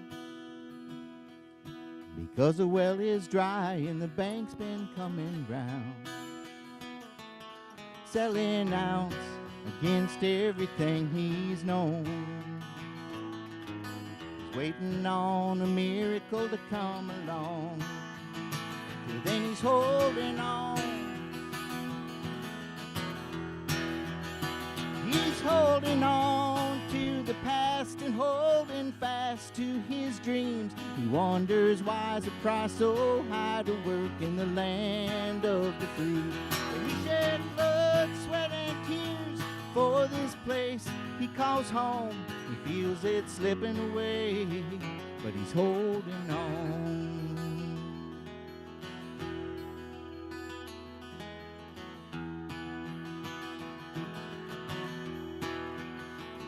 He's still holding on. Miigwech. How's it doing, Stan? We doing okay? Is there monitors? There's no monitors, right? That's okay. I'm good. Or we could turn that up a little, maybe.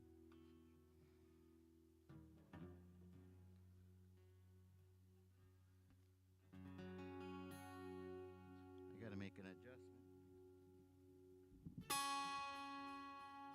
I feel very at home here. My reservation is Lac du Flambeau, Wisconsin. But I was a dentist over here for a year when Gosh Bagosh was dental director, our health director. And so I got to know a lot of people and contribute to the community a little bit. And I remember Gosh took me one day to the gym they were having, and it wasn't graduation, but there was all the kids and families were in there. And I think he was trying to integrate me into the community. And what I remember is looking around and thinking, wow, look at all these teeth. I got to take care of all these teeth in here. And but now they have a beautiful new clinic, and it's nice to see that kind of across the board, a lot of the reservations have improved their health care. A lot of other reasons I feel home here. Mary Ellen's part of it. Bud Waywood done Benesi Bun. Eddie Benton's a big part of it. I've done fast over here, and I remember it was at one of a concert we did for Mary Ellen, and Eddie was still with us, and we were talking about Floyd Crow Westerman, and he told me this was his favorite song by Floyd. So this morning on the way over, when I got up, I just started messing with his song and different tuning. So we'll see how this all goes. But and if you don't know who Floyd was, he was the elder in Dances with Wolves, the white hair, silver haired. But he was an activist. He was a musician as well, and an actor. So very interesting life he had. This one's called Going Back. We'll do this for Bod.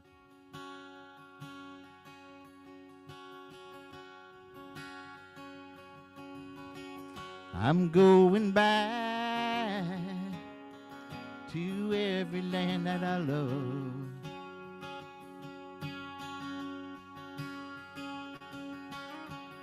I'm going back to where it all began.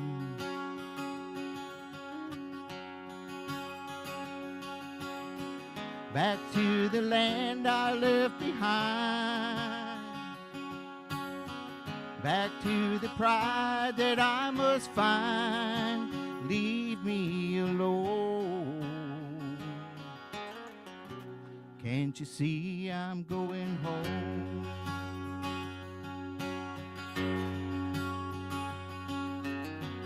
I'm going back, and there I'm gonna stay.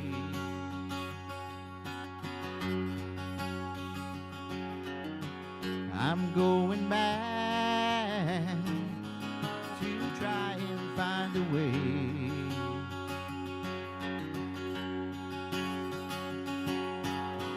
Back to the land I left behind.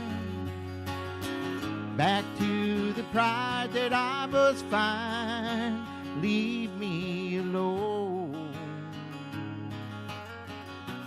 Can't you see I'm going home?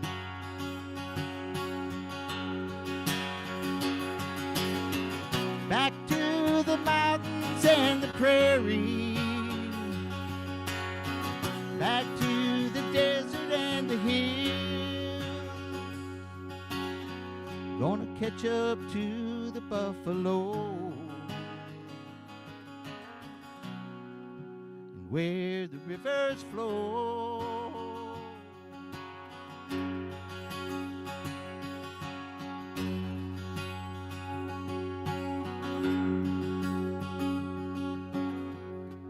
Going back to the land that I love.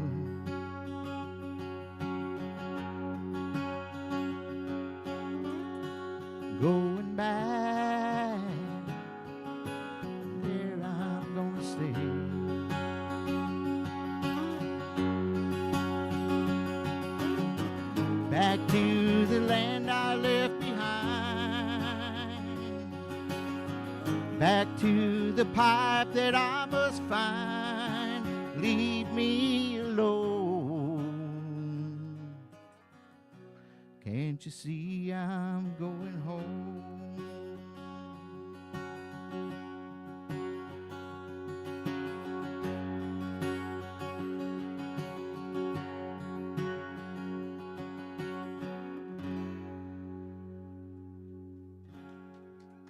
Thank you. Miigwech.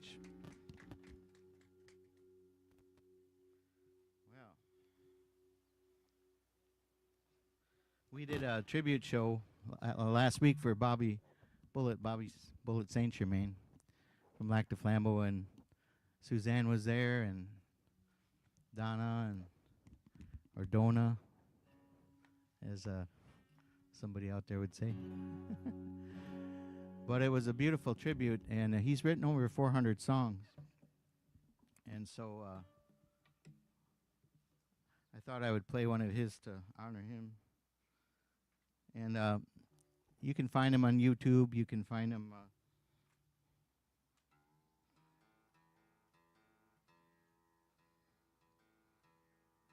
I got to change my tuning here. But he's a Lac de Flambeau elder, and he's been a musical mentor since I was a teenager.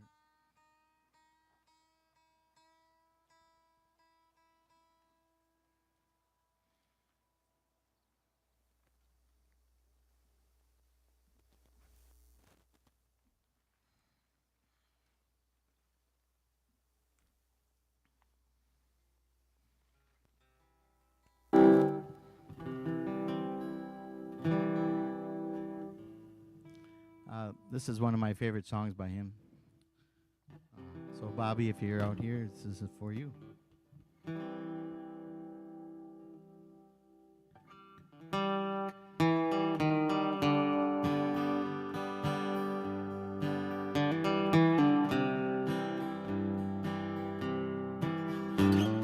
Baby, you can tell when I'm blue. Take my calloused hand, press it to you. Shadows on my mind slip away. Take my soul and body all the way, and play me like music, like a love song, tenderly. Hear a million violins when we reach the rainbow's end. So play me like a song.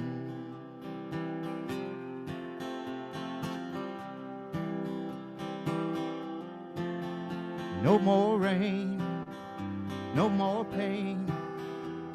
It's morning. The night has vanished like a dream. Something stirs deep inside, and I listen. We found the world's forgotten melody, and play me like music, like a love song, tenderly. Hear a million violins when we reach a rainbow's end. So play me like a song. said, play me like a song.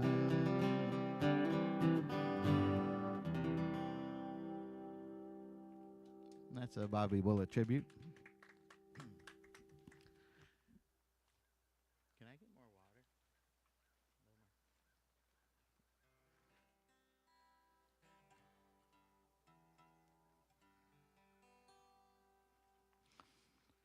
All right.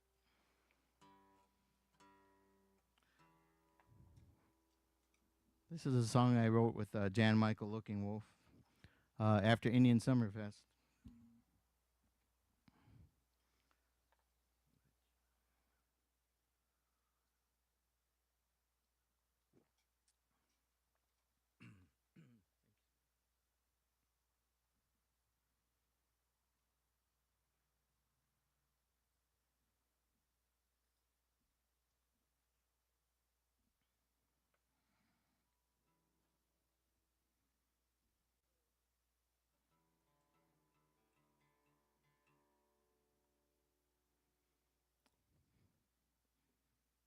Jan Michael Looking Wolf is out in Oregon, and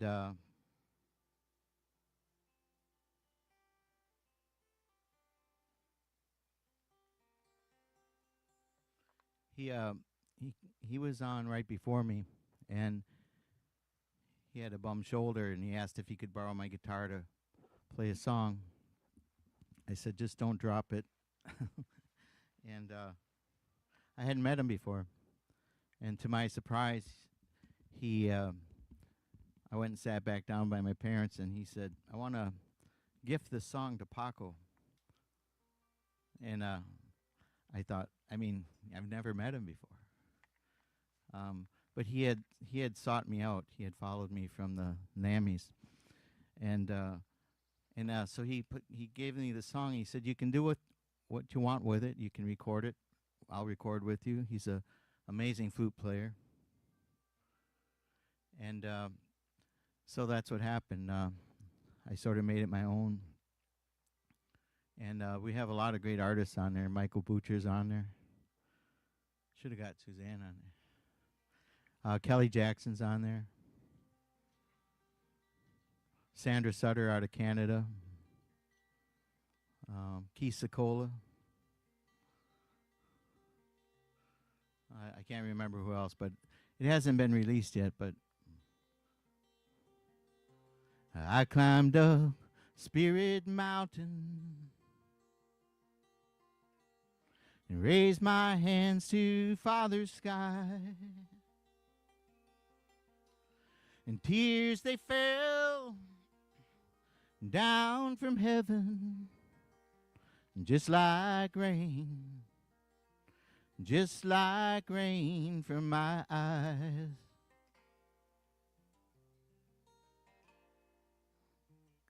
So many things I don't understand. I seen brothers fighting brothers. Then I heard a voice whisper in the wind. What about love? What about loving each other?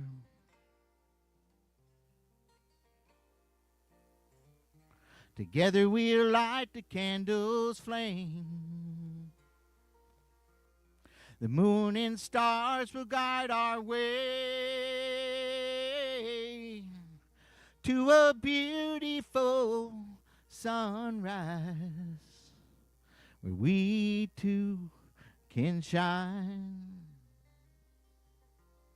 where we two can shine. Way out, hey, ah, oh, way out, hey, ah, way out, way out, hey, ah, way out, hey, ah, hey, way out, hey, ah, way out, hey, ah, way.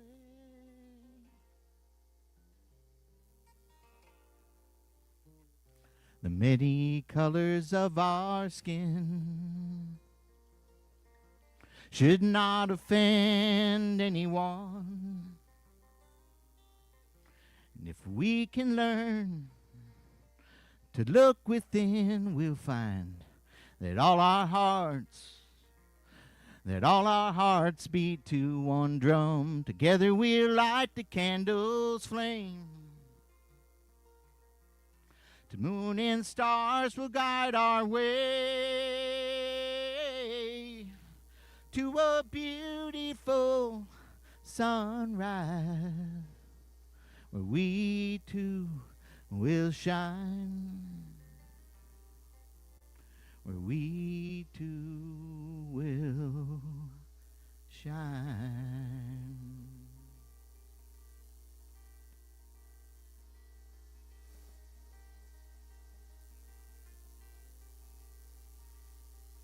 Yeah, we too can shine. All our hearts beat to one drum. Yeah, we too can shine. All our hearts beat to one drum.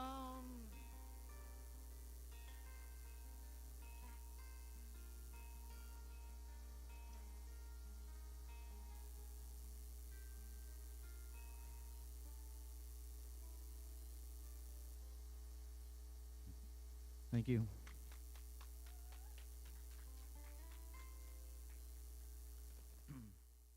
Time goes so fast up here when you're having fun.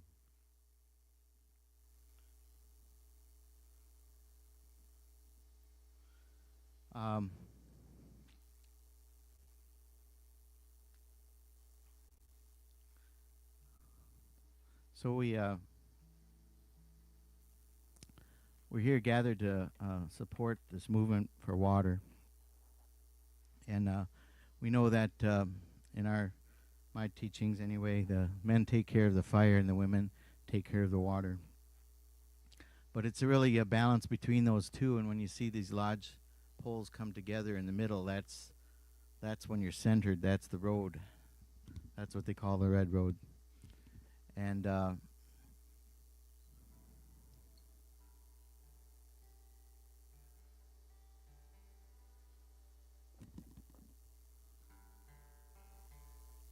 retune here.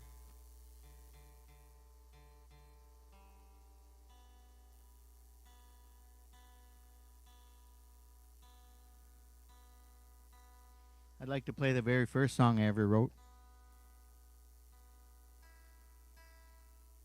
And it talks about some of the things Kateri was talking about. I wrote it about my grandpa, George, on my dad's side. He had struggled with alcoholism.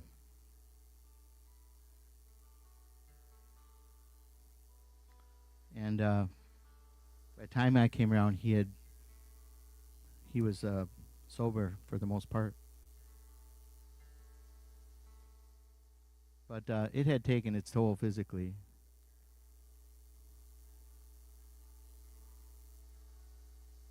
Sorry. I switched from finger picking to... But I wrote this when I was about 16 years old, and I'm 58 now, so...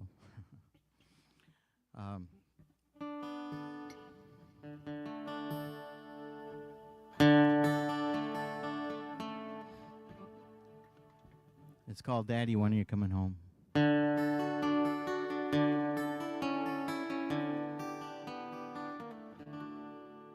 Across the bar I saw the man sharing a drink with himself. It looked like he needed a friend, somebody like myself. So I bought him a shot, and he bought me one. And I asked if he came here a lot. He said, every night till 2.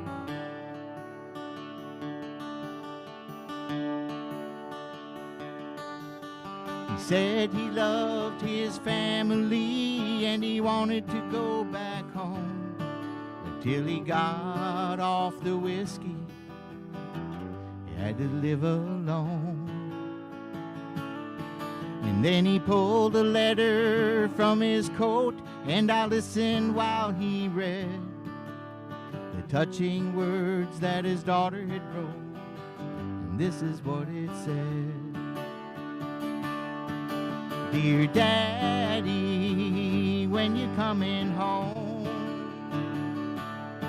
you've been gone away much too long. I heard Mommy crying again last night. Oh, Daddy, when you coming home?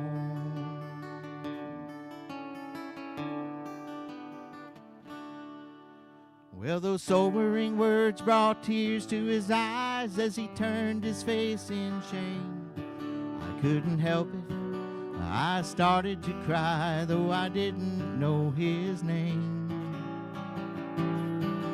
And when I looked back, that stranger was gone. I saw another man there in tears, an old friend I hadn't seen for so long. I was looking in the mirror.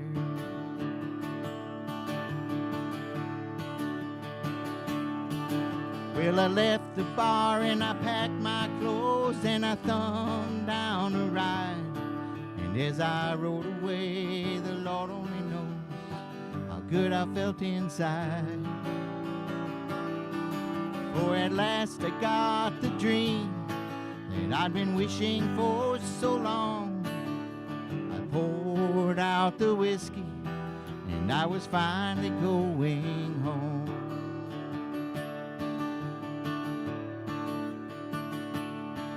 Daddy's off of the whiskey, and he's finally coming home.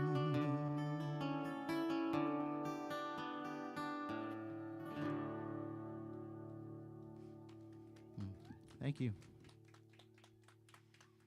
All right. This is, I want to do one more song, and I'm not sure who's up next, but I don't want to take their time.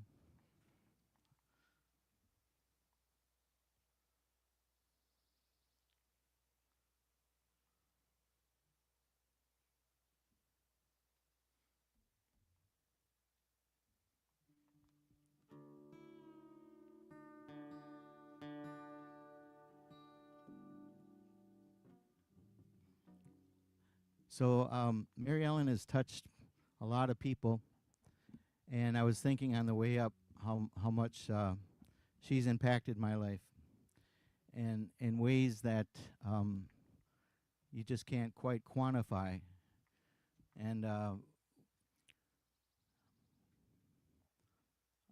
one of them is the friendships that have extended from this lodge.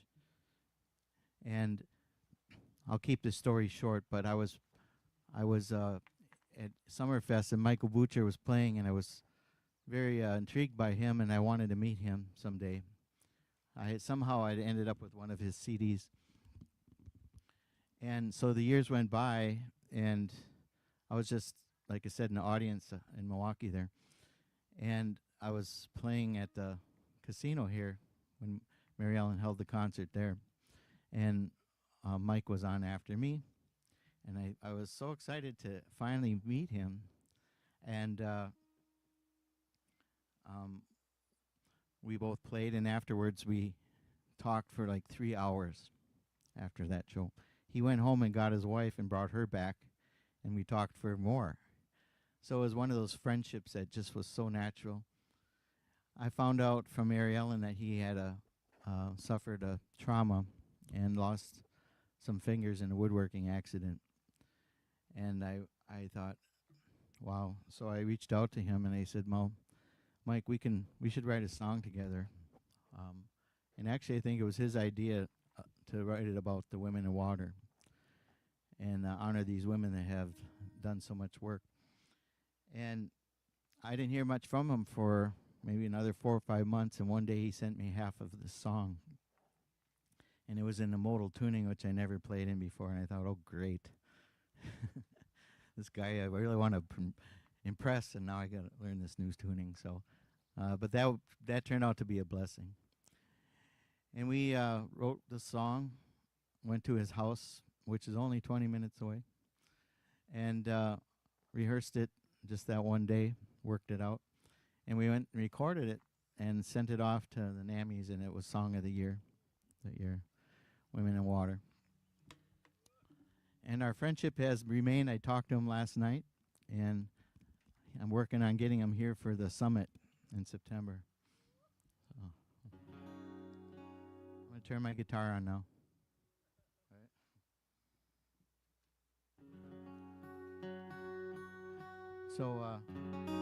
So you never know how you're impacting people and how the work you're doing, Mary Ellen, and all of you, affects people more than what you can just see with your two eyes.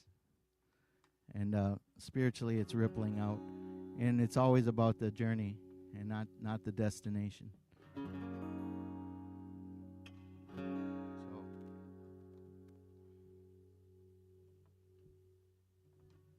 I'll see if I can play this.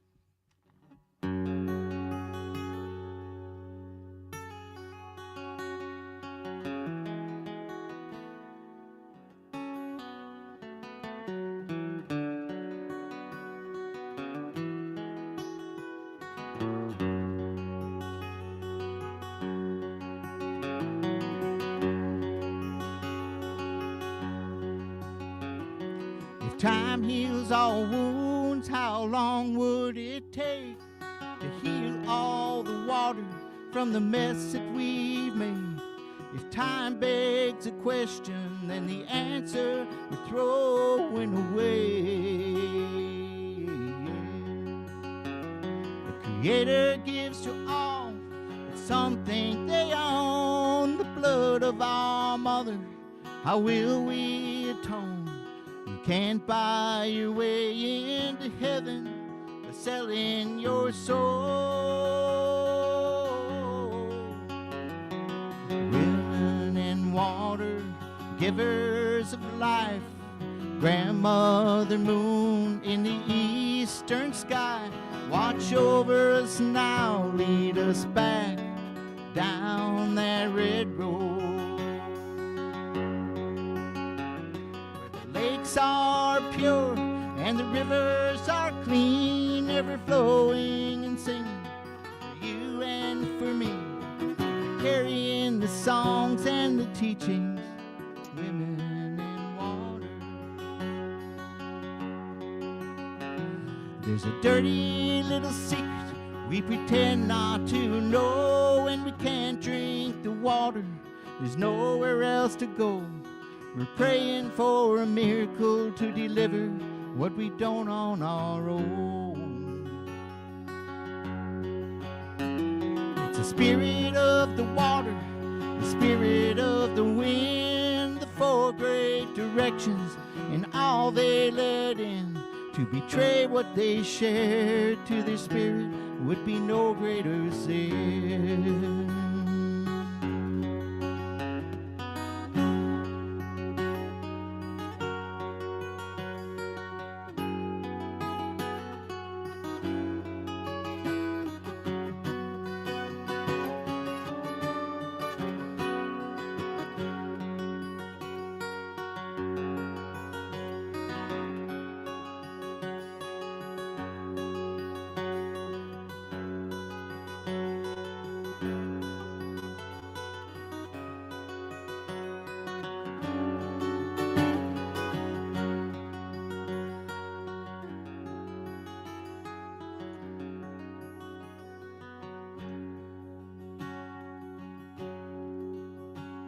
The seventh generation has its eyes on us now. The ones who came before us are singing out loud. It's a chorus of the ages with a pleading, you can't let us down. The earth is changing right before our eyes. After all of the warnings, can you see the signs? What are we waiting for? Now is the time.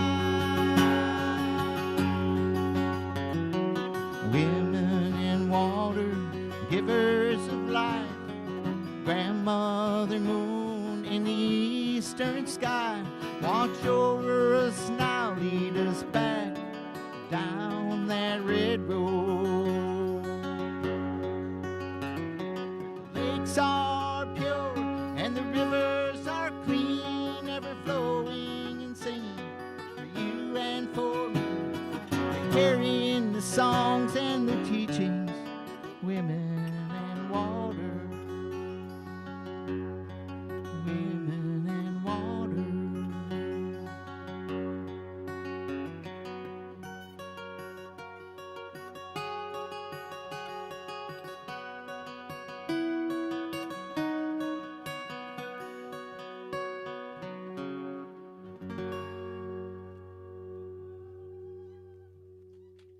Miigwech. Thanks for having me.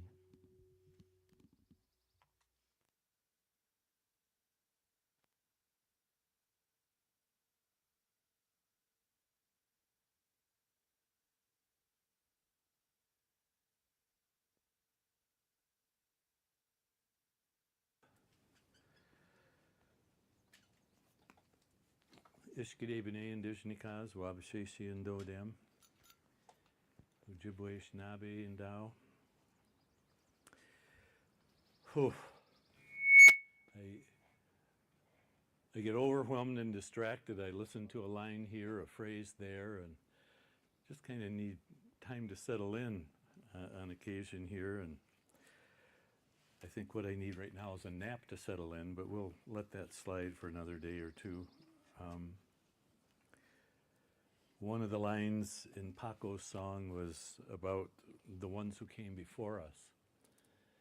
And it reminds me of a line in Lila June Johnson's song that we are the answers to the prayers of our ancestors. The ones who come before us, and we're living out that responsibility and at the same time setting the responsibility for those ahead of us, those next 7 generations. Couple of notes here. Jill asked how to pay online, how to make a payment. There is a connection from spiritofthewater.org to PayPal. If that doesn't work, please shoot us another note, because my technical skills are limited at best. Okay. Nancy G., we want to thank you for a donation, and she did that donation as an honorarium of Swami Arjuna Dagan of the Hogue Prophecy. What's that? Marcy. Oh, Marcy. I'm sorry, Marcy. I passed penmanship in 3rd grade, and from there on it's been downhill. So, on that note, Anne and Malaya are going to share for a few minutes on the ripple effect, and then we will have Michael Demain. So, you got about 10 minutes to... Oh, ready right now? All right. Then we'll shift. All right. Michael's been with us before, and it was one that I missed. All I heard was there was a lot of wonderful feedback on your presence with us last time, so thanks for returning. Absolutely. Thank you very much. Oops.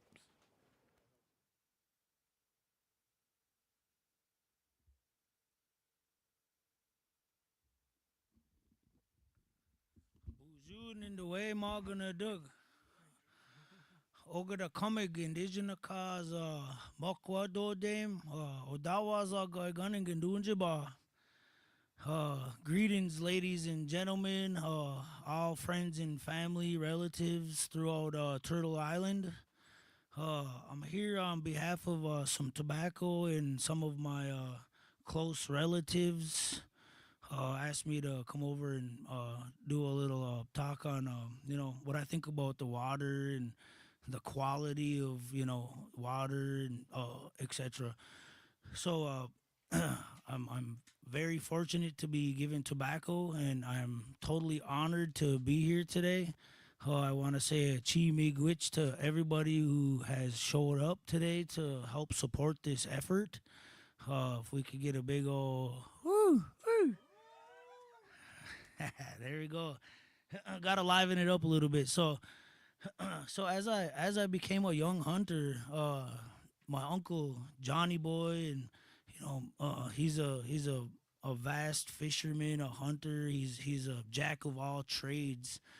And Uncle Johnny Boy had me on front of the boat in on Grindstone Lake when I was a really young boy, and I could barely even hold the light and the spear, and it was cold. My fingers were freezing. It was quite the experience, but I really do remember it very vividly. So we launched our boat and we were out spearfishing, and I was watching my uncle, and he was telling me to keep my eyes open for the eyes of the Ogawag. You can see the eyes light up as you shine the light on them, and they look like reflectors. So as I was trying to analyze and watch my uncle spear the Oga, it was hard for me because I was so young. It was, I had to be 7 or 8 years old. I was pretty small yet, and I was trying to analyze and watch. And then he turns around after I'd say an hour of fishing. He turns around and looks at me. He says, "Now it's your turn, nephew." And it's a shock when you have your uncle look at you and say, "It's your turn." You got to get up and try to provide, as a young boy, young man.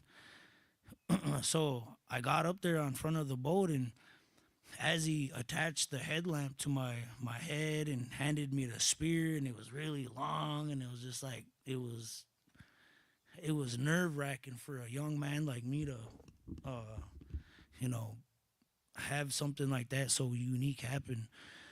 As we started hunting, we started moving in the boat, and he said, "You got to look for the eyes now. They'll light up, And I was shining, and I could see nothing but big boulders, rocks, and it was about 4 feet of water. He says, "I'm gonna take you over by the drop off, uncle. Nephew."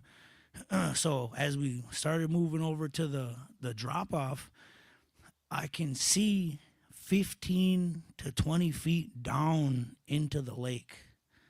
And you could see the shelf. You could see it. It was so clear, and the light just lit everything up, and you could see the rocks all the way down. It started getting dark.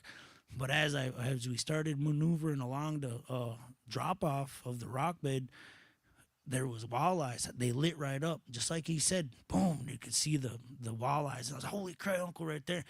And I grabbed that spear, and I started putting it down in the water, and then it hit the rock, and then it went forward and fell in, and almost took me in as well. So it was like that was a learning experience. Don't put your spear too far into the water. But the whole oral point of this story is that the visual of the water was immaculate. It was pristine. It was clear, and as I say, the drop off and when you can see and how you can see down into the water was beautiful.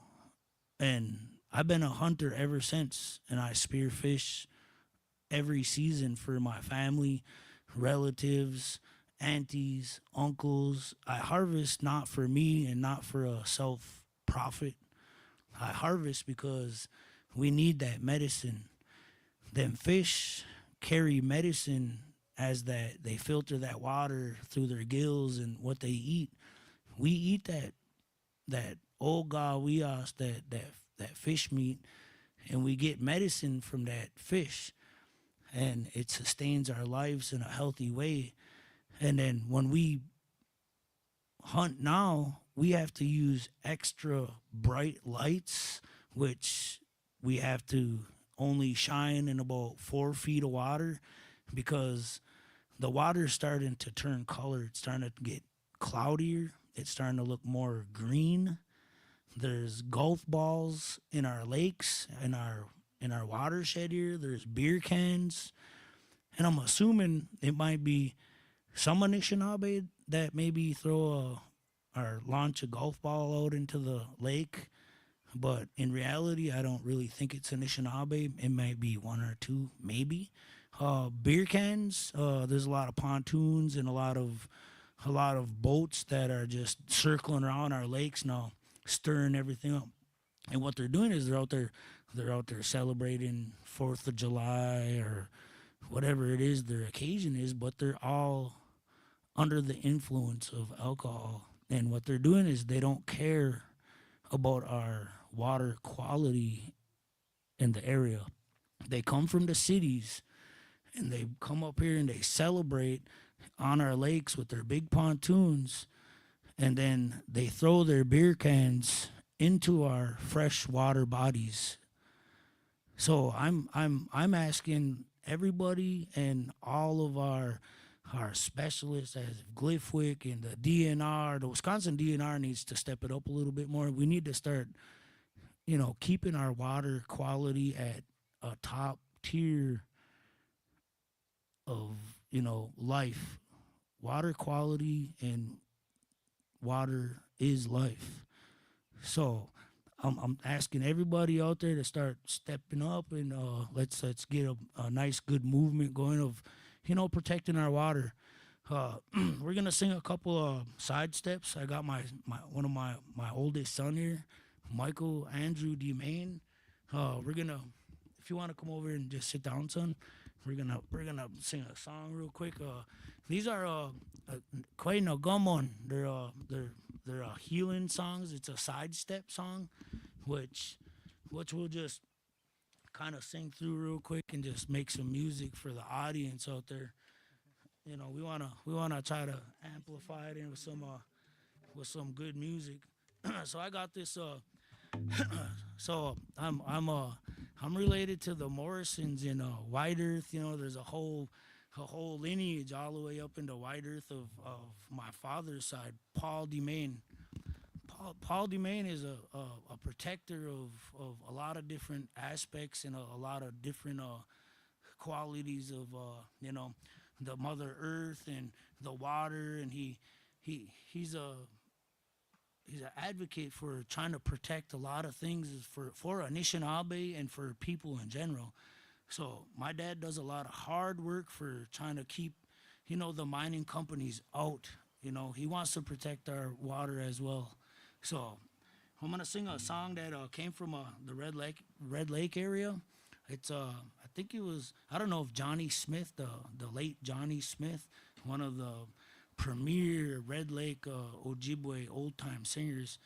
So it's a really nice, cool, calm, collective song. That's a good one.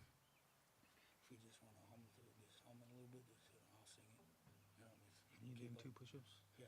I got 1 in a second. Here we go. You guys ready? How about on the internet? You guys ready?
Cha! So that's a Kwe Nagomo, and these are side steps that were gifted to us by the Money Dug man and his daughter. His daughter was really sick long time ago, and he had these Money Dug come to the dream, and they gave him these songs and a ceremony, and the colors of the dresses, And there's a whole beautiful story to, how this became to that when it was given to Anishinaabe. So that was one of the songs right there. So as we go into our water talks more, and the thing that we need to do is we want to make sure that we sustain our water quality for Anishinaabe and all the people on Aki. The water is the number one thing that sustains us. If we don't have water, we don't have life. You guys have any water? Yeah, can I get a water? I need a drink of some water.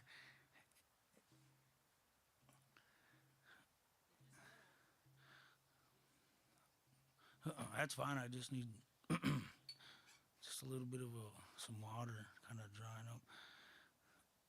So nebe is the most important.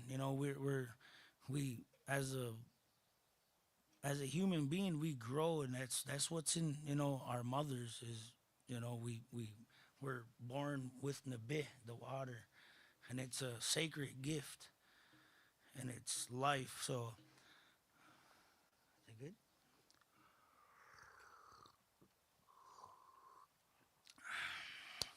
Right there. That's it right there, people. We need to save this. This is one of the best things in the world.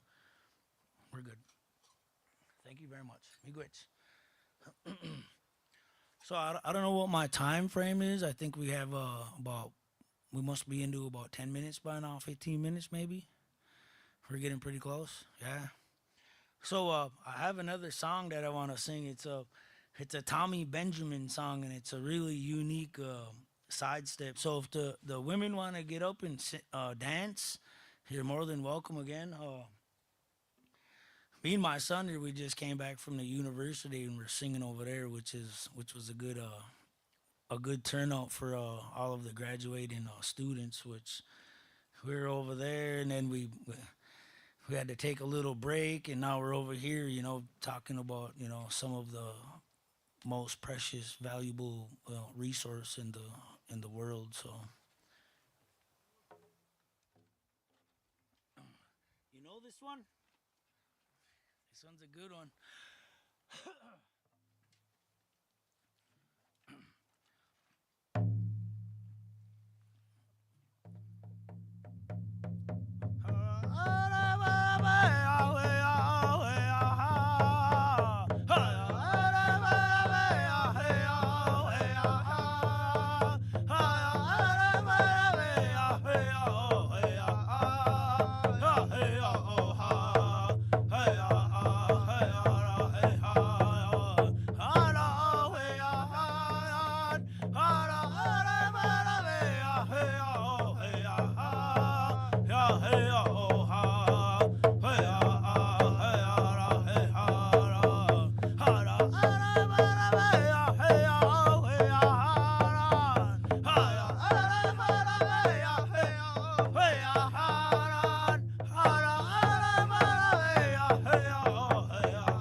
Miigwech. Water is life, ladies and gentlemen. We need to save our water. please start telling your friends, start telling everybody we need to save the water. We need to keep our water fresh for our young ones to come up to be able to drink water and to fish, etc. Aho, miigwech. Who's next? You got another speaker? All right, thank you, ladies and gentlemen, audience. You can keep going a little bit, or what? No. I'm good, but thank you very much. Oh, I guess so, Ann. Oh, Omabi John, who's up next? Coming right up.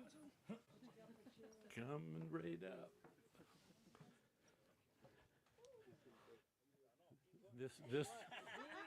This Indian time stuff has just got me stumped. So, miigwech, miigwech, miigwech.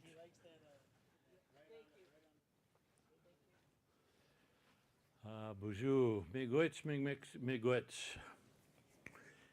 Nice to liven things up a little bit here.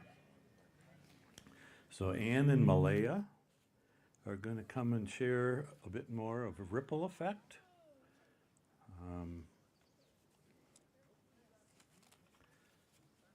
So welcome on up. And do we have a microphone for them, please? Ann's got one. Oh, that one's live. So, okay. Oh. So.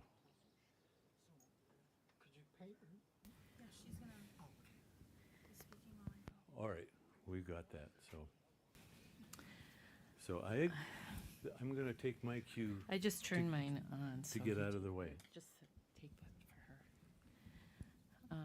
Bonjour, Nindawe Maganidug, Nami Manidukwe Indigenous. It's good to be in front of you again. I've been asked to talk a little bit about my experience or how I can conceptualize the ripple effect. And what I think, and this really started, this kind of thinking kind of started 10, 12 years ago when we became involved with Women in Water and Mary Ellen and helping put together the symposiums and these live streams is first of all, the water has spirit, that it's alive, it's in all creation, it's responsible for the continuation of creation. I was very interested in what I think it was Suzanne was talking about the eye and how we need water to see, and the vitreous humor fills out the eye and helps us see, and without the water within that, we don't see. And so what happens when I think of ripples is they're very small. They're very, very small, and it's like Creator's breath on the water, and it just gives movement to the water. And I thought of all the little things that each and every one of us do and affect each day, the ripples we make that we are not even maybe aware of. And it might be turning off the water while we're brushing our teeth. It might be giving our arm to an elder or getting food for them when they need it. It may be a smile. It may be planting a seed. It may be countless things that we all do that make these little ripples. But then the little ripples start connecting with each other. And that Kantiri talked about connection, that the opposite of addiction was not sobriety, it was connection. And those little ripples start coming together and causing motion and action. And then they form with a little bigger ones and a little bigger ones and a little bigger ones, and all of a sudden we have a big wave of power to do good, to work for the water, to heal each other, to be creators' love energy to each other. And so that's the little ripples matter, and they can transform us. And so Malaya has worked up some artwork that we're going to give you the opportunity to please call in and give us an example of ripples, especially if you've been to a symposium and you've learned something. You've taken something home with you and been able to apply it to your life that's caused these little ripples to grow. And, excuse me. So Malaya is putting these little ripples to represent actions of people that we've experienced today. And I'm going to let her talk about that. Where is it? Okay.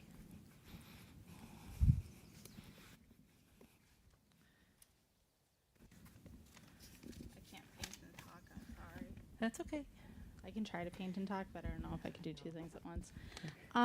So I just wanted to express that I did ask them, but I already started painting two of them. I painted a ripple for our speaker, John, earlier. I also painted a ripple for Kateri, and I was just working on Paco's, but again, like, these are the differences that are being made. And as you can see, like Ann said, there's the small ripples, and they're becoming bigger. And over the course of the day, they're going to become bigger and bigger and bigger. And the bigger ripples are there from what happened so long ago that, again, have been there and continuously keep changing. And it all started with them being small ripples. They just have now gotten that big.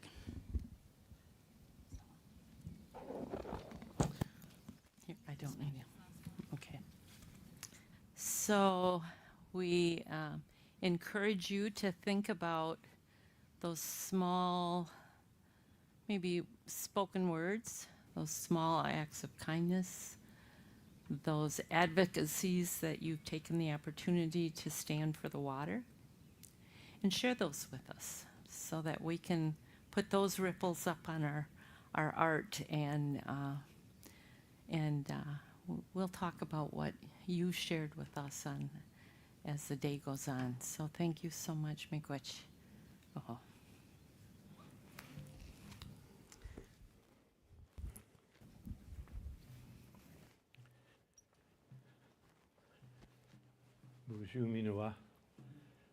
A short ripple, and this is more on behalf of Anne. We used to volunteer in the women's prison, Tachita, outside of Fond du Lac. And over the years, we, unbeknownst to us, because we weren't walking the red road, but we would end up in talking circles and would get to know the ladies quite well. And it was interesting because I was struggling with an emotional response Anne was having in life at that time. And I was really impatient with it. And over the course of some struggle, I thought, wait a minute, you can tolerate that. You don't have to deal with it. You don't have to be so judgmental. Well, so here we are in the talking circle. And I was kind of bragging that, you know, Anne goes through this and now I can tolerate it. And one of the inmates turned to me with these huge eyes, says, well, Greg Herman, isn't that nice? You can tolerate this wonderful woman? You ought to be ashamed of yourself. So that's Anne's ripple effect that came back to me to say, oh, that is very judgmental. I still have a lot of growing to do. So the ripples continue. So next, a clan sister is here, Roxanne Delisle. Roxanne has been with us several times, both here in the symposium, and has never left my presence without not just a ripple, but a huge wave that goes through me. She has a way of bringing to life a lot of the things we talk about. And I've had the honor of being with her in our lodge, of being with her here, and right now am looking forward to the next wave that she shares with us. So my dear clan sister, I welcome you up. And like I said, she's an example of ripple to me. One of the things in our lodge that I said, well, what do I do? And they say, go to work. Well, you find yourself working elbow to elbow with people like Roxanne, and life is enhanced because of that. So thank you so much for being with us again. So much. Thank you. Thank you.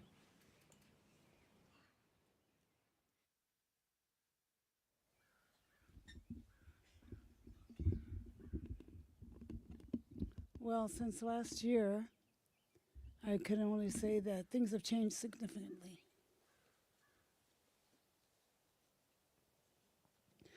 But when Grandma called and asked me if I would do this again, you know, I said, sure. There's no way that I wouldn't do it. The way in which we work for water comes in many ways, and some of it is sometimes just talking. Because like Greg said, those ripple effects. And when I think of ripple effects, I think of how far out they go and the effect that it has on those way out. And so I think of the great mystery in that we don't really know where it's going to land. We don't know what impact it's going to have out here generations from now, out here friendships from now, out here relationships from now. We don't know what's going to happen with that. Certainly we hope that good happens with it, but sometimes it ends up twisted, eh? We just never know. But I think it's most interesting for me when I'm a part of someone's ripple and I don't know it myself. And then when you recognize the huge responsibility of being a part of someone's ripple. You know, there's so much to that. And so I think of how Grandma asks me to come. Of course I'm going to come. You know, no matter what. You know, the water movement, for lack of better wording, has really come a long ways. And I think of its humble beginnings, and I think of how it is that it began. And I remember Grandma Josephine. And I remember how Uncle Ediaban was kind of on a harangue, walking up and down the full length of the lodge. And he had an eagle feather fan, and he would stroke this fan. And as he stroked this fan, he was talking to us about water and the importance and the significance of water. And he in a moment, he stopped and he paused and he pointed directly at Grandma Josephine and he said, "What are you going to do? This is your responsibility as a Kwe. What are you going to do?" And she took this very personally. I don't think that he meant the message just for her. I don't think that he meant the message to be as pointed as it became for her. But it became very pointed for her. And the ripple effect of that is still visible today. Okay. And I think of that. I think of how he spoke to her and the way in which he spoke in those moments. What are you going to do? It's women's responsibility to take care of water. What are you doing? What are you going to do? And so Grandma, in her pitiful self, I think she was in her mid-70s at least then, picked up a copper bucket. She said, "I can't do much, but this I can do. I can walk, I can pray, and I can carry water and help bring awareness of the importance of water." Now that's a powerful, powerful message, eh? When we look at what we can do. Sometimes the world feels so overwhelming. in what we can do. And I think about, oh my goodness, the contamination of water is all over the place, and what can we do? I think about the watersheds that are becoming contaminated. What can we do? I think about, even the rain that falls now, excuse me, has become contaminated. And what can we do? And that's a personal message for you. I don't know what you can do. So we ask ourselves, what can I do then? What can I do? Because that's the important part. It's about what can I do, not what can't I do. Oh, well, I can't do that. Actually, you might be able to. We took up walking for the watersheds over by me because there's so much water that runs underground. And it runs straight to Lake Superior. And my house is, I now know, 18 point some miles from Lake Superior. Okay? And we can walk that. And so every spring, my granddaughters, thank you, honey.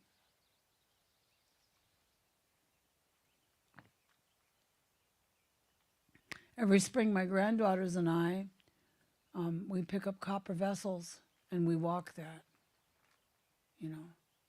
Now, what can I do? Well, this year, I couldn't walk it. And so instead I drove. To my daughter's chagrin, let me tell you. She was so worried about me driving. I have to have a driver everywhere I go. She doesn't like me driving yet. She thinks I'm not ready. Yeah, I don't know, maybe. I think I'm ready. But she wouldn't be very happy if I did, so I keep a driver. I've got a lot of people that love me and take care of me. So we walk that every year, and instead of looking for standing water, we look for outlets of water.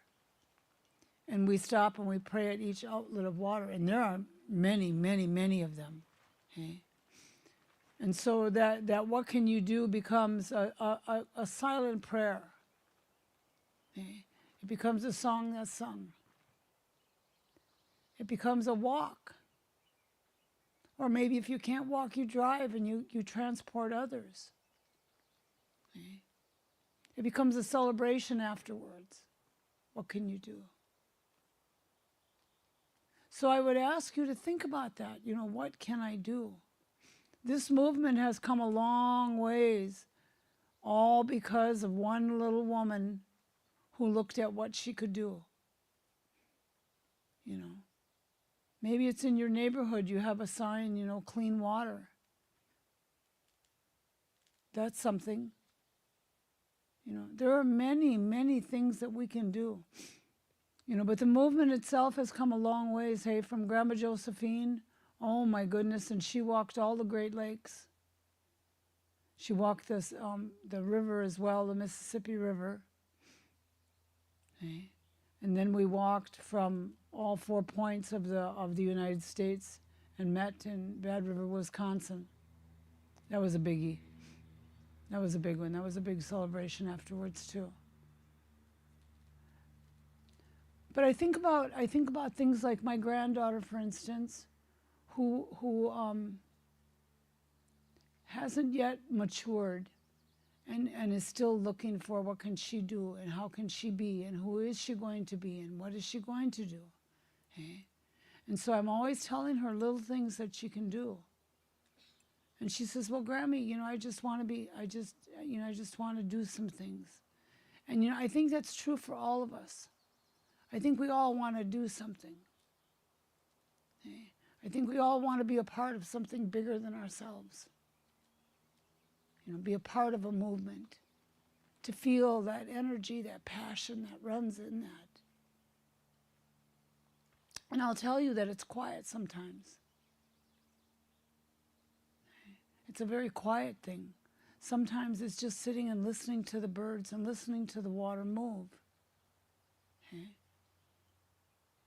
But in those moments, we hear things and we experience things that we wouldn't have had we not been there, such as the ripple. Okay?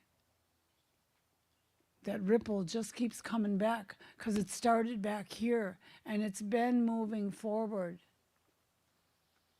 So the water walks themselves have continued all over the world, not just the United States. Grandma Josephine took it outside of the United States, went to Canada, went to China, and went to Japan.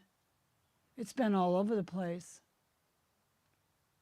All based on one simple thing. This I can do. Okay. So I think it's important for us to find whatever this is for us and to build a passion around it, to build that movement around it that becomes a silent movement inside yourself that keeps you motivated to go. Okay. My doctor told me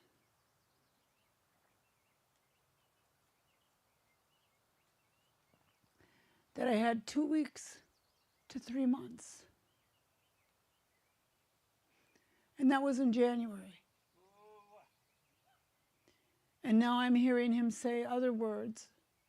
Now I hear him say words like amazing, miraculous. You know, I hear him say words like remission. And that's all based on tiny things. It's not anything big. Hey, it's based on tiny things. What can you do? I wasn't sure I could tolerate the chemo. What can you do? Yeah, you can.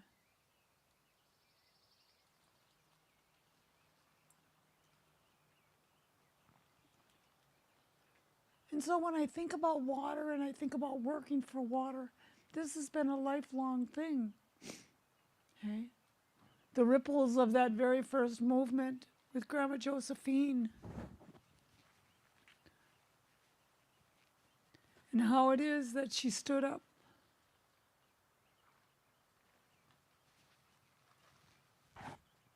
And the courage that she had to do that.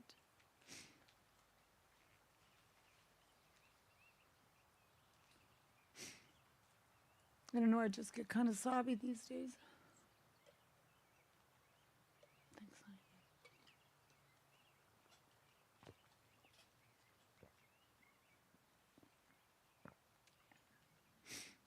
But I think emotion is necessary too. I think that that's an emotional, emotional responses are very necessary. I know sometimes they embarrass us. They catch us off guard. Certainly true for me. I don't know where it comes from. Thank you. Yeah, I don't know where it comes from. But I know that that's where passion lies too. Okay? And I know that that's where movements lie, that they have to be grounded in that emotionality as well. So I'll tell you, don't be afraid of that. I don't necessarily like it. All of a sudden I spring, I'd like a spring. All of a sudden there's water gushing from somewhere, either my nose or my eyes.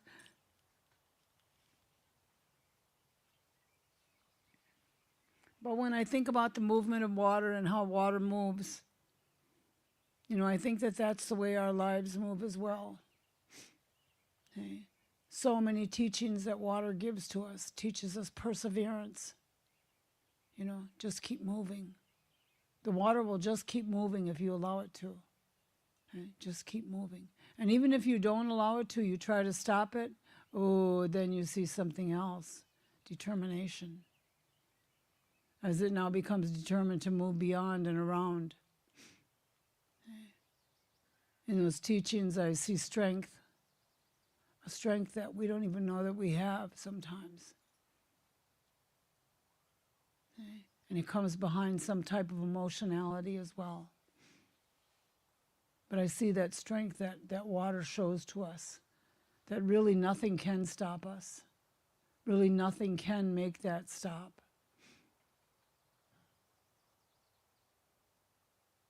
Gosh, there are so many teachings behind water, huh? And we pause and we think about it when we drink our water. I hope you do. Pause and think about the gratitude that you have for this life that we have. For the way the water moves within us and around us. Because it's within us and it's around us. That's why it's so important to us. It's within us and it's around us. It is what we're constituted of. Okay? We are constituted of water. And so it's within us, and it behooves us then to take care of it. It's like our own life. It behooves us to take care of it.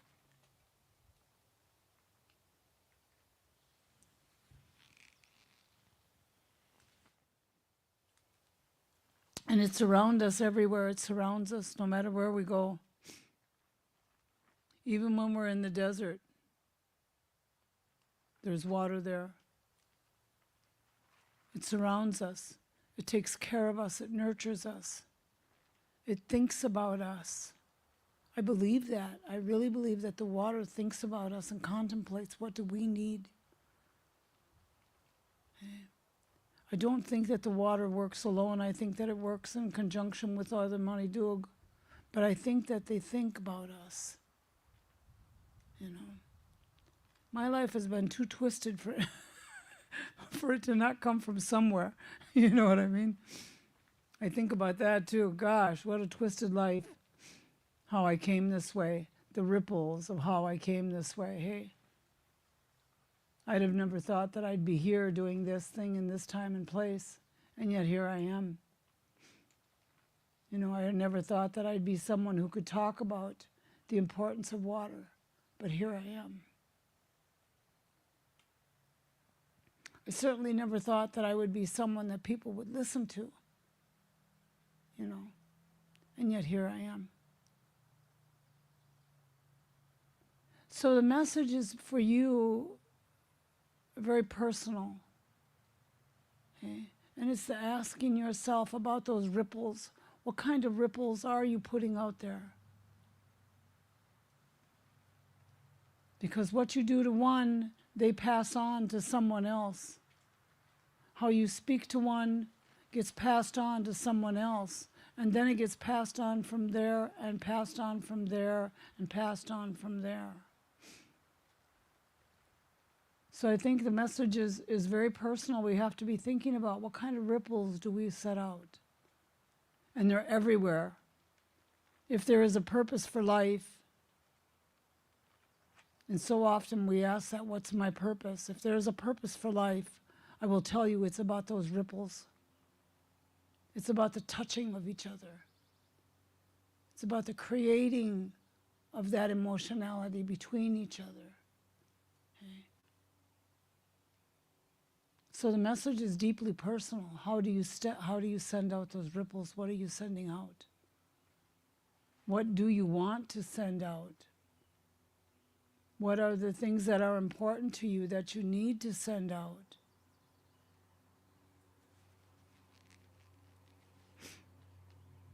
And then secondly, what can you do? I don't know what this is for you. This for me is every spring I walk. This for me is anytime I'm asked, I'll speak about water and its importance. This for me. So you see, it's simple. But what is this for you? You're going to need to seek that out. If your values are grounded in water is life, then we're kind of stuck, huh? We're stuck. We're claiming that water is life. I believe that. So then I have to act on that. How do I keep water remaining to be a part of this life? Okay? What can I do? What are the small things? And I heard it mentioned stuff like turning off the water when you're brushing your teeth. These are just small things, eh? I mean, your laundry, how often do you do your laundry? Do you use a full wash? You know, are you using efficient equipment? I mean, there's lots of little things that we can do. You know, I think of last night, figuring out this, I've got a system of hoses in my yard that all water one specific area.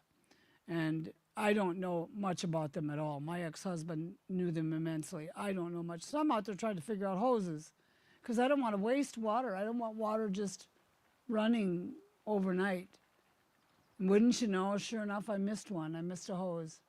And I come out this morning and I see where the water's pooling and it's coming down from the hillside because I live on a hill. And I thought, oh no. So then I go and I figure out how to turn it off.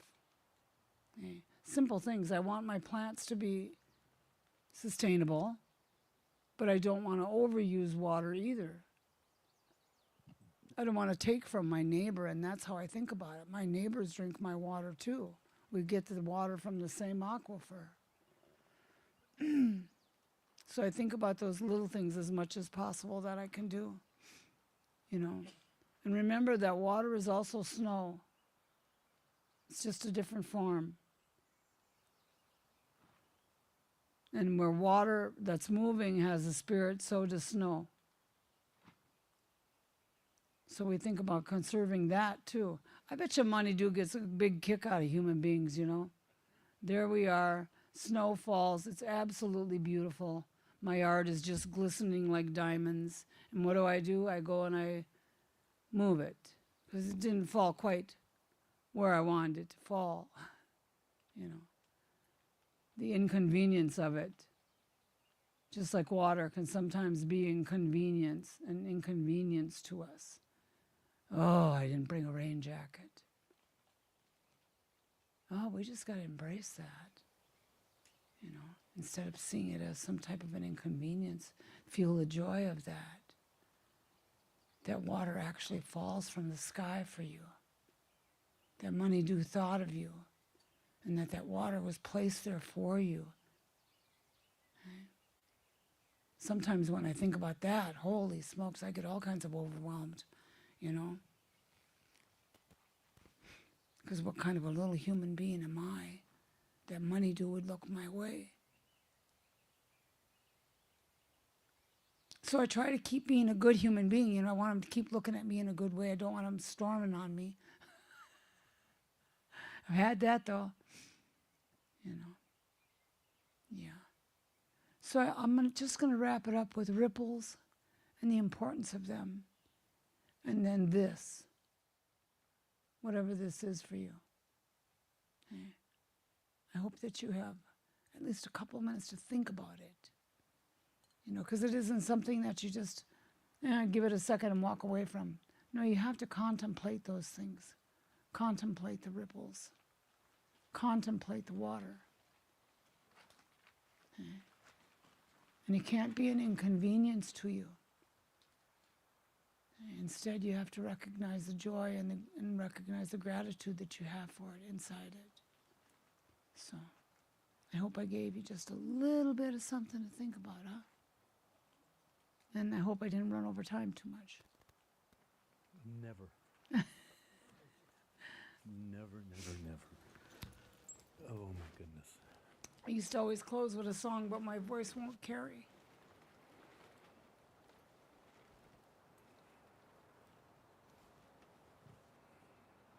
Your heart did.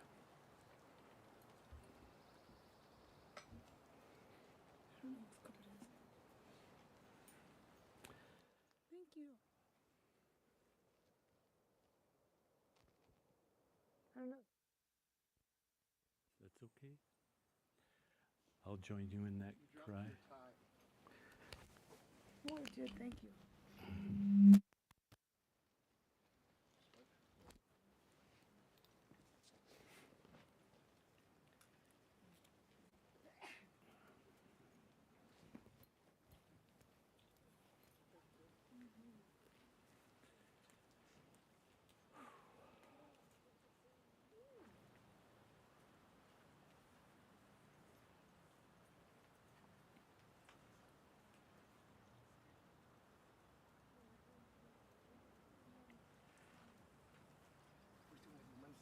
We're going to do the men's panel.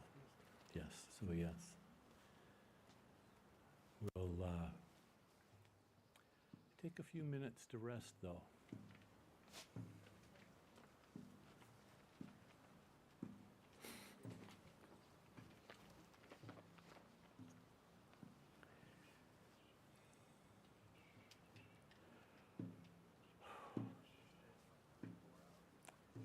What can I do, she asks.